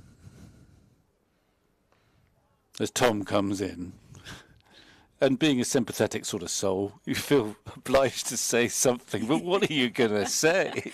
I don't think bad luck quite covers it, really. No, I think... you probably just get out of the way. I don't think there would be many people saying anything. I think probably you're right. I think it would be a very just give him some space. Yes. And you'd almost be waiting for him to... I mean, the alternative, of course... Tell himself off and then rejoin the group and then... Yes. Yeah. One to forget, I think, for Abel today. Yeah. The alternative, I suppose, is to burst out laughing, but the situation wasn't right for that. I remember playing for Somerset against Oxford University, so it was a fairly relaxed sort of setup. And Pete Roebuck, who was a colleague of mine for a long time, and people used to go to the universities and first-class match, just bolster their batting averages and, get some fairly easy runs, by and large.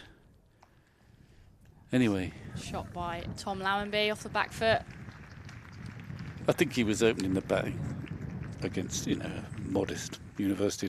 He was out for a duck at 11:02, and our dressing room would have emptied. And I think I just burst out laughing. And to be fair to him, he eventually saw the sort of absurdity of it. Here was a sort of guaranteed 80 just to, make the stats look better at the end of the season. Somehow contrived to get that.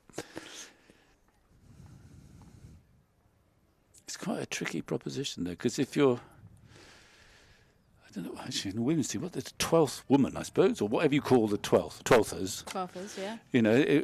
As a part of the ritual. When I first started, you had to go and give the incoming batsman a glass of squash or something, to refresh them. So you got chided if you didn't do it. So, I mean, and so there he is in despair. It's an awkward one, a glass of orange squash. And then you felt obliged to say, bad luck or something like that. I feel like if that was me, I'm terrible when I get out. Oh, yeah? How long terrible. do you have to give you? It depends. 24 hours. Yeah, I usually give myself a good talking to, and then to be fine. Once I've got it out of my system, I'm fine. Right. Rejoin the group. Yeah. But you just got to give yourself a little bit of time on your own. Yeah. Yeah. Well, it captain I'm as sure well. that if someone would give me a glass of squash, we'd like a glass of squash, Sophie. Especially if you've been out there for one ball. Yeah, I would have been returning that squash over them. I think. Yeah. Yeah. Maybe lets that one go through. So is that tea? It looks like it's going to be. Well, I think it's been Somerset's day so far. I mean, the first session was definitely theirs, despite the run-out we've been talking about. And the fact that they've gone through the second session without losing a wicket, adding about, I think they were 43, so that's 112 in the session. It's not rampaging along, but it's healthy. They'll take that. Lammonby's had his moments of good fortune, dropped around about 50. A wicket that they'd worked hard to get by bottling them up, but the catch went down. I think it was a Carter, I think. Carter, yeah, second slip. Sort of second slip. No slip catch is easy, of course, but it was a sort of regulation second slip. That was a big escape. And this pair, they played well, but they bided their time. They haven't gone for the sort of spectacular. Just playing everything on its merit in the knowledge they've got plenty of time. They just want to, well, grind knots into the dust, having started the day way behind. So even Tom Abel will be smiling now. He should be, yeah. So Somerset 155 for 2 here. We're going to take a short break alongside the players, and we'll be back shortly.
Welcome back to the Cooper Associates County Ground, Taunton.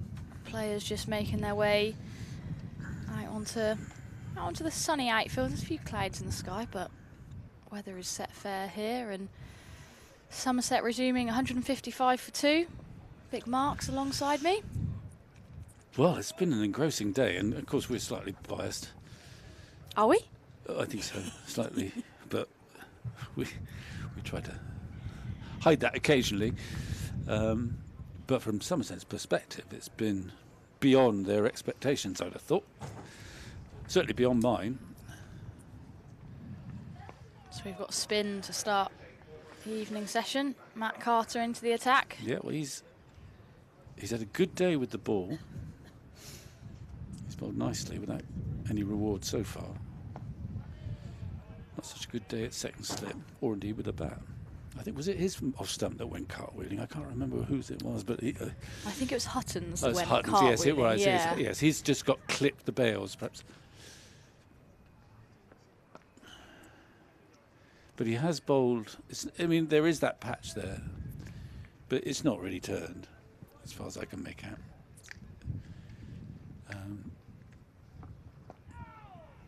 But he's kept a very good length, given the batsman no width, kept them under control, and sort of contributed to the nick that came at the other end by putting the pressure on, and then he dropped it. He's got a nice, easy, languid action. Tall man. Yeah, very tall. But sort of gets a little bit of dip as well, though, I fancy. And a little bit of bounce, but he's on target. Bartlett's happy just to play him on merit. Plenty of time left.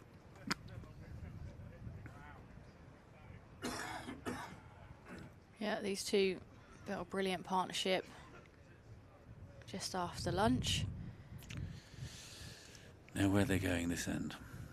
After a break, tendency is to... Patterson was warming up down there when I had ice cream in the interval. Did you? Vic, I was a little bit naughty, yeah. You are. Is that part, is your dietitian, the Western Storm dietitian, is that permitted? It is if you're captain. Yeah. Well, you expend energy. You've got to refuel. You've got to get it from somewhere, haven't you? Yeah. Why not? Yeah, you're right. Well, it is Patterson. Round the wicket. But it's a wicket that's not offering quite so much encouragement there.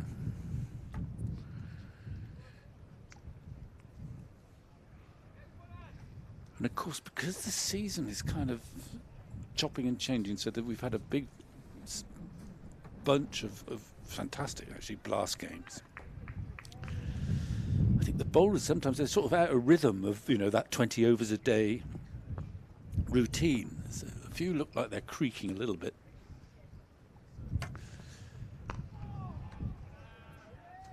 Yeah, I don't really follow the North Group blast, so I don't know whether many of these have featured for Notts regularly, and what their T20 lineup looks like. I think it probably looks quite different to this. I mean, I'm looking around. I haven't followed that closely, but obviously Clark plays and Moores plays. I don't think Hutton plays. I don't think Patterson plays. I'm not sure Hamid plays.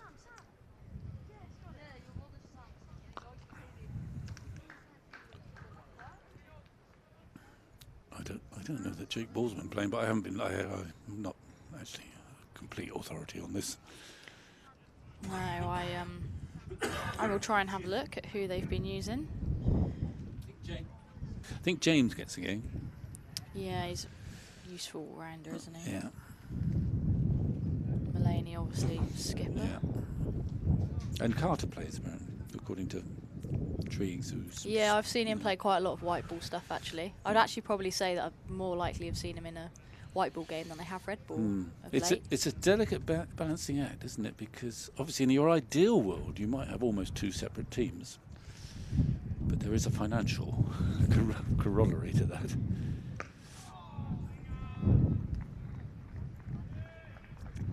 Let's look at the Somerset lineup. Well, actually, there's a lot of turnovers. I mean, the only players who haven't played in the bash in this team are George Bartlett and James Root. The rest have played at some point. Some of them have played all the time.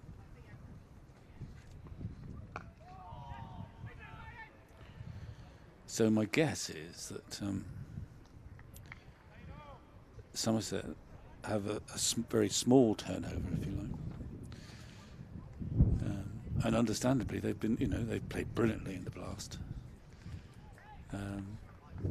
but they've had a pretty hectic schedule. If you're, I don't know, Tom Abel, or they've tried to give the odd rest to Matt Henry and Craig Overton, quite understandably. Yeah. They have been able to do that, haven't they? Yeah. Which has been, I think, that's almost been the key to their success, that they've... Yeah, they've kept winning, even though they haven't always played their absolutely best team. Yeah. And Shoaib Bashir's come in with some injuries here and there and actually ended up very much in credit, I reckon. So a lot of good things have come out of that Blast, not least a home quarter final, but also some. It's great, wasn't it? It's actually great when you must think that when slightly surprising people come out to win the game for you. So the other night against Gloucester, only Smeed at the top order shot. That's a lovely shot. Ball on the ground, hit very firmly though. First time he's sort of looked to hit him straight, but he hit him all on the ground. It was a long way for Carter to get down. Yeah, to try and get a hand on that one. No, he didn't quite get there, did he? And good intent there by Bartlett. Good use of the feet. So yeah, I'm just going back to the.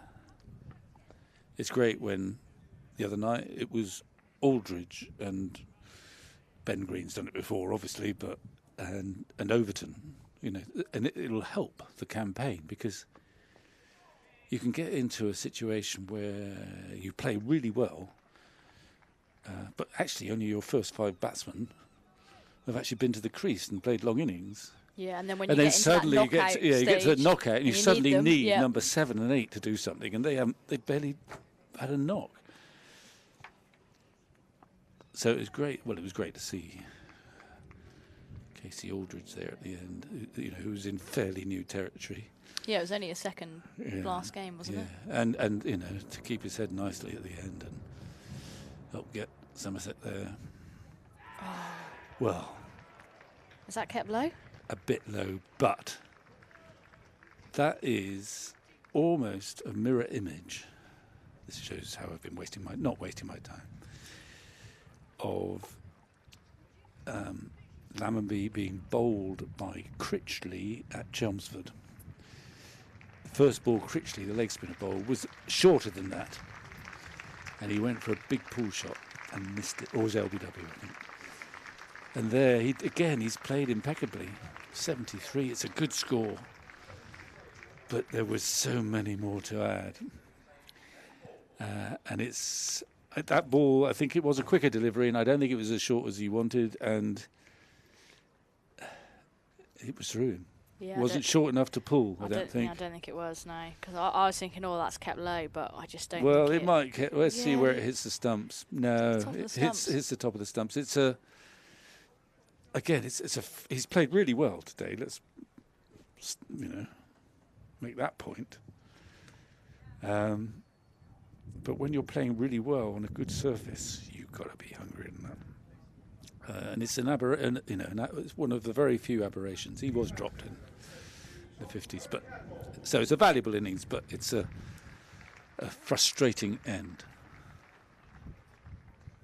Yeah, and I don't know. Sometimes I sense with Lammonby that he just gets a bit twitchy and wants to get a boundary away. And I think George Bartlett used his feet really well at the start of the over, gets a boundary and like shows really good intent, and almost, I'm not saying that Lammonby gets carried away because of his partner, but I mean, I think they might have come out thinking, right, we let Carter bowl at us in the middle session. Yeah. Fair enough. But you're right also that, you know, Bartlett, well, hang on a minute. Well, he's got a single, but it wasn't the best way to get it. It was an outside edge. It didn't quite carry the slip. That dribbled away. That offered the possibility also of a run out. Run out, yeah. And the upshot is 1 run. But I think you're right. I think they might have come out thinking, well, we won't let him dominate. But Bartlett had already hit a beautiful straight drive. You can bide your time. And Bartlett's shot was essentially, if well executed, risk-free. Lammonby, I suppose the generous analysis is that he must judge the length. And I think it was a quicker ball. It was quite a quick ball. But he misjudged the length so that the pull shot looked totally inappropriate, I'm afraid. So that's there's another twist and turn. There's plenty of scope. I mean, you can't look away now when Kola Cadmore comes to the crease, because stuff happens. It does, doesn't it? He played nicely in the first innings, actually, but you could, even though he wasn't going that quickly, the bits I saw, he was always looking to hit that thing, and he didn't quite. I mean, he got 30 odd relatively quickly. That's a pretty decent shot. It is, isn't it? He's going to get it. They'll pick up 3. But it's a nice push, that, for 3, second ball, isn't it? Yeah. I mean, I know he opened his account in the previous over, but that's an imposing shot, second ball. Yeah. Well, he does. I mean, he's very exciting. He's only really got 1 big score in the championship, I think, this summer. He's got lots of 30s. But he'll get another big score somewhere. And when he gets them, he doesn't hang around.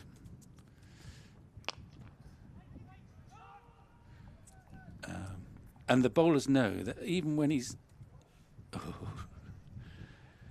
thinking about a cheeky one after the ricochet off the stumps, but sanity is we don't want any more run-outs. No, I don't need any more run-outs. Don't, especially when you're on air, Vic. Obviously, I'm. Well, you might surprise yourself. You never know.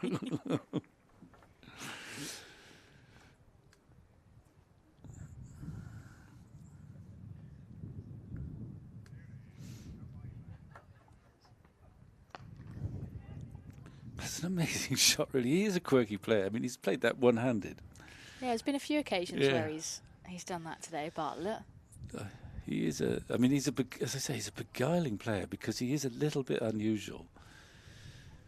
In the end, his bottom hand came off. Yeah, I suppose when he makes contact, it's still 2 hands on the bat. Yeah, just about. Yeah. It's not tennis. Double-handed backhands, one moment or.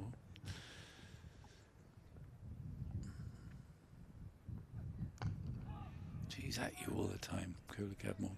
They know must sense it too. I mean, it opens up opportunities. He was another LBW man in the first innings, I think. But he's the sort of bloke you want to get rid of early because you know that if he stays in, the game moves quickly. As I say, he's done some good work in his short time at Somerset.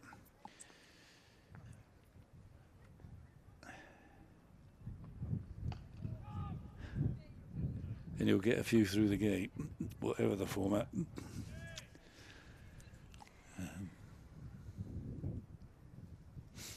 I suppose you'd fret a bit. I don't know.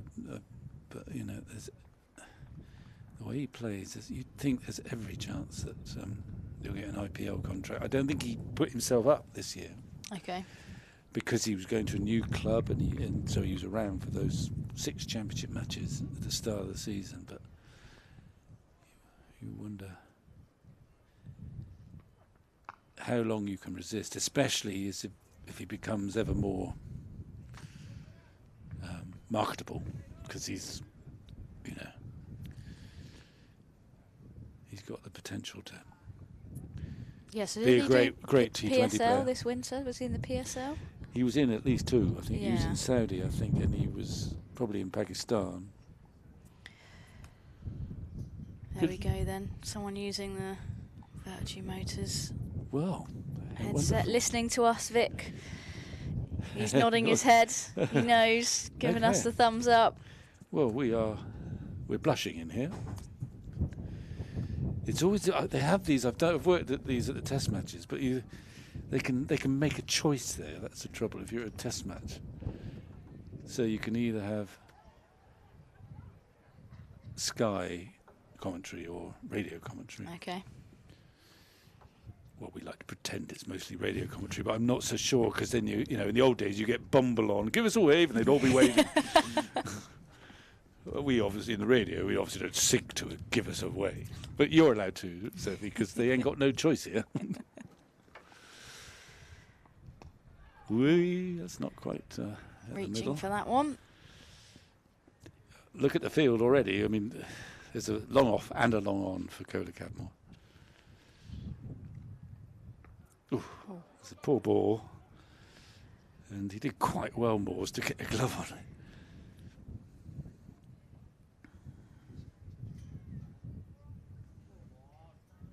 Yeah, it's harsh that, isn't it, on Moores? He's done all he can to try and get something on that, and then he's got byes to his name.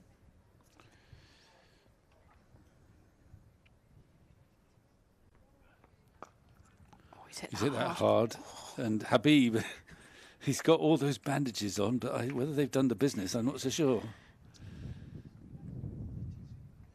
I'm not sure you want to be in it extra cover with dodgy fingers when Kohler Cadmore's on strike, to be honest. To be fair, I wouldn't want to be in front of the bats. Exactly. Yeah. With Kohler Cadmore on strike.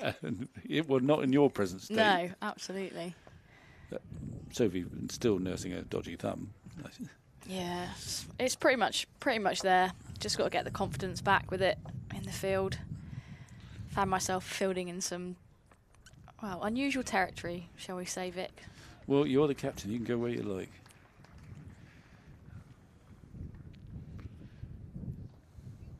Well, they're tricky to captain from third, I think, deep third on the boundary. Yeah, I did actually find myself there a couple of times. In the short form of the game, you do find yourself sometimes, short third, short fine. So you're in the ring, it's fine, it's manageable. But then when your seam bowler goes, no, want you back. Oh, right, there you go. I found myself patrolling down there a few times.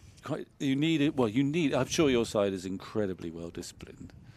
So everyone is looking at you at almost every moment for that vital field change, rather than you having to sort of jump up and down and wave and shout. Yeah.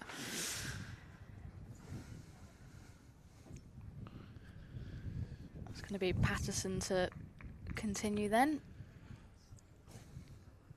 Picked up the wicket of Dixon earlier today. He's bowling to Kohler Cadmore.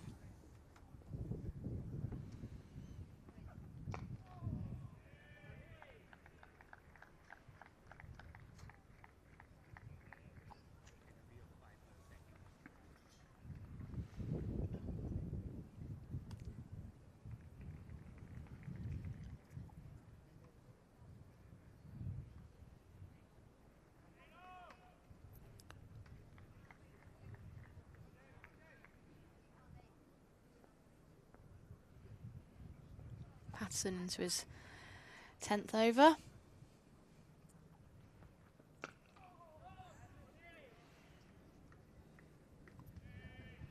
Kohler Cadmore keen to advance to the bowlers as well, isn't he? Yeah, he was.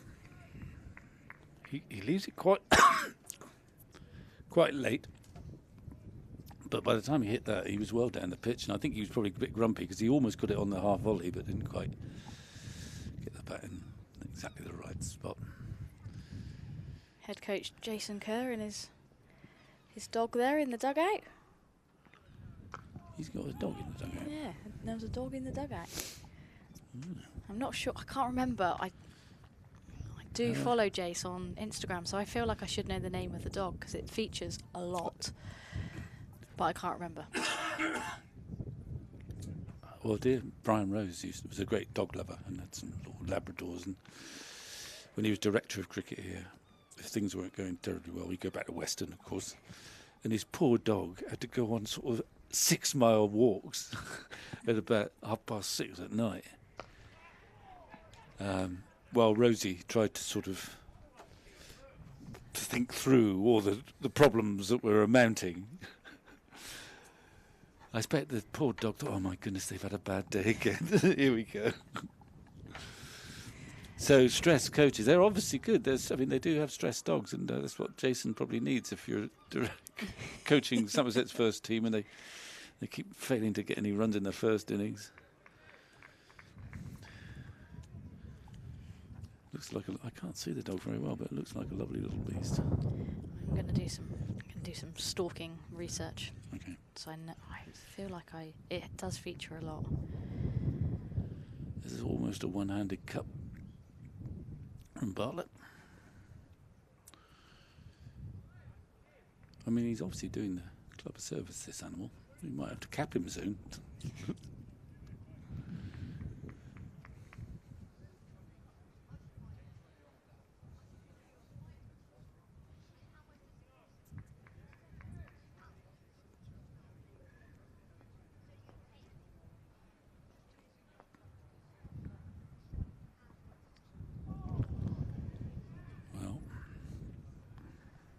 I think it's Reggie.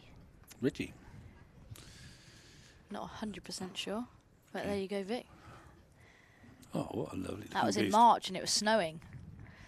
Seems like a long time ago now, doesn't it? Yeah.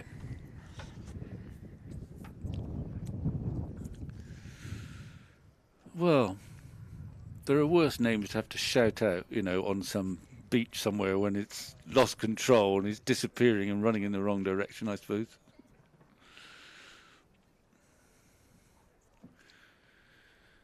Wonder who it's named after. Reggie.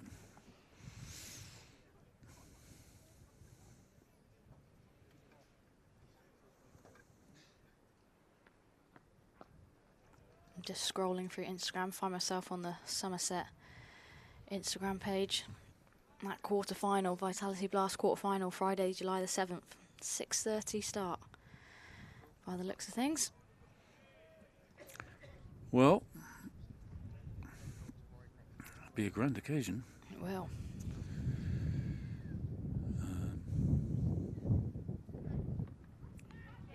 And whoever comes, I don't know who. I mean, there's a lot of sides in that northern group. I fancy who are all sort of there or thereabouts. But they will come with some reservations down to Taunton, packed Taunton. It was Derbyshire last year, wasn't it? It was, yeah. That was a high-scoring game, wasn't it, from a Somerset perspective? Yeah.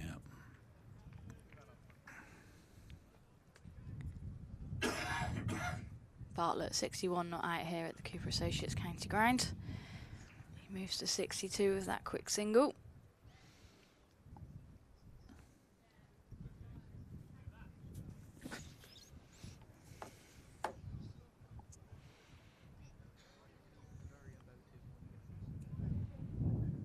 So significant field changes for the different batsmen.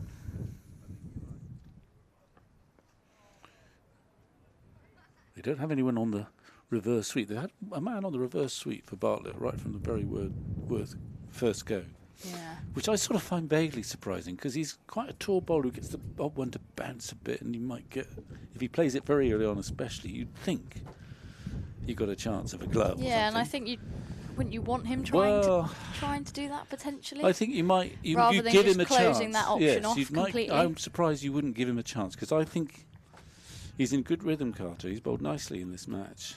And it's partly because he gets that little bit of bounce. And if you don't judge the length right when you're trying to sweep, you can get the glove that pops up. And Bartlett hasn't tried. He's timed that one nicely. Yes, hasn't he? There's a couple Might there. pick up a couple. But obviously, I mean, Cola Cadmore's not a big reverse sweeper. They bring them up for Cola Cadmore. Yeah, he mid off and mid on he go hits back straight, doesn't he, Cola Cadmore? Yeah. I mean, He doesn't. You don't want to be the sight screen for Cola Cadmore. He hits that a lot. Well, it's a good target, Absolutely, by and large. Yeah.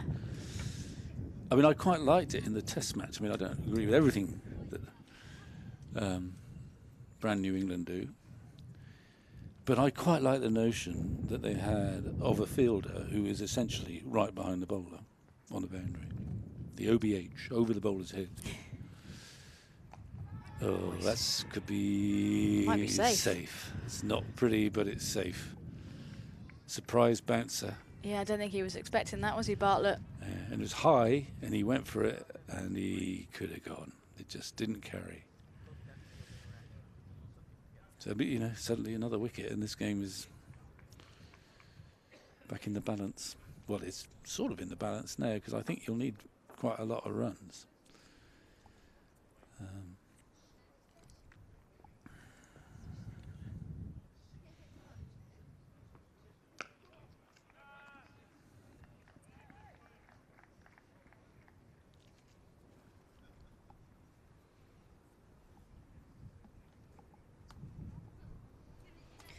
You can see there Hamid on screen. There's a couple of fingers taped up there on his right hand. Yeah, well, he'll want some runs in the second innings, that's for sure. He failed in the first. And what is an increasingly inviting pitch to bat on, I'd say. Well, he was always going to go for that. A little bit of width. Wasn't from the middle of the bat. He got enough on it. Sped down to third man. He moves for double figures then.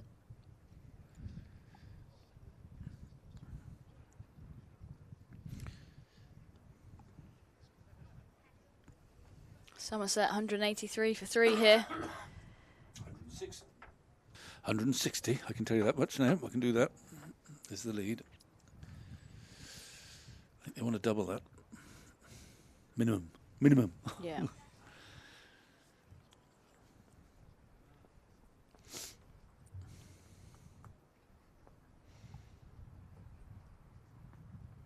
Ooh.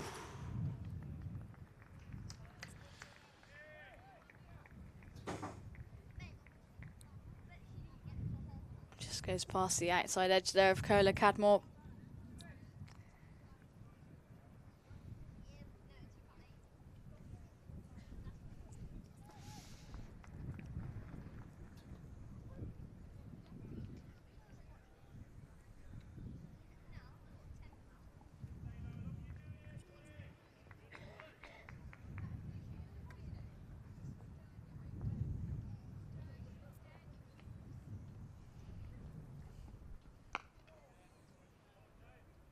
Defends that up the ground.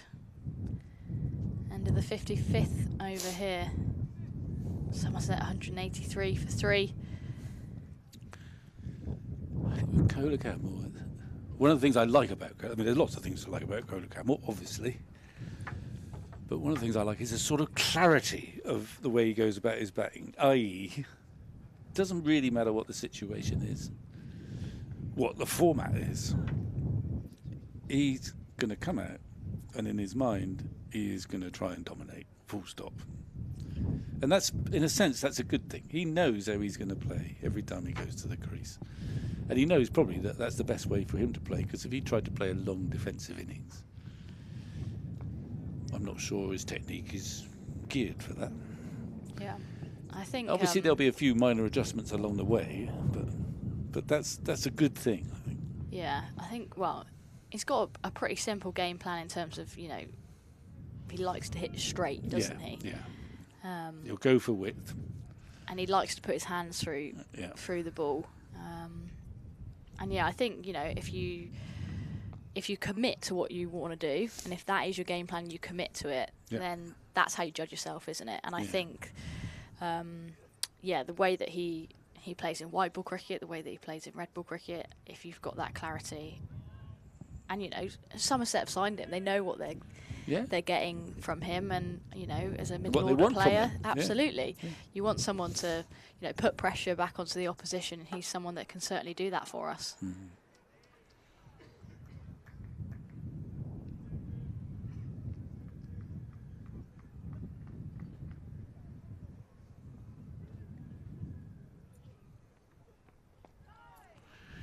It's a good spell from Carter. Yeah, I was just thinking. I mean, it's not spinning. It's not spinning, but he's still posing the odd problem. He's picked up the 1 wicket. I mean,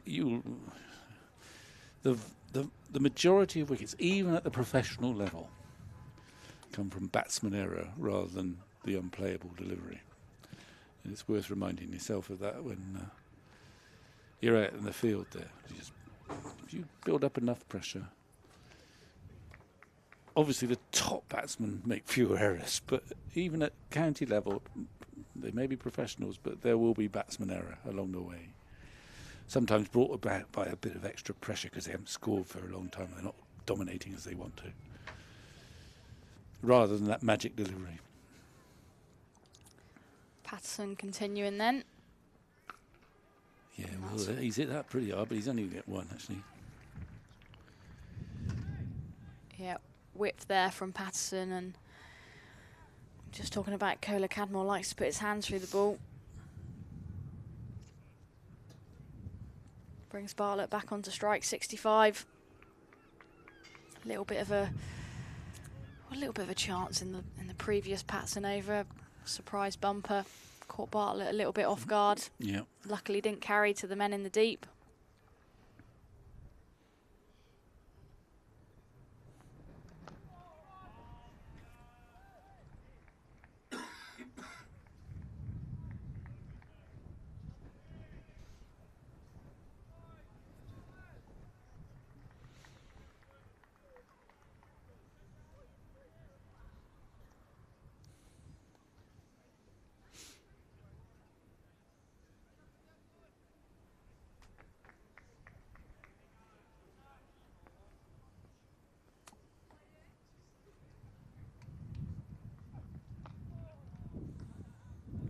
Bartlett works that away, out to deep point.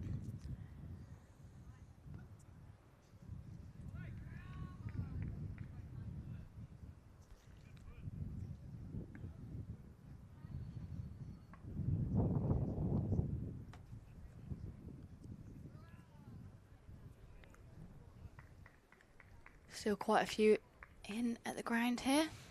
Well, why not? I'd certainly be venturing. I wouldn't leave Kohler Cadmore and the deep Bartlett. Yeah, be venturing into the sunny side of the ground though. Driving up to mid-off. Just rotating the strike well this over, Somerset batters.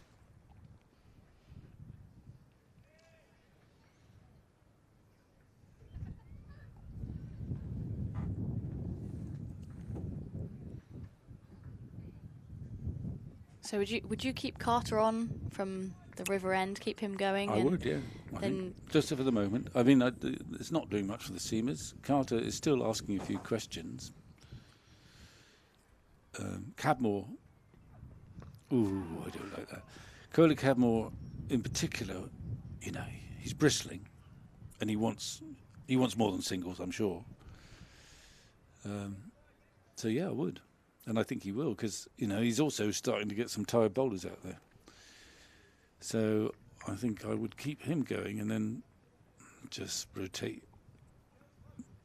seamers from this end. I don't think he can afford to take him off, actually, otherwise he'll start to run out of bowlers. Unless he bowled him, well, he could bowl himself again. As a sort of defensive mode, he did quite a nice job actually for 3 or 4 overs. You thought, oh, hang on a minute, where are they going to score? But for the moment, I think it's Carter. 57 overs gone here. Somerset 186 for 3. It's going to be Carter to. And he's on the right end too. That boundary is significantly longer than the one coming towards us. So even for Kohler Cadmore in a championship match, it's quite a big shot to go in for the sight screen with a long off and a long on, although there is quite a big gap between them. Yeah. We'll see whether he goes for it. No, not there. Yeah, it's interesting that they've got that long on and long off immediately for. Yeah, well, I can understand it for Kohler Cadmore because he's so strong and he's so good at that. And I mean, it's obvious. It's the obvious thing as a captain, and I'm sure you do it all the time, is what would they least like me to do at the moment? You may not have all the options, but... And so I was thinking, I think not just... And then you have to work it out. So for some batsmen, they love the field back because they don't want to have to take the risk of going aerial. So you want to keep them in for as long as possible. But there are other batsmen who just love the straight drive and are very good at it. And I thought, England were a bit inflexible with Dean Moen. They kept them in that test match for Travis Head and they got him. But after that, the batsmen were hitting Moen back over his head, and it just looked a completely risk-free shot. And I thought, give him that protection. So what was the batsman least like? Them up or back? That's a nice shot. Just opened up and almost sliced it, but it wasn't a slice. It was better than that. It was beautifully driven, but he just opened the face a bit. Yeah, I think that's a good point, actually. And some players they're not really content to take the singles, are they? That doesn't really interest them. They want to be hitting boundaries. Exactly. They want to be scoring quickly, and when you take those options away from they get restless. Those players, how long are they prepared to just milk singles before? No, actually, I want to get after this. Yeah. And likewise, there'll be some batsmen who think it's fantastic. They don't have to take that risk of going aerial, and they're not quite so well equipped to do it, and they'll just love it if they can just push for one. And it's a lovely, interesting dilemma for captains and bowlers. The bowlers should sense it too, really. Especially, I'm talking slow bowlers mostly, I guess, but you've got to be flexible.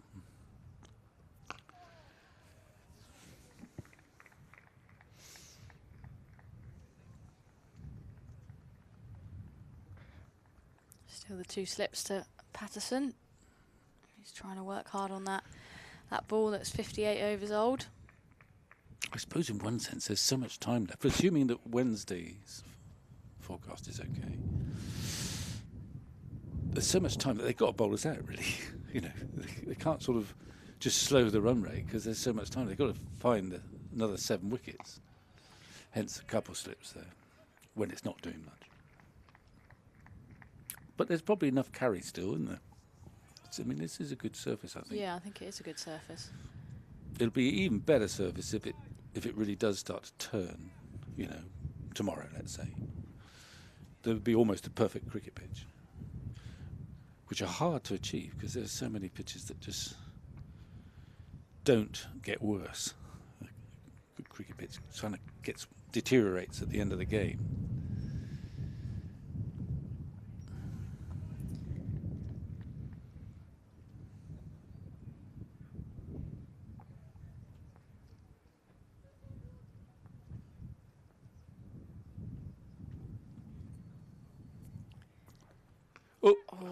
Those slips were nearly nearly in play there. Well, it didn't quite carry. He did well, Ashley Carter, to get down there. Bounced in front of him. But you would hope that carried, really, because it was a fairly aggressive shot from Bartlett. Open face, took the edge. But it didn't quite carry. Kookaburra's going soft now in the 59th over.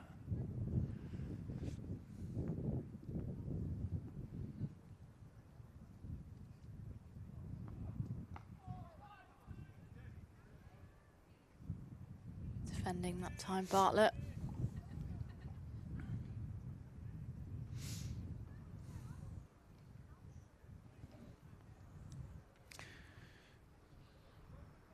Well, he's defended quite a lot. And this is not a criticism either, but he's faced 154 balls for 67.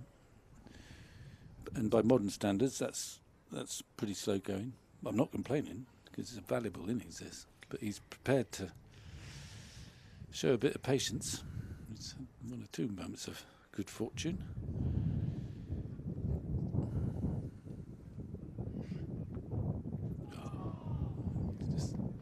He's just going through a little tricky patch, though. Yeah. It's good bowling from Patterson. Yeah, I was just going to say it's been a good over by Patterson so far. Been a good spell after the tea interval.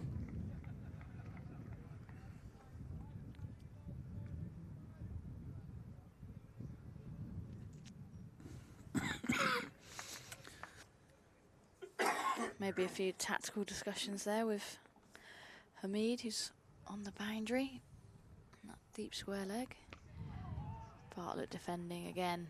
And that's a maiden from Patterson. 1 for 40 off his 13 overs in this innings so far.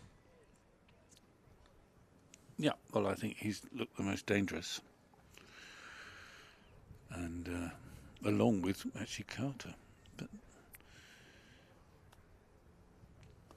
But he ain't got that many more overs left in him in this spell, I don't think.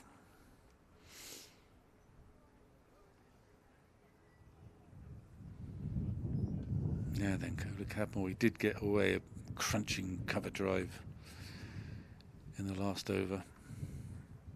How aggressive is he going to be against Carter?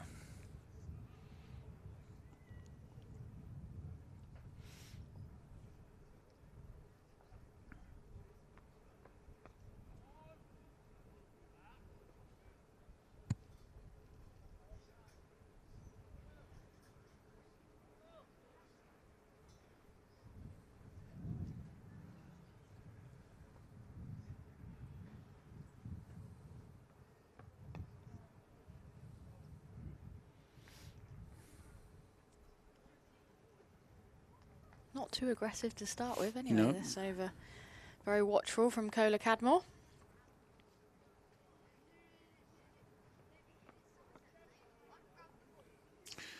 It's just me, but I always sense a hint of reluctance when he ends up defending, though. He don't really want to, but he's sort of got to, and it's not quite. I mean, it's good bowling, too, actually. There's a very big bird at mid-on that could be in danger. Gull. The goal. Oh, not quite straight enough, is it? You seem to see more goals inland than you do by the seaside nowadays. Do you have goals in Western still? Yeah, there's plenty about on the seafront. Okay. Not that I don't venture into Western too often. Sometimes nip in on my bike, but no, don't spend too much time there. Okay.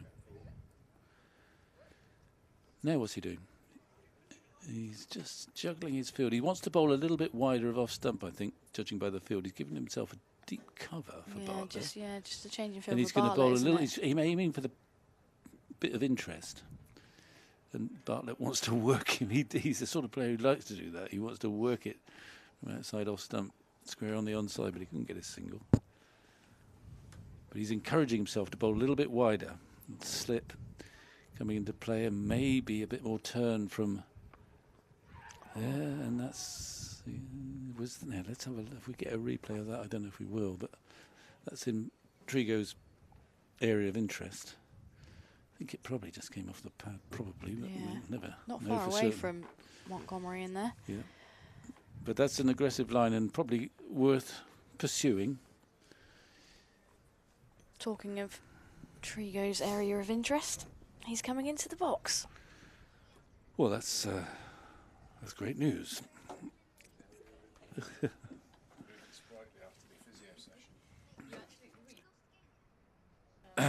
So half our team are in having physio treatment of various sorts. I need more than that. Oh, I'm going to slide into my chair next to you, Vic. Are you a new man now? I've still got the a little bit of the old greasy oil on my back. I think that's probably the physio enough detail. team have gone to town. You've had a team working on you. They had a team of. It was like a Formula One pit stop. Patterson into bowl to Kohler Cadmore. Those last two balls from Bartlett, watching from behind you. That straight ball that he's tried to flick into the leg side to get very square, and then the one that he's tried to push past silly point. You almost want to send the message to George, it's day 2. Still a long time to go. He looks very anxious to score runs, and I get it. Yeah. Although he's scored at a pretty pedestrian rate, to be fair. He's faced a lot of balls. But also there was a field change too that promoted that, and probably quite always. There's nothing wrong with a few dot balls. Oh no, and to be fair, he's played some dot balls. You never used to say that when you were 19, I'll tell you. I don't remember you saying that. But like I said, we play the perfect game from up here. But George, lovely to see him scoring runs, and he's playing superbly. It's just the long game, 67. Turn that 67 into a big one, George. Yeah. Well, someone's got to, you see. I mean, Lammonby's was a frustrating dismissal because he played so well, and he got out like that against Essex, against Critchley, when the first ball he faced from him was a long op, actually, I think, or much shorter than the one he missed today. And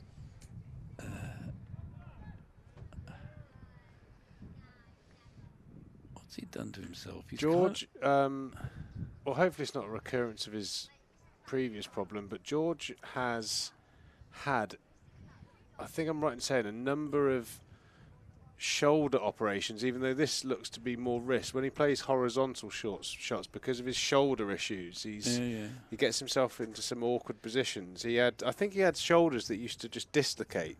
Oh, right. I don't know if that's something to do with that. I know that there was one season where he couldn't play a cut shot without popping his right shoulder out or something bizarre. So, but he is a very wristy kind of fluid player. I mean, he played some unusual. Anyway, he's just gathering himself. That's bothered him, that, hasn't it? It's unusual. It has, and he's sort of. He looks really. It looks like his hand is a problem, or wrist. He looks really uncomfortable there, you've got to say. Yeah, hang on. He's going to get some attention there, I think. Is Jamie Thorpe striding out to the wicket, or as my sons call him, Gerard Piqué, the Barcelona centre-back. Oh, right. He's told me that I have to call him that on the live stream in exchange for his physio treatments. So Gerard Piqué. Gerard Piqué. I thought he was more like Alvin the Chipmunk, but Gerard Piqué is apparently. I'm more familiar. I'm not very familiar with either of those, but I think Piqué, I've got a vague memory. Gerard Piqué is he played for Manchester United briefly, didn't he? Yeah, he's a very handsome chap, as is Jamie Thorpe. The who has been giving you free treatment. Married to Shakira, or was maybe. Oh, right. Even though I assure you, Jamie Thorpe is not married to Shakira. He has a wonderful wife and 2 kids, one on the way, I believe, very soon. But yeah, great guy is Jamie, and he'll be given a bit of care and attention. Very conscientious chap, looks after the boys well. Well, lucky he'd finished with you, because he's just temporarily, he's needed out there. It's a strange thing. Something must have clicked in his wrist, I guess. He played a slightly ugly, swishing hook shot without making contact. Yeah, he's definitely in a bit of discomfort there, George. He is. The last thing Somerset need is for him to disappear. The last thing he wants, either. I mean, normally I broke a bone in this. There's a cluster of very small bones at the end of your metacarpals as they meet your wrist, radius and ulna, I believe, and they're tiny little bones. And I can remember cracking one of them, and it wasn't the break that was necessarily a bad thing, but the whole hand goes into like limp mode. Right. If that makes sense, you lose the strength in the hand. I think that's probably what he's sensing now. Yes, it's sore, but it's the fact that you then can't grip the bat for quite a period of time. You know, when you take a knock on the funny bone, the elbow, your hand sort of stops operating. Hopefully that's not the case, but he's certainly in a bit of discomfort there. I think he's taken a drink, possibly a pill of some sort.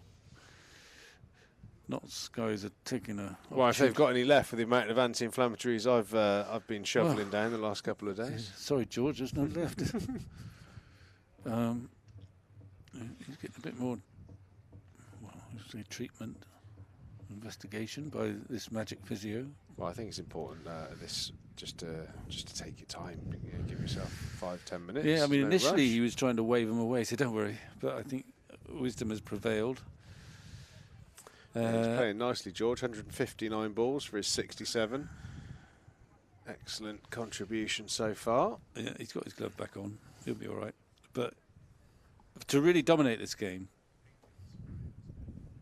and it didn't happen to Lammonby, I think someone's got to get 100, and you can build around a sort of 100 maker, century maker, yep, to get a really substantial total. But I think you see the characteristic of the Kookaburra ball, kind of what I expected actually. You get through that new ball period, you take the bowlers into their second spells, just gets a bit flatter, and we both played enough cricket here. I don't think it's changed that much. That day 2, day 3, or back end of day 2, the majority of day 3 is normally a batter's paradise. If you can get in, get past that new ball, that opening spell, get yourself to 40, 50, and then really set your stall out for a long stay at the crease. Certainly hope that's George's intention, and Kola Cadmore. Well, everything's stopped now because we've got now some attention to the footholds. Little spades come out. The old spade and the tamper. I think what's probably happened there is Scott's repaired them at tea time, and it's hasn't had time to go off, and it's probably a bit crumbly. It looks better than, I think, the last championship match I saw here, where it was just at takeoff about a yard or two this side of the stumps. It was looked all sandy and insecure. It doesn't look like that now. The outfield's obviously improved. But what's that thing called? That thing that they bang in? A tamper. Tamper. So the game is prompted by George's problems, and rather belatedly, really, out comes. Is that Scott? It's Scott, yeah. Well, I think he's produced a damn good wicket for this match. We'll see how it progresses. It'll get easier for batsmen. We've established that. He's been preparing some fantastic one-day pitches over the last month during the blast. They've been fast. They've been bouncy. Good to bat on, but I think Overton and Henry have really sort of made the most of the pace that he's got into the pitch. No, well, it's been quite interesting watching Somerset in that they've sort of gone against the norm in the way they use Overton, who's never been a brilliant bowler late in the innings anyway, but nonetheless they've kind of given him his head. If things are going well, he just keeps going, and he has a natural length which can go but can be dangerous. But not a lot of sides do that. I could not believe it, actually. You were here and I was watching dutifully against Gloucester when Shaw, the Gloucester opening bowler, bowled the first over, swung the ball. It was a wicket maiden. Got Banton out.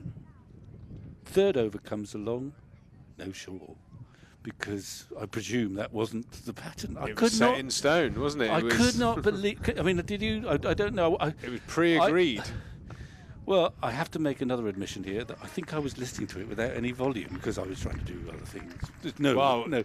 That particular game was covered by Sky. Why would you want to listen to that commentary? That's probably why there was no volume. Why would you listen to that commentary? Well, that was probably it. There was no treat. When you're used to the quality that we deliver here at Somerset. Of course, you wouldn't have been working on that game, so you may not have been familiar with it. But Shaw got it to swing in the first over, wicket edged.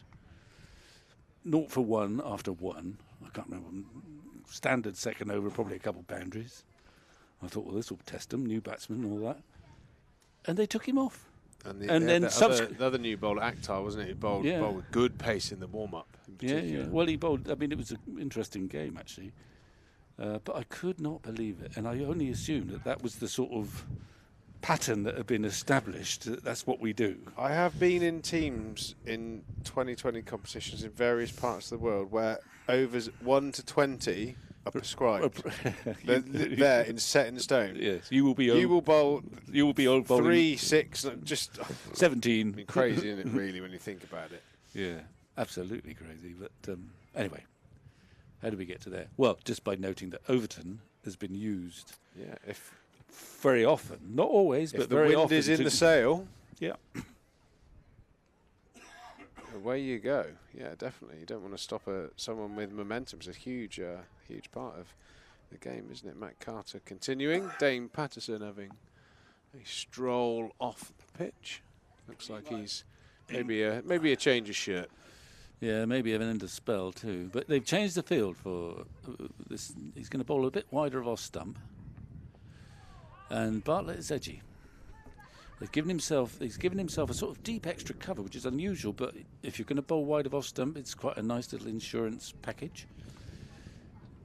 Forward short leg has gone to silly point,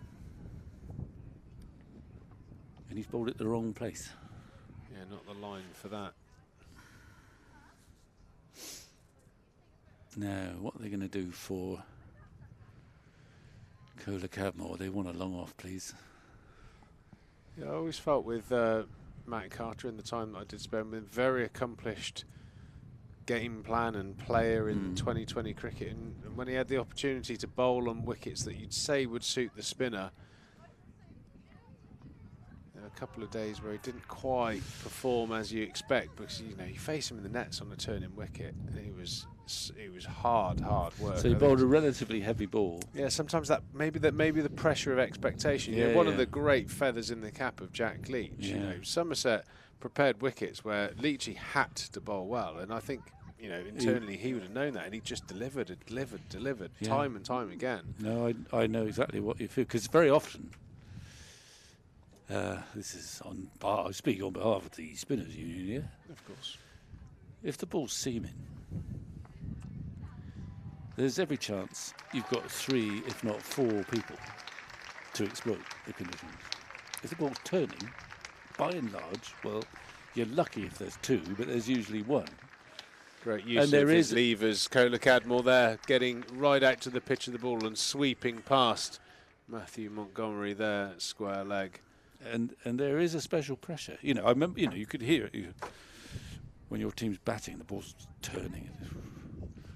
And their spinner seems to be get loose, Vic. Making it talk. Well, and then they come off, you'll get five here.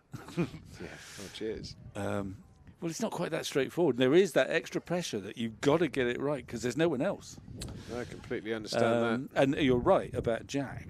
It did Jack the world of good, you see, playing on these turning pitches, so that when he got on a turning pitch at the highest level, he was comfortable about how to go about it. Whereas Moen, who was a great cricketer in many, many ways, but Moen never had that experience at Worcester.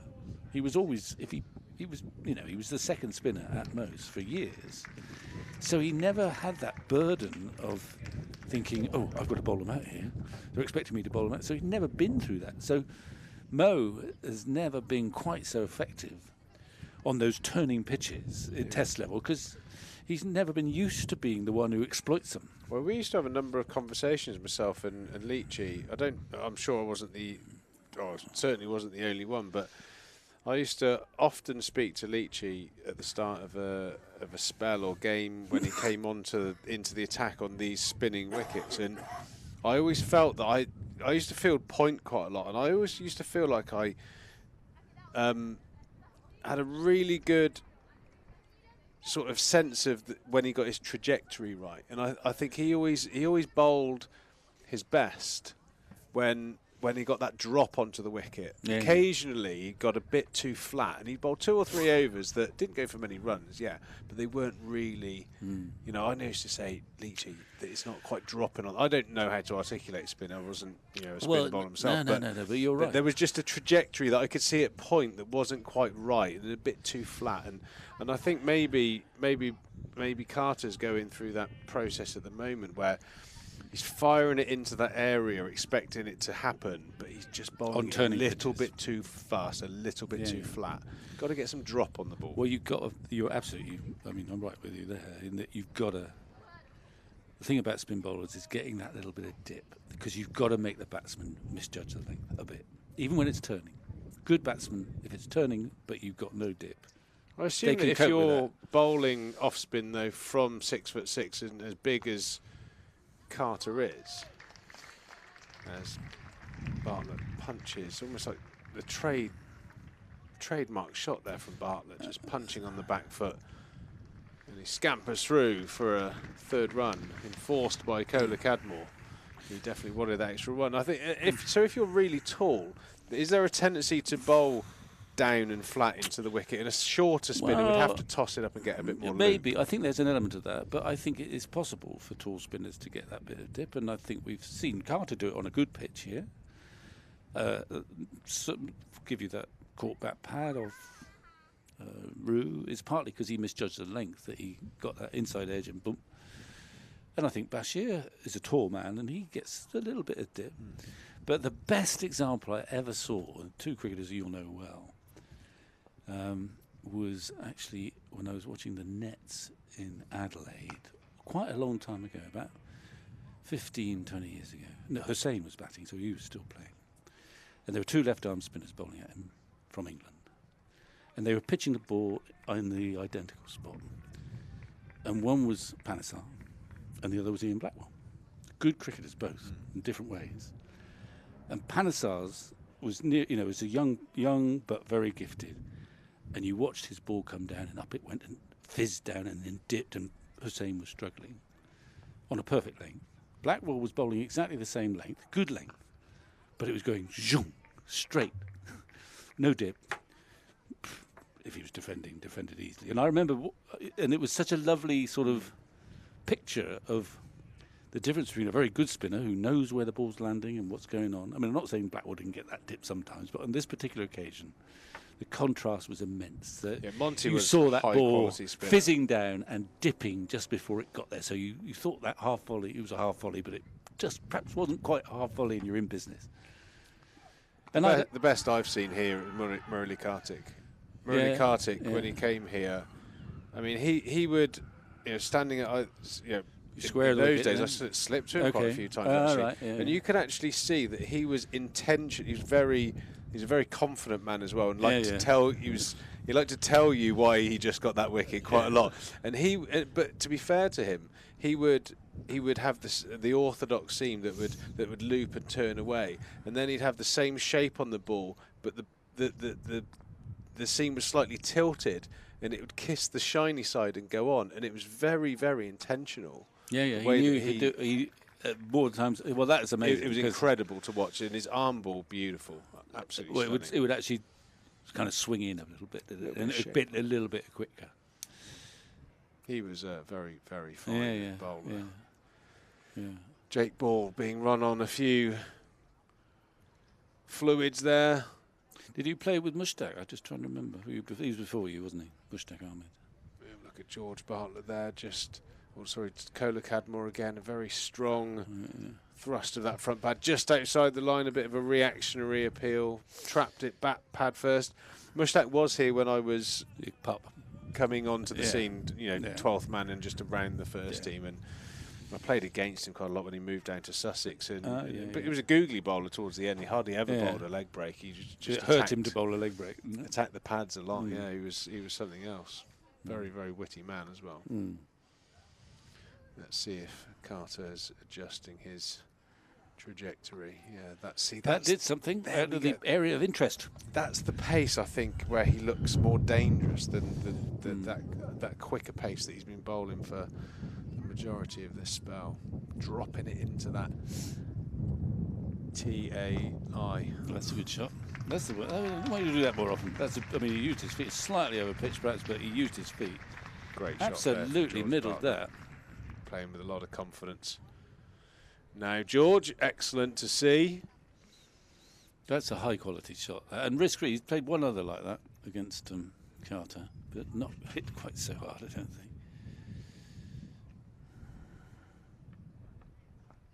think. And then he plays a quirky sort of chest on, kind of backward defensive that is not pretty still. He's got 78 now.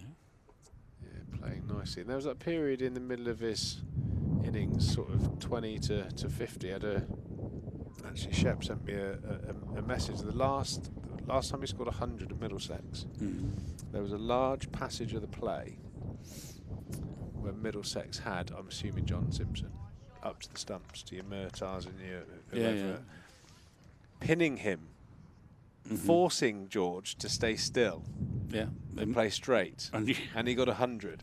And in this game, there was a period where he was starting to look a bit edgy. Brett Hutton was bowling. He nearly got trapped LBW, started walking down the wicket. There was a bit of movement. Tom Moores came up to the crease, forcing him to stay still and he started straight. And then he started playing well again.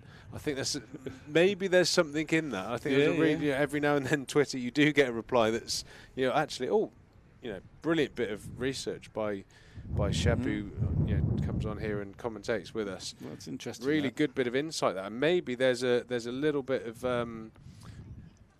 something in that for George to think about. Stay still, back yourself, because he has got those tendencies to play those quirky shots, and maybe his conversion rate will be higher if he tries to keep those to a minimum.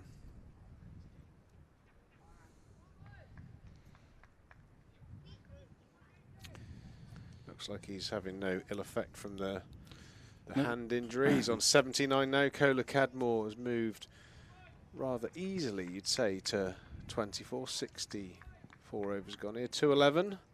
The lead's creeping up to double figures. We have talked, myself and Soph, don't really feel like anything less than a total starting with a 3 is going to be enough on a pitch that's no, you're right. Showing good signs. You want that 300 so you can keep the slips in, the attacking fielders. Yeah, minimum. I think it's getting easier and easier once you get in here. But then it goes back to that conversation we've had a number of times about the toss. The toss, for me, the toss wasn't what do we want to do day 1, it's what do we want to do day 4. You've got to hope and assume that the area of interest is going to break up. Shame there's not a left arm seamer, but the right arm bowlers are bowling around the wicket enough as Cola Cadmore runs down the wicket and whips out to the offside. One of those shots that just comes out of the blue. Well, this is where we need Lammonby, but he can't bowl, you see, because I watched. I had too much time. I watched a bit at Chelmsford in the championship match. And they put quite legitimately. They put Walter on in the middle of a championship match, and it was plainly obvious to me anyway why Walter was brought on to bowl, because there wasn't quite enough rough for Harmer. That was the 50 partnership by these two, by the way, while we're discussing tactics of roughing up pitches. Cola Cadmore, George Bartlett. I mean, if you could get someone bowling left arm over and landing their foot in the area of interest, then, that might hasten things along a bit. Well, the two that spring to mind straight away, Jeetan Patel and Keith Barker when he played for Warwickshire. Because Keith Barker had a very rotational sort of bowling style, and his landing foot that used to swivel over, he used to then swivel off of that. So and twist the turf a bit. He had Jeetan Patel on day 4 had literally a hole to bowl into. It was horrendous. So yeah, a great combination. Yeah, it's certainly a tactic that I'm sure the Somerset seamers will employ, as they like going around the wicket to left-handers. Yeah, but it's harder, I would have thought, to do it right hand round the wicket than left arm over the wicket. Yeah, I don't think you encroach into the danger area quite as much. Ball still trying to hunt out that front shin. Well, you could be. Bartlett. I mean, I don't know who we've got, but you could be an absolute selling play to hopeless bowler who you could. I mean, it's a bit underhand, but you could kind of calculate that if the umpire after 3 overs says, "Sorry, you cannot bowl again," the job has been done. Take one for the team. Yes. So if Somerset in the second innings have a bowler, with a set of hobnail boots on, great big 6-inch studs, yeah, just a couple. Expect a short spell. I just trying to think, looking through the lineup, that I'm not sure that there's anyone there really. I mean, Cola Cadmore, I don't know what he bowls. George Bartlett, I know, bowls very, very gentle off spin. Tom Abel, we can't risk him because he'll go in the side. So by definition, it's Sean Dixon. I've no idea whether he bowls at all. I think you just got to assume that all batters bowl a little bit of part-time off spin. Well, there's you say that a bit. I mean, one of the greatest batsmen of all time, English batsman, David Gower, could not bowl. Literally not at all. In fact, he could throw it. He threw it actually sometimes, but I've never saw him bowling it, and he could not bowl. I mean, I suppose during his earlier years he didn't bother. He thought it was a very wise man. But it is remarkable. He is the exception that sort of proves the rule. But he could not, he would look ridiculous in a club game bowling. Whereas you're right, most people can, offer something. 65 overs gone here at the Cooper Associates County Ground. 213 for 3. 190 is the lead. Things are going pretty well from a Somerset perspective. The wicket is flattening out here on a outstanding day of weather here in Taunton. I'm Pete Trigo. I'm in the Somerset live stream commentary box supported by WPA Health Insurance. Vic Marks is taking a little break. He's thinking about other dastardly ways that Somerset could potentially create a bit of rough outside that off stump for Shoaib Basha. And while he comes up with those plans, Sophie Luff is joining me for the afternoon. Where's the sun gone, Triggs? Well, it's that time of the day, isn't it? Well, we got 5:15, siesta time. Get the old gin and tonics out in the garden. Slice of lemon meringue pie or something. Oh, lovely. George Bartlett working that off of the stumps. Matthew Montgomery looks pretty lively there in what I would assume is the worst position in any sport. Did you ever have to field in there? I did it once, and that was enough for me. I had my bowling boots on with a toe cut out. Someone swept it. It hit me on the end of the toe where I didn't have any boot, and it took my toenail clean off. And that was the end of my short leg career. It's almost like the thing, isn't it? Even as a seam bowler, the youngster fields at short leg. Oh, dear. Yeah, not enough tea in China to get me in there. I'll do most things on a sports field, but that is not one of them. Fair play to anyone who pretends to enjoy it in there. Carter looking to find his area as he misses out there. George Bartlett uses the depth of his crease and cuts through backward point for another 4. Moves him on to 80, starting to get in sight of what would be his second 100 of 2023. Such a good player, such a talented player. It's great footwork here, isn't it, by George? To be able to access that area of the ground. Yeah, I think that's a shot that good players of spin play pretty well. The cut shot, any sort of miss in length, you can capitalise on it by using the depth of the crease.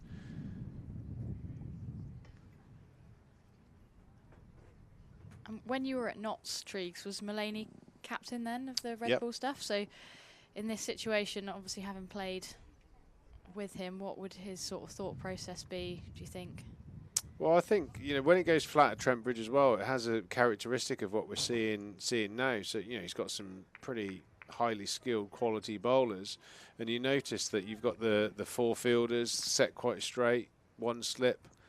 He's going to look to, you know, he's going to look to his senior bowlers to try and dry things up, bowl wicket to wicket, try and take a bit of momentum out of the Somerset innings, starve them of runs, because we know in the, you know, the modern game, youngsters like George and Kola Cadwell, they don't want to be patting dot balls, even if the situation requires that. They want to be ticking over the scoreboard, seeing those runs accumulate.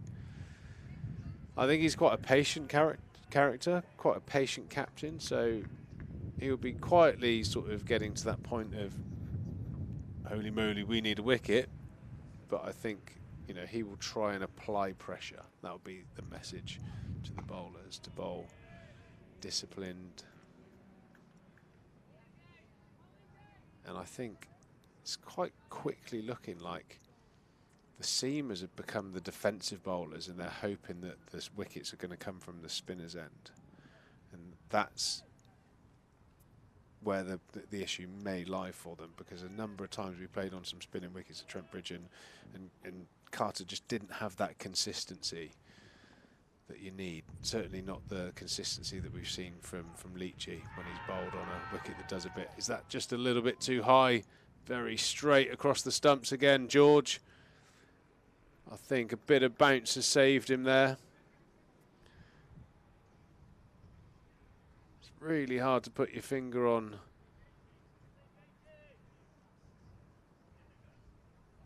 why he seems to look so susceptible to that ball straight on middle stump, but that's bounced and caught him in a sensitive area around the inner thigh. No one likes to see that.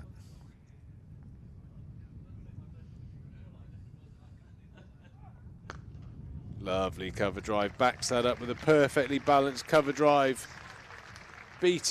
not beating Brett Hutton to the boundary, that somehow managed to pull up just short. George Bartlett will pick up 3 runs. Yeah, there's been a few times where he's hit that area of the ground and it's just held up, not gone all the way. Hutton's had to do a fair bit of retrieving. Yeah, you see a lot of the bowlers, hands on the hips. That's always an indication that they're getting a bit tired towards the back end of the day. I think they would have all expected to have been batting for a fair while today, as Jake Ball looks like he's bowled an off-pace delivery, and Kola Cadmore has thumped that back over him, slapped it back over his head. No, stock delivery. And what an extraordinary shot that is. Yeah, I was saying to Vic earlier, like, sight screen's such a strong area of Kola Cadmore, and that length actually he's done so well to get it there. I mean, that's a slap. That is an extraordinary shot. I mean, he looks like he's targeting boundaries at the moment. He's walked down to ball here a number of times now. He's played a couple of big hoiks that he hasn't quite got hold of. I just hope that he just balances out that aggressive side of him with some relatively sensible cricket, because I get the sense that Somerset have got knots here.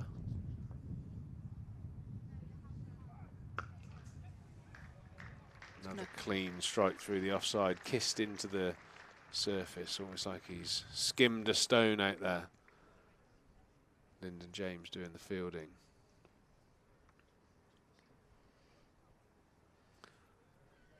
Or as a co-commentator of me said once upon a time, I think it might have been Anthony Gibson, called him Lyndon Johnson, which is a former US president back in the day. But it's definitely Lyndon James. Yeah, Lyndon, it's an unusual name, isn't it? Yeah, so unusual. I think the only Lyndon that springs to mind would be the ex-former US president. While we're worrying about that, we've got... Well, I'm starting to talk like I've been to a beer and cider festival, but we've got one coming up here at the Cooper Associates during the Somerset Warwickshire game, Friday the 4th of August from 2 p.m. Matchday entertainment, over 100 beers and ciders to enjoy while watching the cricket. We don't recommend you try all 100, but give it a good go. 10 tickets for the price of 8. Not a bad offer. No, it's not. I think we're going to see Lyndon now. Maybe the free 2 could be the designated driver, Soph. I think you need a designated driver for that trip, don't you? Yeah, or get the train. Especially if you're coming from sunny Weston-super-Mare or anywhere outside of Taunton. Just in the nick of time, the former US President, Lyndon James, is into the attack from the River End. LJ, good bowler, strong, fit lad, runs in quite straight. I would say he was more of a nip bowler as well. He's not I can't remember him being a huge swinger of the ball, but he bashes the surface, really gives it a good sort of thump into the surface. Not quite as quick as Jake Ball, but he can get it through when he wants to. So Somerset will have a relatively fresh bowler to do battle with as he starts his 5th over. Slightly overpitched. That might be overthrows here. Haseem Hamid having a wild throw at the stumps, unwarranted as the batter was comfortably home.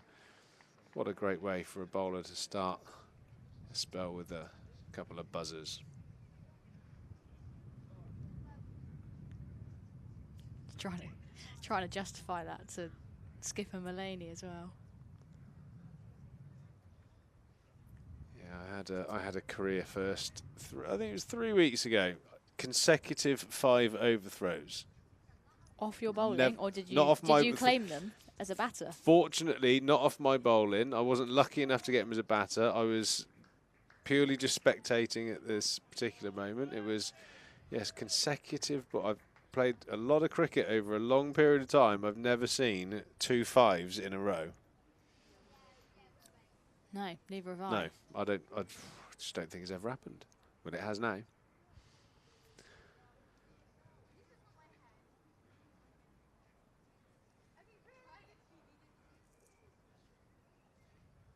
Somerset 230. Bartlett 90, creeping into those nervy 90s. Kohler Cadmore 32. Looks like he's starting to hunt out a few big shots at the moment. A lot to do. Somerset are in excess of 200 in the lead now. Have a real good hold over this game. The Nottinghamshire shoulders are slightly more slumped than they were this time yesterday. Yeah, it's been a great comeback from Somerset today. Bowlers doing the job first thing this morning, and then currently the top 5 have been excellent, doing the bulk of the work. I suppose one thing to focus the mind is, you know, the batters that are out there now scoring the runs. They've got to realise that anything, you know, shy of 300 plus is not going to be enough. Really important that they're still out there batting. Lunchtime tomorrow, maybe even a bit longer than that. Yeah, there's just so much time left in the game, isn't there? Certainly is. How things have changed. I mean, with all the optimism in the world, I don't think you'd imagine that Somerset would have a lead of 200 on day 2. It has been an immense turnaround, and you have to say, led by one of our now 2 Kiwis we have on board here at Somerset, Matt Henry, who's absolutely tremendous. Ran in hard, bowled quick, bowled aggressively, backed up by Somerset's talisman, Craig Oves, and that was really, really high quality stuff.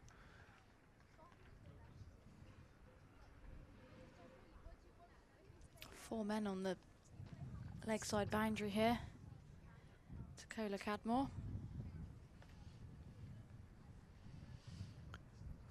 Yeah, I think it's fair to say the field suggests he's going to get a few not in his half.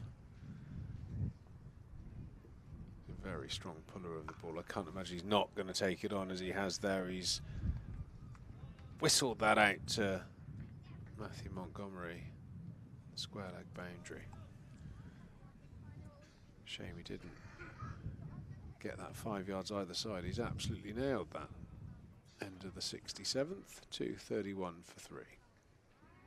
Here's the bowling card at the moment. Brett Hutton, the master of the first innings, going at over 4.5 and over. 0 for 42, 0 for 63. Jake Ball doesn't make for the pretty reading of the first innings.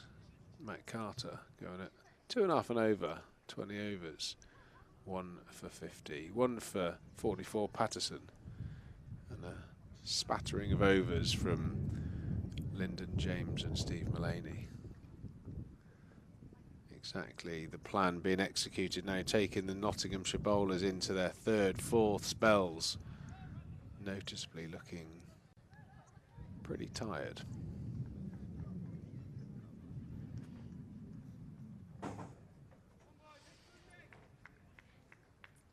Emotionally quite tough this part of the day, I think, for a seam bowler. You've bowled a number of overs. Jake Ball into his 16th. Tired legs. You're bowling with a ball that's not giving you much. Really is a bit of a test of the mind to stick at the task. As he drops slightly short, and Jake Ball has got a wicket.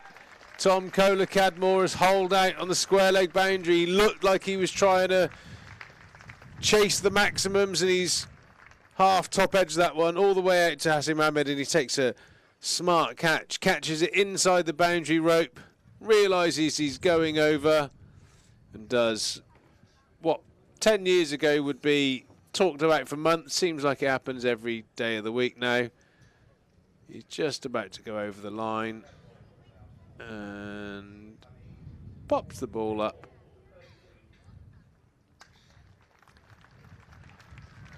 Gets back into play and takes the catch. Fantastic piece of fielding, but you have to say you kind of saw it was going to be one or two ways with Kohler Cadmore. He was chasing the big shot.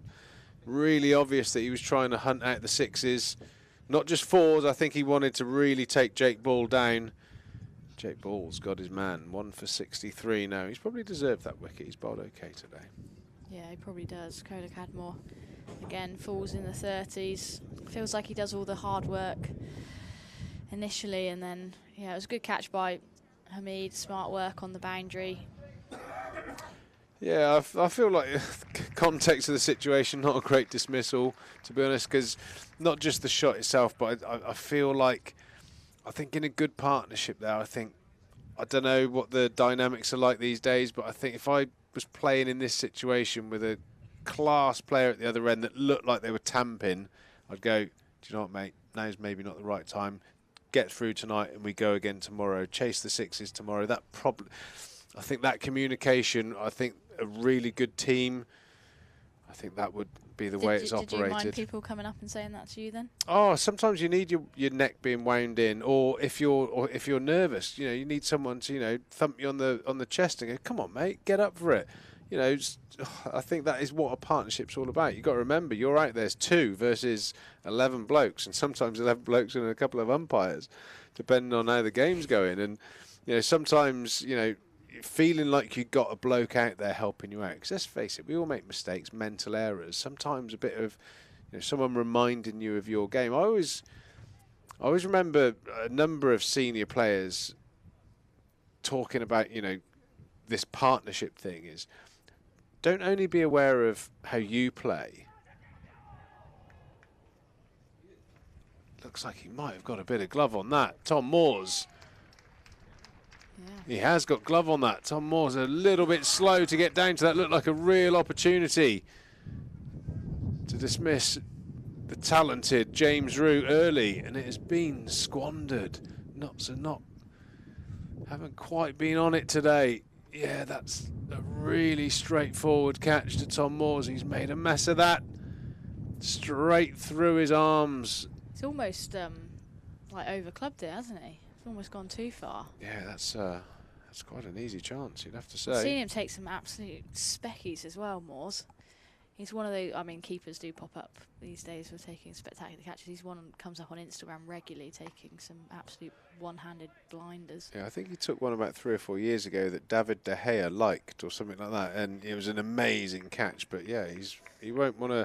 I don't think that will be making it onto his social media or Instagram. Bloopers, I think he might try and delete that one.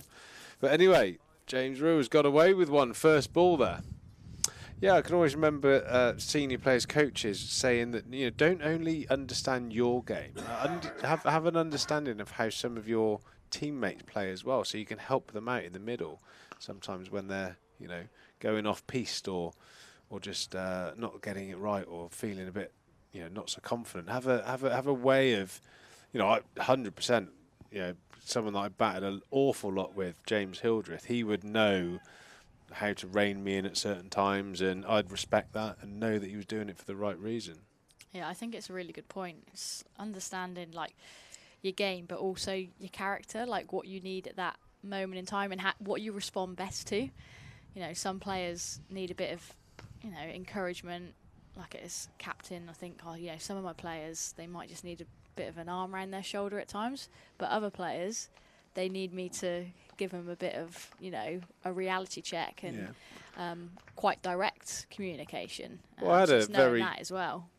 I had an interesting conversation with Richard Latham, who was tamping at the time because of Somerset's situation, and he gets really frustrated as a journalist hearing that it's the way he plays excuse for every dismissal under the sun, and I think sometimes that I think that's a lazy way to think of yourself, and maybe I think a really hard, good performing team, especially in this format, I think would do those little 1%ers, which is self-policing the environment. Other players going down and say, look, mate, that's not the right time to go hacking an England bowler for 6. Let's get through tonight. 10 overs. In 10 overs time will be 270 on, and then we'll have 2 sessions to bat tomorrow. There's a massive 100. I think they're the smart conversations that should be going on, but maybe that's an old-fashioned view. Not sure. It's the way he plays.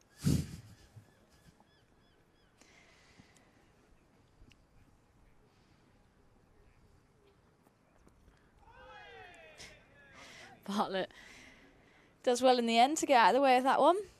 Does well to stay on his feet, actually. That one certainly tested his squat mobility and his balance.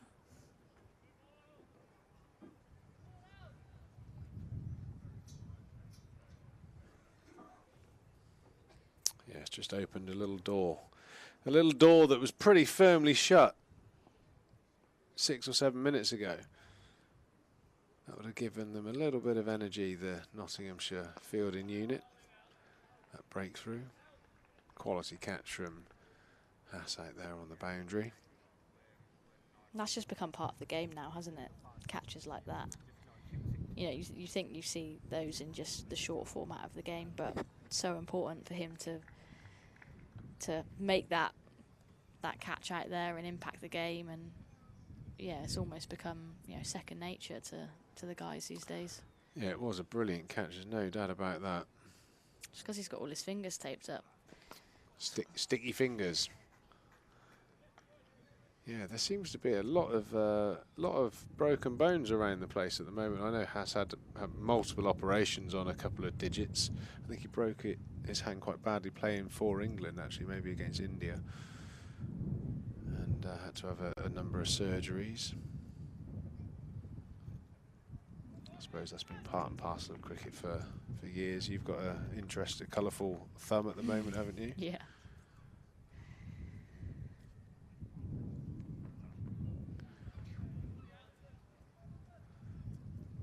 James going to the slightly more aggressive tactic at the moment.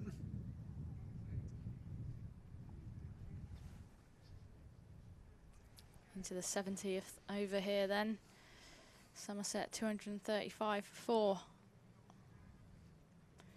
Bartlett into those nervous 90s.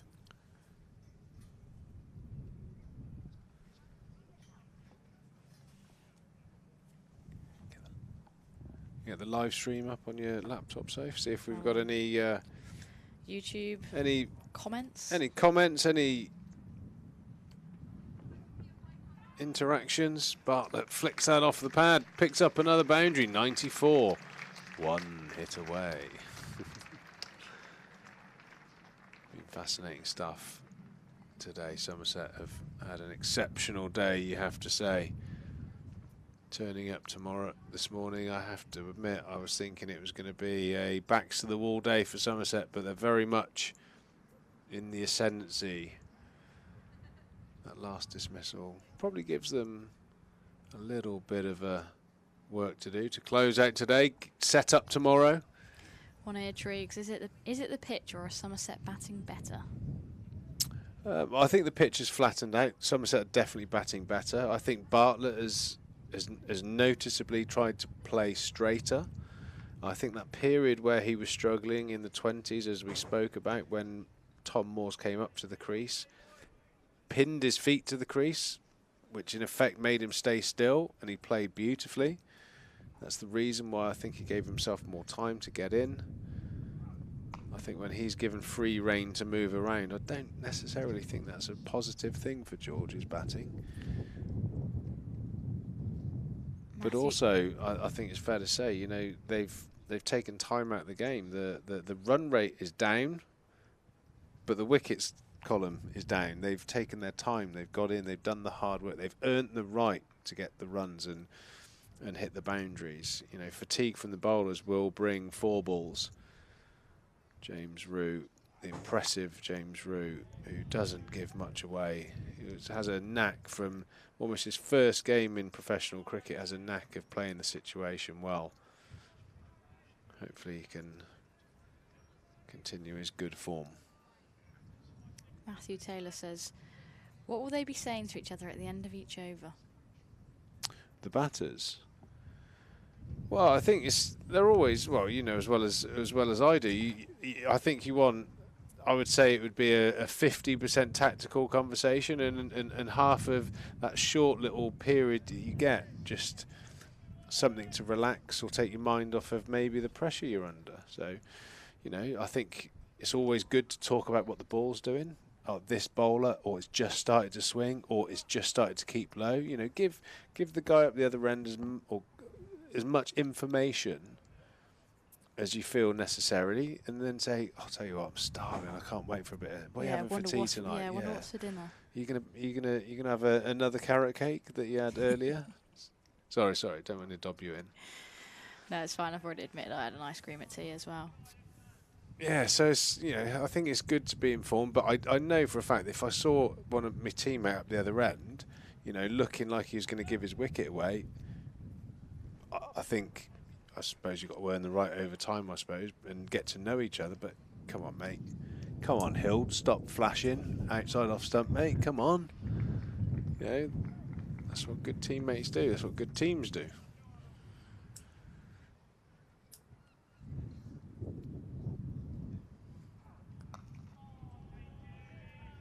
Jake Ball's ran in hard today. Didn't quite get things right in the first innings. 7 overs for 32. A couple of no balls always suggest that you're not quite in rhythm, but today he's looked a lot better. Created a number of opportunities. Unlucky to only pick up 1 wicket. He's had a couple of drop catches already off of his bowling. The one in the previous over and the notable one at second slip off of the outside edge of Tom Lammonby. He's bowled a little bit better than his figures suggest, but that can happen in this crazy game, especially here at the Cooper Associates County Ground, as he finishes his 18th over, and Jake Ball looks like he's going to go for a change of shirt. Here's our scorecard. Dominated by George Bartlett, 94 not out of 190 balls, and a brilliant contribution by Tom Lammonby, 73, with 4 of the most impeccable on drives I think you'll ever wish to see. Matt Carter back onto bowl. The Lyndon James bowling spell comes to an end after a couple of overs, and the ball is back in the hands of the tall Nottinghamshire off spinner.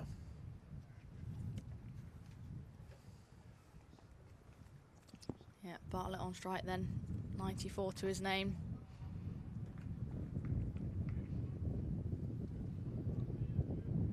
It's Calvin Harrison that's come on as a sub-fielder for Jake Ball. Probably see a change of bowling from the Marcus Trescothick Pavilion end as well. That one drops just short of Montgomery in there at short leg.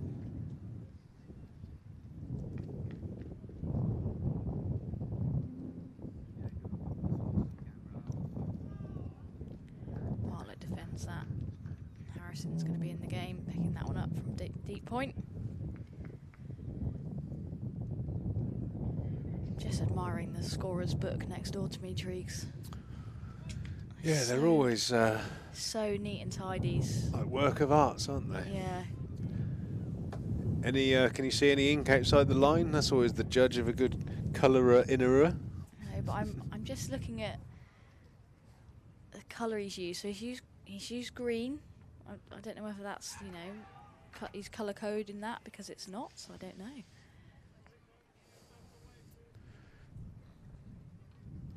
It's very small though. They must have good eyesight. The writing. Yeah, tiny.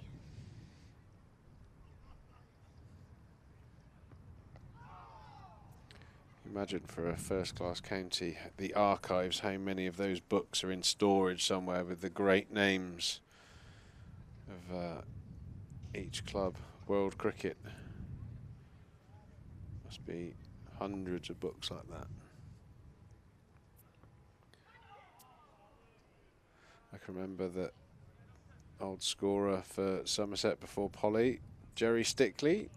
He was magnificent handwriting. He used to, with a proper like fountain pen. So if every time a player got 100 for Somerset, about 2 or 3 days later, on your seat would be a handwritten scorecard with your 100 on, with the whole day copied out. It must have taken him ages, but he used to do it for all of us. I've got a few of them. It was really, really nice of him to do that. He was a Somerset hero, and there are some more Somerset heroes visiting us at the Cooper Associates County Ground. The Wurzels, come on, my babbies! If you haven't seen them, surely if you live in Somerset, you've got to have seen the Wurzels. If you haven't, They're here at the Cooper Associates County Ground while Somerset take on the Sussex Sharks from 11 a.m. Same offer, 10 tickets for the price of 8. Get yourself down there. What a laugh those guys are. Last watched them on Western Pier. What a great evening's entertainment. We have got to change bowling. It's going to be Hutton then from the Marcus Trescothick Pavilion end. So what did you do with those scorecards out of interest, Drew? Did you get them framed or anything? I've still got them. I think I'm probably getting close to the stage of life where I might start do something with them. I've got them. You know, I've got a little sort of folder of, you know, some, you know, action shots, and those are certainly the prized possessions. I know Ian Blackwell he had a big montage made up of all of his, and he had them in his lounge or dining room. I can't remember which. Yeah, it's just a nice little thing to have, and it was just his handwriting, like proper calligraphy. That's the right word, isn't it? It was just stunning the way he used to do it. Amazing. Trescothick must have so many. You have a mountain of them. I had a few, but yeah, you know. Jerry must think, oh, not him again. Yeah, I was going to say, not him again. Jerry must have been cursing every time. Yeah, one of the great men. I introduced him to mojitos. That's my claim to fame. Jerry Stickley. I saw him in the hotel one night. I bought him a gin and tonic, as I would often try and do for Jerry. And I said, Jerry, you're a big gin fan, aren't you? I said, I'll tell you what, if you like gin, that sort of flavour of drink, a mojito. That's the one for you. And then all of a sudden, you'd be like in some random place, in a country pub, and Jerry would be trying to get hold of a mojito. No, it's got to have fresh mint in it. Got to have fresh mint. What a man. You can see the characteristics of the pitch changing here on day 2. That old Kookaburra ball now. Genuine edge from Tom Rood, dropping miles short of the slip fielder. Slip fielders come in 2, 3, 4 paces. I think that's Joe Clark there. In reaction to that one dropping short. Combination of tired bodies and a Kookaburra ball that probably resembles a baked spud now after 72 overs of being pounded around the Cooper Associates County Ground.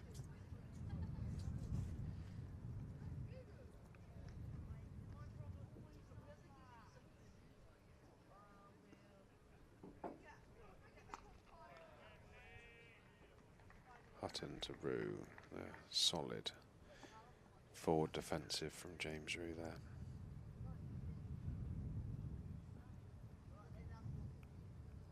Seven overs remaining in the day's play.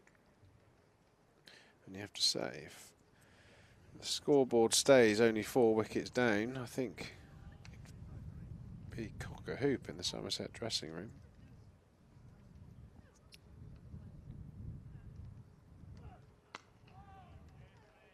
Yeah, I guess that'll be the plan from these two. Bartlett obviously 4 away from what would be a well-deserved century. I wonder if he does get there, whether Polly would be writing up that score sheet for him. Oh, Polly needs to up her game, doesn't she? Eh? She does enough. She's too busy knitting flags. Anyway, George Bartlett in sight of first class 100, number 8 and 2 of the season. The off-spinner bowling. I'm surprised the off-spinner hasn't brought mid-on and mid-off up in light of him being only 1 hit away from 100. Tempt him into a false shot, maybe. Yeah, Is George content? Is he happy to tick over 1 at a time, or does he want to get there quickly? Yeah, I feel like Carter wants to bowl at the left-handed Rue. Hopefully George knows that just ticking over the hundreds maybe not enough this game. Plenty of time tomorrow to chalk that milestone off if need be. I'm sure tonight will be the night that he will tick over, but don't get carried away.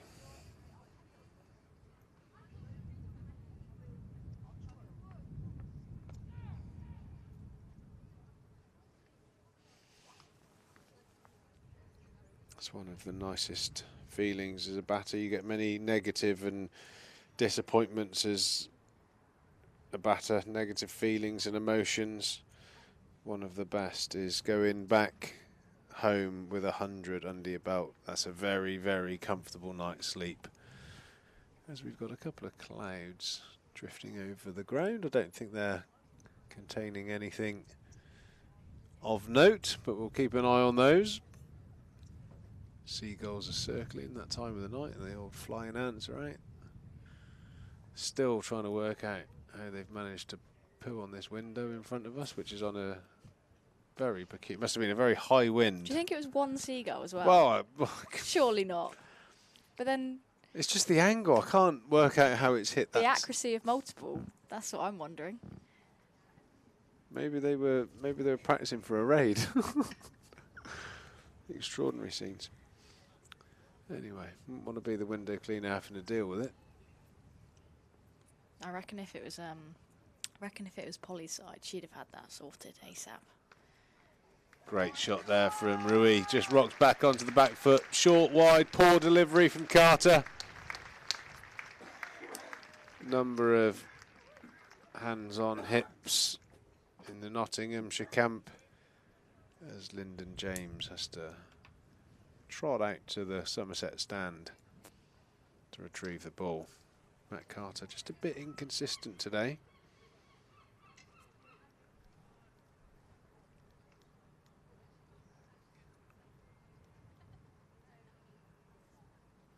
How George Bartlett would like to receive that delivery on 96.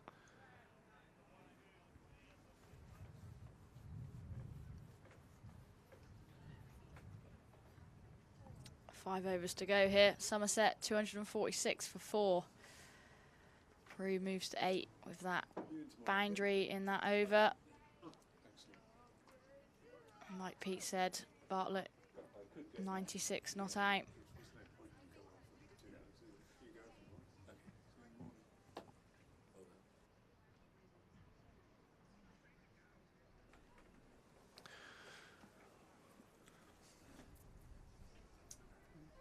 The game summary so far: Kohler, Cadmore, Aldridge 30s in the first innings, Slater's 70 in the second.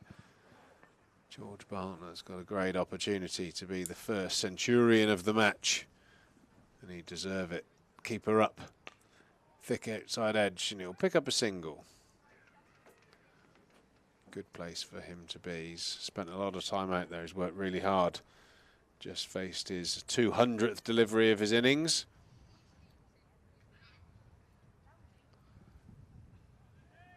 Hopefully he can face a few more tomorrow morning.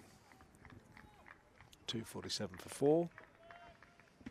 Somerset 224 for 4 effectively.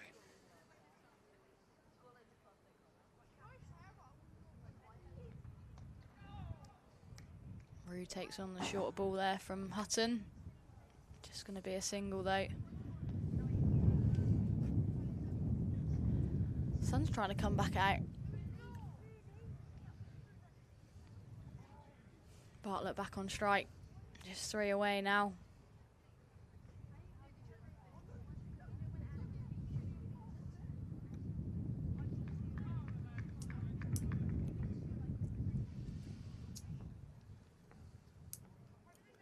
Tense moments. I'm sure the balcony's full of his teammates waiting to clap as he plays another trademark George Bartlett back foot punch into the offside. Definitely the favourite shot of George Bartlett, rocking back, punching through cover. 98. Yeah, there are plenty of players on the balcony from what I can see.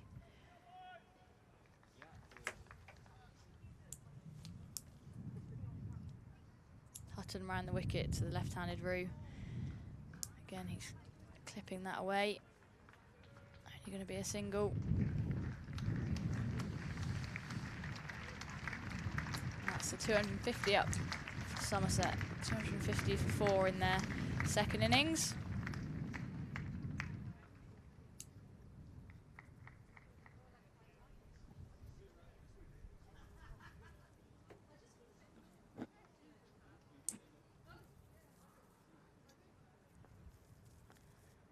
Bartlett then, 98.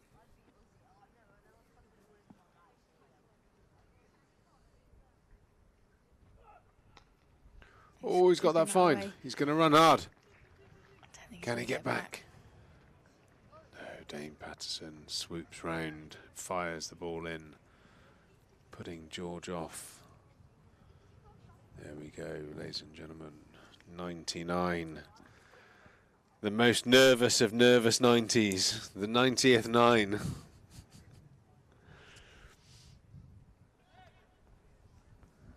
Emotionally so different. The emotion between getting 0 and 1, 99 and 100 in cricket are enormous. It always fascinates me that. If you get 1, you're like, I got 1. Yeah. If you got 0, devastated. If you get 99, you're kind of like happy but also savage. And if you get 100, you're over the moon. So different. Such a crazy game. Did you get a 99? Yeah, I did get a 99 and a 98 not out stranded as well. I had about 2 or 3 90s stranded. Yeah. With the great Was Charles this Willoughby in county champs. in county championship Yeah. games. Yeah, but that happens.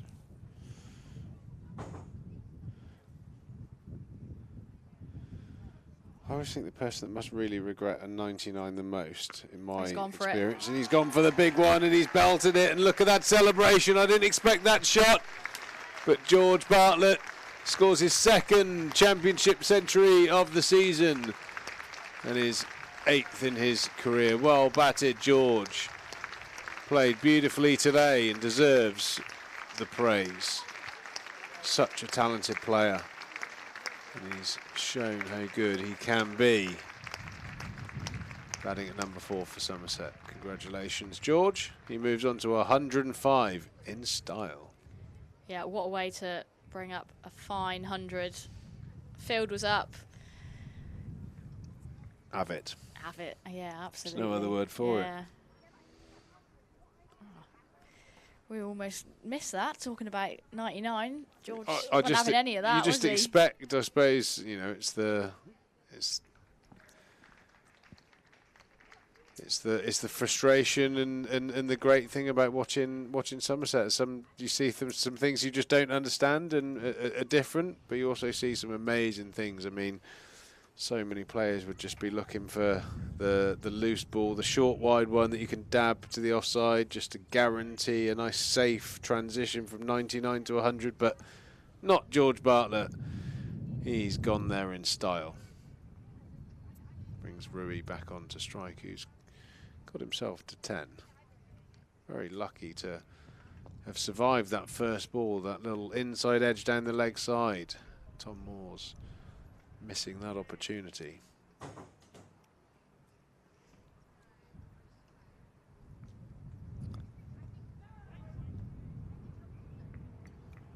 Yeah, Alex Tudor in a test match, 99 not out stranded.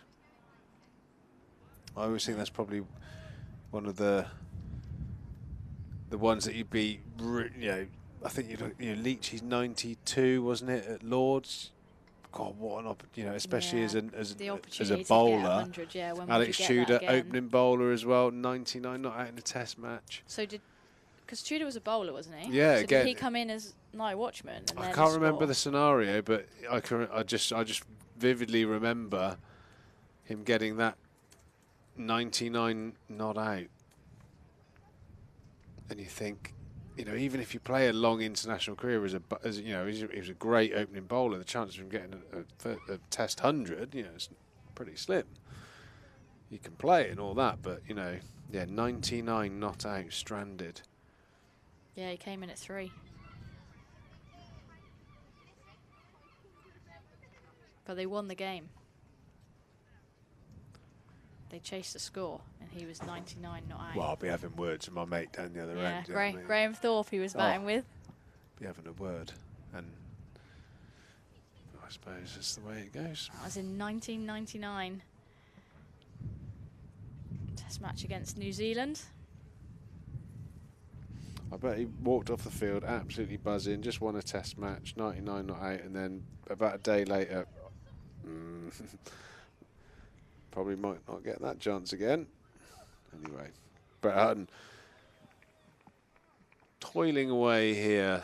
It's amazing how different a day can change things. You know, yesterday Brett Hutton visibly upbeat. 5 for 39? 5 for 34. 5 for 34, Brett Hutton.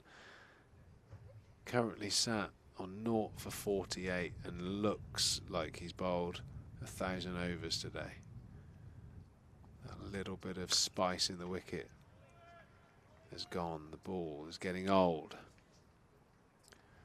3 and a bit overs until it gets changed.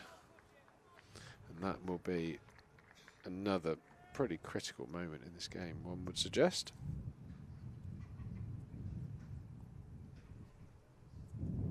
There's some great names playing in this game, Triggs. Caddick was playing.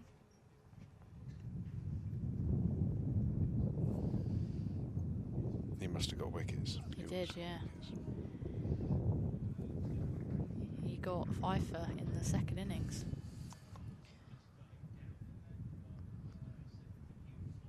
And 3 in the first, so yeah. What a man.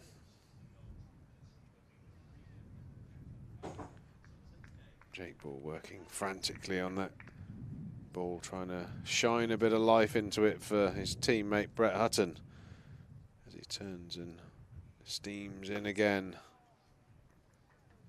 Just meeting the full face of George Bartlett's bat. Really pleased to see George Bartlett back in the runs. Say it every time he gets runs, hopefully this is the catalyst for a bit of consistency, a nice little run of scores.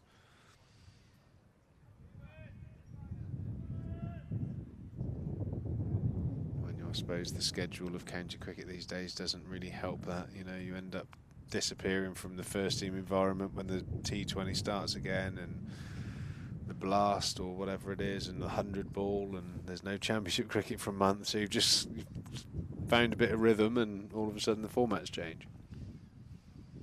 Yeah, and I guess the second 11 will be, they'll play like a similar schedule format-wise to what the first team are playing, won't they? Well, you'd think so. I suppose the 100 would be the next interruption, wouldn't it? And then that would concurrently run the 50 over competition.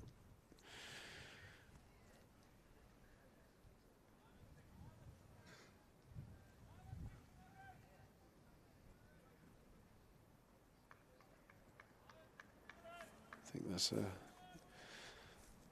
my understanding how it certainly went last year. All the 100 ball players disappeared off, and that's a lovely shot by James Root. James Root can cover drive the ball, that's for sure. Brett Hutton, I think, looks like his work is done for the day. Slightly over pitching there, and James Root with a Lammonby-esque drive. I mean, that's close to my favourite. I think Lammers just tips it because of how straight those drives were, and he did it 4 times, so it like proves he can play it. But that's pretty stunning too. Though, isn't it? That's lovely. That is going to make Miller Champion Hall very, very happy. The maker's name being shown to the cameras.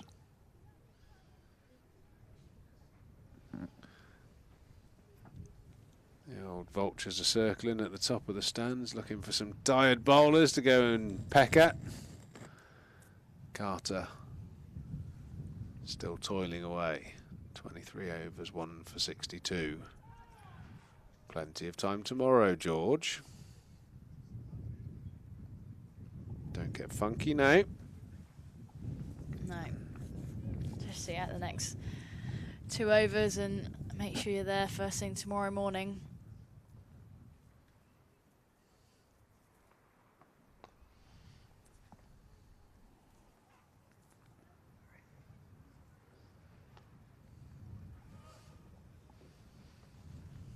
Carter into his 24th over.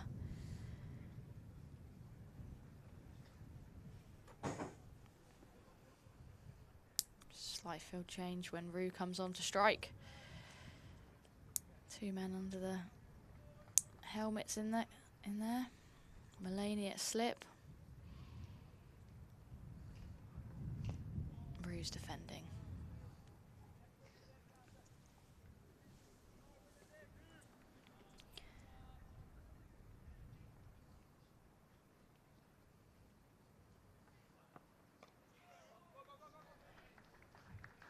Gets this one through off the back foot. It's Lyndon James doing the fielding out there. Comes back for a couple. Rue moves to 16.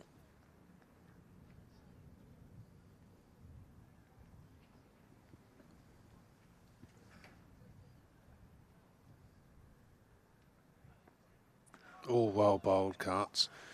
Nice bit of spin there. Nearly catching the glove of James Rue, smartly taken by Tom Moores. Finally, that bit of action that the off spinner wants to see. Dismissed Rue in the first innings. Backing that up with a fuller ball on the wrong length. I think that's been the story of Carter's day. Just a little bit inconsistent in where he's been landing the ball.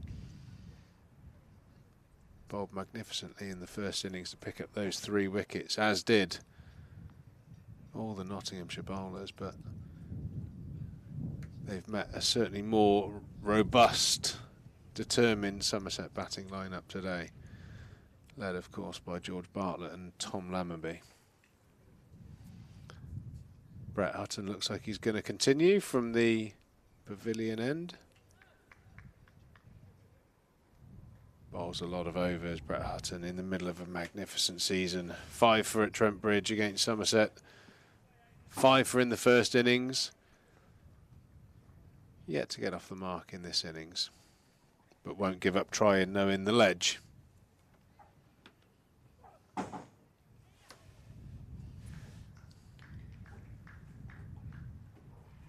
Good running again from Somerset. Just a quick single there. Bartlett on 109. Will probably be quite content to sit on his bat at the non-striker's end now, knowing he's done a... Oh, he's put in a great shift today. As have a lot of the Somerset players. Matt Henry, Sickfer.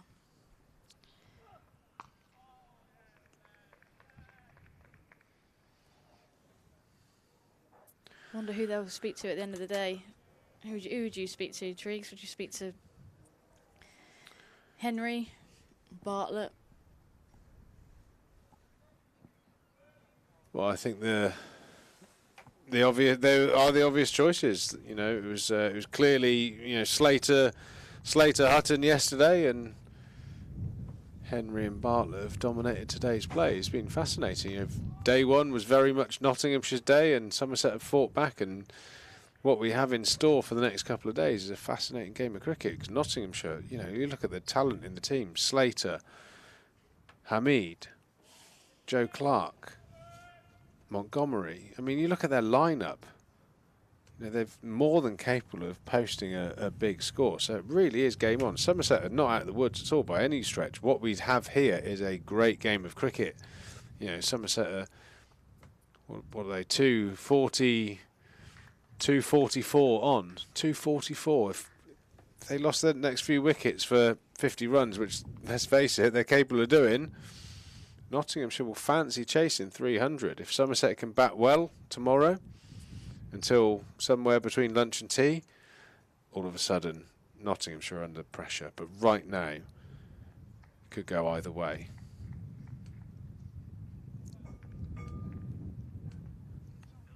I think Matt Henry would give a better interview than George there. Yeah, I think you're right. Hutton in and Bartlett defending. George will be too tired. He's probably got to ice his sore hand. Oh, yeah, it doesn't seem that to have feels a bit harsh on me Twitter. Can you get Dave Bracegirdle on to add balance to the commentary team? What do you mean by that? What, do you want a northern accent? I could try a northern accent. What do you mean by balance? I got told off by the Somerset batters earlier for going too hard at them yesterday when they were missing straight balls. You can praise, you can only praise, you can only call what you're seeing. Today is Somerset's day. Yesterday was Nottinghamshire. Tomorrow, let's find out. Cheers, Soph. It's been a great day's play, great fight back. Enjoyed your company. Yeah, it's been good, hasn't it? Been a good day all round, and those two Somerset batters, Bartlett in particular and Rue, will be walking off pretty happy with Somerset's work for the day.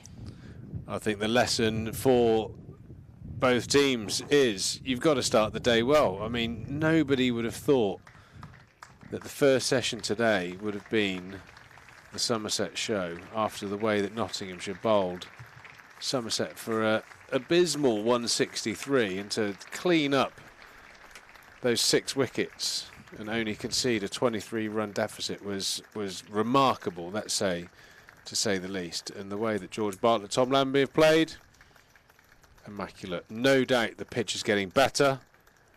So tomorrow's first hour, we say it almost every day, but it's going to be pivotal. If Somerset keep batting, piling on the runs, then Nottinghamshire are going to have to do some serious batting to save this game. But if we have a morning like we have had today, we could have an extraordinary day's play tomorrow. We hope you join us. It's been a pleasure, as always. So thanks for your time, your company, and also Vic Marks, who's probably halfway to the train station by now. We gave him the afternoon off. He deserves it, because let's be honest, we've agreed with each other 3 times today. There's something going wrong. Anyway, I'm Pete Trigo. It's been an absolute pleasure. We will see you tomorrow.